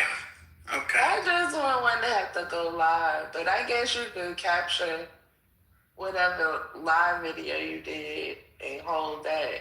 So they just need a workaround. Why the fuck that shit just don't go to a server or some shit? I don't know. Like, why can't go somewhere like a cloud and be stored like any other video you take? Why have to have a limit? It can. You probably have to pay for the storage. Of course. Yeah. People don't pay for storage though. Yeah. Yeah. But yeah, I think wearables is the next thing. People gonna want those. They're waiting for them. I was wrong. I was wrong. No, you was right, El Mama. You was absolutely right. Like, that's all the kids, the Gen Zers. That's all they talk about. They can't wait to get something new. If they could get something inserted and implanted in their bodies, they would definitely do that too. They don't know nothing about secrecy and none of that. They telling everything on the phone. This is a whole new world that we live in. Okay? We're definitely gonna thrive. All right, last and final question, Gemini. When you're recording, let's say you're doing a live, do you need to be connected all the time? So, for example, if, I have a friend who is going to be, recording live and then he goes down subway and then takes the subway, is that going to be recorded the whole time, but maybe not live? I never went live on them, so I don't know. Oh, okay.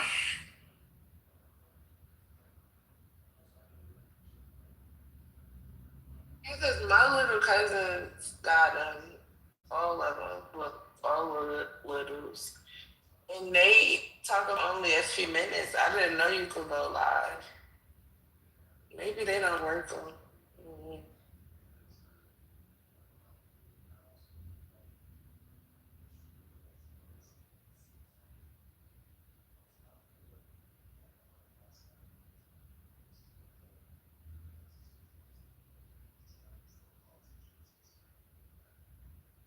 Well, if I get them, I'll report back. Scotty, I'm not gonna lie, I wanted to appear, but then I would be messy. I would be outside, just recording all kinds of crazy. Well, that's the thing. Like walking around New York, like I do that anyway, But with IG. But if they looking real good, they can tell the light is on. I don't want people to know I'm recording them, but I be wanting to record the things that I be seeing around me. It'd be like a Oh yeah, yeah, I don't mean the messy stuff. I just mean like outside, you're just walking the streets of Soho or whatever, like I normally do anyway, so.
Yo, Devon, what's your news, bro? I got nothing. We pay you too much for this, bro. Get on it. Well, me and Mondani have this love-hate relationship. He wants to dip into New York City workers' pension fund to close his budget gap. He done lost his jackrabbit mind. That's all I got for now. I'm going on. Is there a history of that with mayors, or is this like the first time? Never heard this shit in my cotton picking life. Never have I heard a mayor say, "Hey, we want to touch your pension because we came up short for the building fund." You see, it's something I saw. I don't know how real it is, but I saw a woman going off. She was a city worker. I said, "Ain't no way," and I didn't want to look it up to see if this is even a thought. Because, dude, just do the property tax thing. Don't touch the people pension. Like, that shit is crazy. Another thing I saw is why he's short so much money. Did you see the programs that he needs the money for? Oh, Ben said this happened before. I didn't look at the details, yeah. The programs that he needs the money for are, I don't know, a bit questionable. Let me get that. And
programs aren't bad. So he's short $6 billion for the universal child care. I'm for the universal child care. People need child care. You want them to work, help them out. He's short $800 million for the free bus service. That one is questionable, in my opinion. He needs $100 billion over 10 years for the affordable housing plan. He wants to build 200,000 rent-stabilized units. And the Wait, did you say 100 billion? Yeah. Oh, over 10 years. Okay. Over 10 years, yeah. So I guess part of it, he needs some of that money now. Food security. The 5 city-owned grocery stores are estimated at 60 million. I don't know about that. I mean, 60 million is not. Yeah, but we have food pantries. I just don't know about a city-owned grocery store. I just think it's smarter to put the money towards the local communities, because if you're gonna have a city-run grocery store, you know damn well if you have one in Brooklyn, let's say in fucking Williamsburg, ain't nobody from Coney Island going there. Ain't nobody from East Flatbush going there. And like vice versa, even if you put it in downtown Brooklyn, you think someone in Canarsie, same borough, is going to go there? I mean, I don't know. And I question where to put it as well, right? You want to put it in an area. I think it's better to outsource it to, like, there's a church around the corner from me that's doing this. Well, I mean, they're giving away food. It's the food drives and stuff. But, I mean, I think there's a much better, more efficient way to use those funds towards, like, community, like micro communities, and get food to the people. Yeah, I agree. And healthier food, right? Because it's got a lot of food deserts in the hood. So he has the school class size reduction. He definitely has to find that money. Because that is something I believe the Teachers Union fought for and won. I think they want to limit class sizes to 21. I could be wrong, between 21 and 25. Except for like gym or music class, electives, those classes can be larger. He didn't put a price on this, but he needs a new department focusing on non-police civilian response to mental health crisis. Yeah, I agree with that. He needs to put a price tag on it. I don't see. Well, I think they need to shift it. They need to shift it from the NYPD. What do they put? What is it, like $8 billion for the NYPD or something like that they have? Yeah, it's ridiculous. I mean, the crazy thing. Well, crazy or not, I mean, the budget for this year for 2027 is, I think, 127 billion, which is the size of like a lot of countries and bigger. And 10 years ago it was 80 billion. Yeah, these aren't bad. But that doesn't it doesn't fall on him, though, you know what I mean? Yeah. I saw a woman ranting and losing her hair, naming some questionable programs, and I don't see any of what she was talking about, so I'm not even going to bring it up. I don't know, the grocery store thing, again, say you put it in East New York, which it probably will be needed. Like Spirit has said, the people who live in Coney Island or people who live on the other side of town, they can get on the free bus, I guess, and they can go to the grocery store. Like, I hope he gets everything he's asking for. It is what it is. And I see you, Ben. Yes, the shortfall is not his fault, but it's his to solve. It's definitely Adams, who, in my opinion, was another piece of work. But he got to figure it out. I have a family member who fashions himself as a conservative. So, of course, he doesn't live in New York City, but he sends out texts complaining about Mamdani to the family, and he doesn't even live in the city, but likes to go to the city to use the parks and all the other amenities. I looked this up.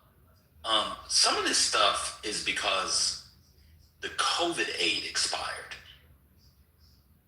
So there's a lot of services that New Yorkers have been using from federal dollars. That stuff is expiring. They're not going to get it from the Trump administration. So that's one thing. Let's see. Yeah, that's the first thing. The second thing is,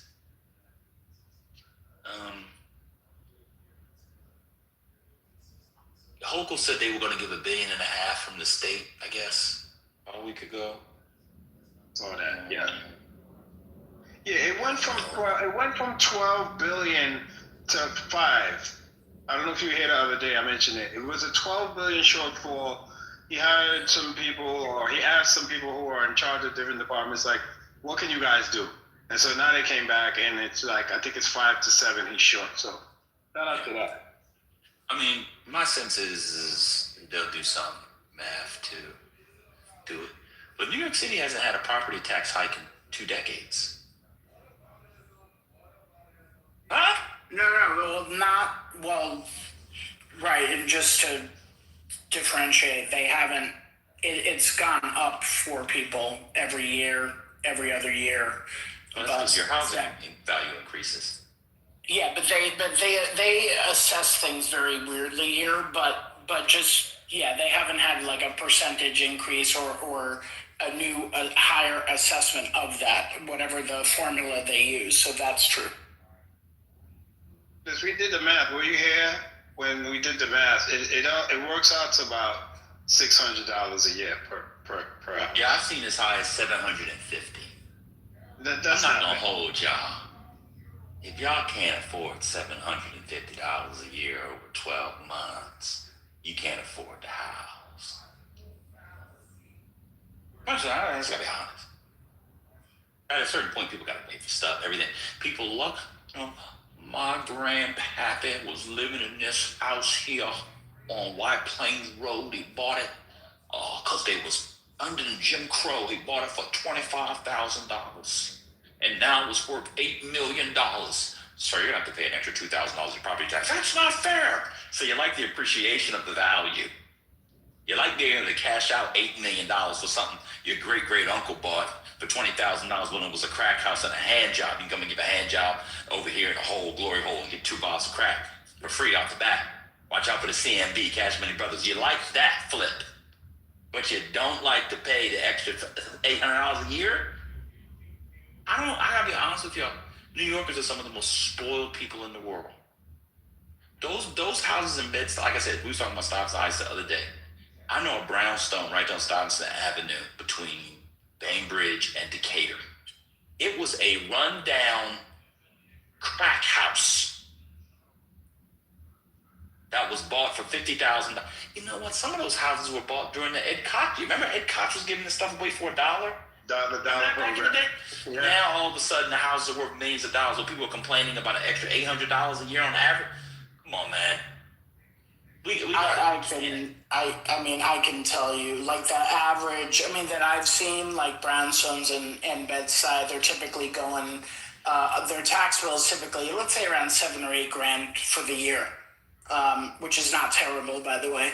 And this is sometimes for 2 families. So them going up 10% is, when it costs them 2.5 to 3 million, we're talking about new people. There may be an argument for doing something, not as heavy for, people that have been there for, 30 years and have rent stabilized tenants and there's rent freezes and all that. But, somebody, some new couple from Eastern Europe coming in and buying a $3 million brownstone in Bed-Stuy because it's a cool, hip area, they can afford the increase. I saw, Divine, you said it the other day. If you're in the START program, this don't even apply to you. If you're in the START, and especially they have the START Plus for the elderly, so they'll be fine. And then you have START Plus, the START program, those who are already in it are grandfathered in. So it's the new buyers. They're the ones that are gonna have to. What if he proposed getting rid of the START program? Oh, no. You can bring on a lot more money. Oh, no. We can't do that. I can't.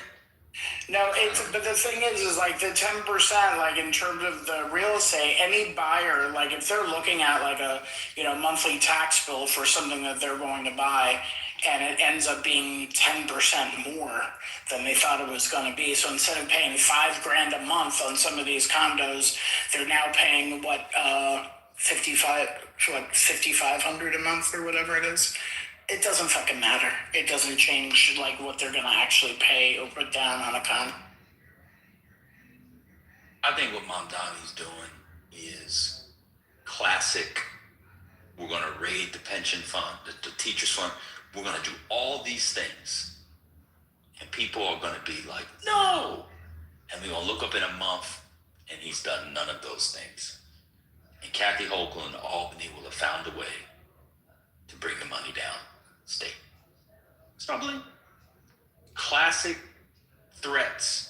What do y'all call it? Peace through strength. Now, when Trump does stuff like this, a lot of people are like, I'm not it like that. Or when other people, in my mind, I'm just like, well, first of all, what's the average tax bill? I don't know, man. $800 a year is not that much money. But the other thing I was going to say real quick, Devon, I don't know if you saw this. A lot of this stuff is also from the asylum seeker services. Cut it. You need to cut it. Cut it. Just cut the asylum seekers. But then all the liberals will be upset and won't be able to say how much they love the immigrant and the downtrodden. It's classic liberal hypocrisy.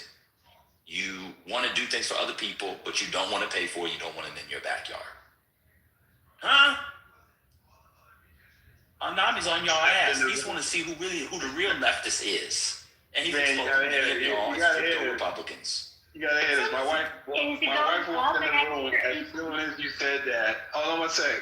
My wife walked in the room as soon as you said that. She said, "Yeah, I fucks with him." I mean, just cut it. I mean, I don't. Again, His wife says she fucks with Bad Bunny. What's going on with the wife? First time somebody's wife has said that. What you doing, Devon? She only fucks with you. Yo, mama, come on. That's Brooklyn talk. You're taking it too far now. You're taking it too far. I've been shoveling snow, and that's not only my home. Just cut the services. I don't know how much those are, but just cut it. That's all. Why not cut it? Adam started to cut it, right? He was pissed off. He was like, enough. Remember they were selling him up here by the busload from Texas? He was like, this is not sustainable. I remember the crying. Adam wanted a pardon from Donald Trump. That's why he was let's keep that as another thing. But I don't know. I'm not gonna hold you. If an average of $800 a year brings in, how much does it bring in, Spiritus? $3 billion? Yeah, it's a couple of billion. I might just raise that bitch anyway. I mean, raise it 4.5. I honestly don't. I don't have an issue. It's coming predominantly from the wealthy, regardless. So I don't know. As someone who has doors in New Jersey, you know, I see Anthony's here. We like to use the word doors. As someone who has doors in New Jersey, I never want to hear about property tax from New York City people. Huh? Ever? Huh? It's better than Long Island. You don't want to, I mean, hey, if you got it, go ahead. But property tax in Long Island is a fucking criminal. Yeah, but people are out there. I mean, it's criminal because the value of the homes, that's what people love, the value of the homes to go up, but they want their property tax to stay flat. Ironically, that's what ironically, you get that in California, which is funny. I think it's Prop 11 or Prop 13 back in the 70s or whatever. Do we have a question for Anthony? No. I just wanted to chime in on the taxes because unlike California, when a house or property gets sold here, it doesn't reset to a new tax rate. So it's not like, for example, 2% of the whatever the sale is.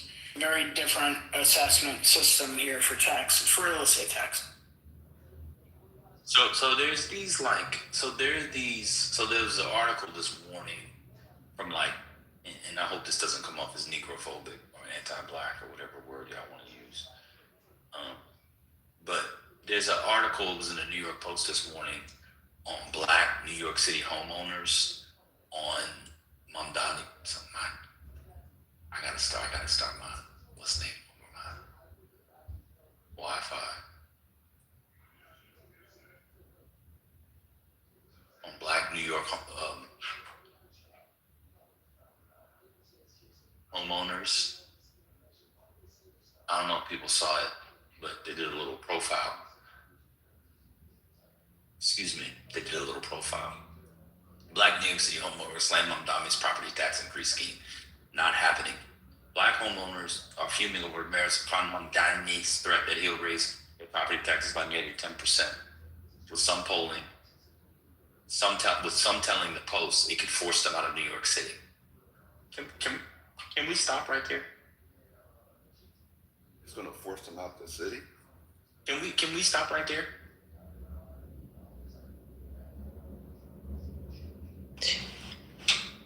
What outlet did you say? It's the Post. So they had these people. Yeah, they had these people. You screamed affordability, you ran on. You said affordability, and the first thing, not even 3 months of the administration to your term, you want to hit with 9.5% property tax. Not happening. Mamdami reeled the whopping nonprofit speech last week. He said his record $127 billion preliminary budget proposal for next year. The proposal is the last resort for raising revenue if Albany and Governor Hochul refuse to provide the income tax hike he wants on New Yorkers making $1 million or more. Quote, there's this narrative that the governor's going to tax the rich. You tax the rich. This is gone. Oh, man, what's going on? But the problem with that is that you're only giving two options. Johnson said, nothing higher property taxes will squeeze Big Apple residents where they rent or own. You're saying if we don't tax the rich, then I got to increase property taxes. There were many, many other options to make sure that things were affordable. Johnson was one of the 30 homeowners who joined the Hands Off Our Home rally. 30 homeowners. On Thursday, 30 in a city of 8 million people. 30. He's from Cambria Heights. Why would they even write this story with 30 people? That is insane. Because they were black homeowners against it. 30. And I know what this is. I know this type of astroturfing in New York City politics very well.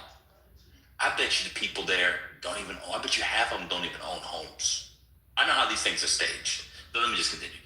I could lose the bet, but still. Some of the rallies to the proposal would hurt lower income New Yorkers to the point they'd be forced to sell and leave the city. They're not in the START program? Why are they not in the START program? Lower home. How much is it? What's the income for the START program? 500,000? Under 500,000. New York City.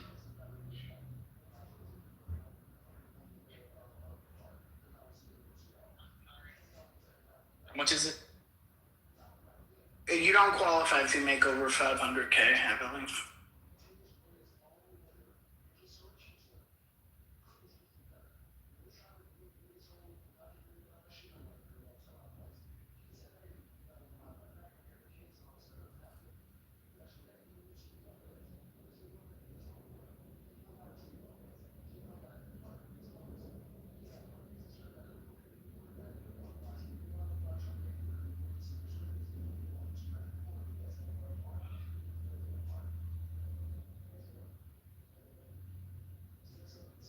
It's 500,000. NYC homeowners can qualify for the STAR school tax relief program with a total household income of $500,000. Wait, is my mic working? Okay. Okay. Yeah, I couldn't hear you. Yeah, he said that already, Devon, and then he didn't read the whole thing. He just said you can't qualify over $500,000, and I think Van Bunny is gone. I mean, like something happened to his Wi-Fi or something. Okay. And then have the enhanced STAR program requires a total household income of $110,750 or less for the 2026-27 school year. And I think the enhanced is for 65 and older. Okay. So yeah, I was looking at the chart, right? So if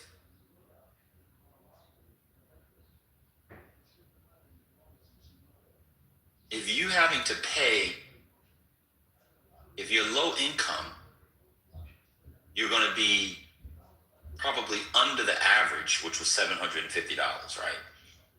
A year. But let's say you're at $750. I mean this with all due respect, and it doesn't take a genius to figure this out. If you have to sell your house and leave New York City because you have to pay an extra $750 a year in tax. And you get, what, $500 credit from the STAR program. So it's actually about 50. I'm just doing averages. Actually, let me break the average down to 4. Let's say 400. Let's say you don't even get the full 6. You know, the average is between, I looked it up, $350 and $600. Let's say you get $400. If you have to pay $750 while already getting $400, you have to pay $750. If you think I believe you that you have to leave New York City, jump off a bridge. Jump off a bridge like Rufus did at the end of part 1 in James Baldwin's Another Country. He jumped right off the bridge, right off the GW bridge. Is that the Hudson? No, what's the GW bridge over? That's a Hudson. Yeah. Just go jump in the fucking Hudson. Just jump. Just jump. If you're telling me you're getting, one second, sir, you're getting the STAR credit, you own a home in New York City with the equity that you have accumulated over the years, and on average is $750 increase, and you have to sell your home for something, just jump off. Don't tell anybody. Let your body wash up on shore on the west side over by the Playboy Club. You can see me, Howard Stern, and Baba Booey on our way in with Robin Quivers driving the fucking Uber. Just jump off. And I want you to just float right on down. Float on. Just float right down the Hudson. If you want anybody to actually believe you have to leave New York City for $750 a year. And yet I saw you where up at Dykeman getting margaritas, tostadas, and fat Dominican ass. I saw you at Corner Social getting shots of Hennessy and flirting on black girls from the suburbs who came from Shaker Heights in Cleveland.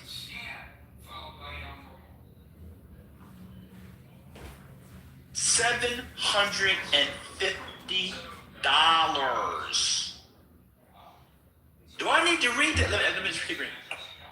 Johnson, some of the rallies said the proposal would hurt lower income New Yorkers to the point that they may be forced to leave, to sell and leave the city. Y'all don't want to know what I actually think about that, because I've already said what I think people should do in New York City who are low income and who have property to sell. But y'all don't like that discussion because you're pro-blackers. You know, the capitalism will keep going. You keep raising taxes, you're going to run us out of here. Where are we going to go? I'll ask again. When's the last time? I just Googled it. Maybe I was wrong. New York City, last time property taxes were raised. So, the last major across-the-board property tax occurred in 2003.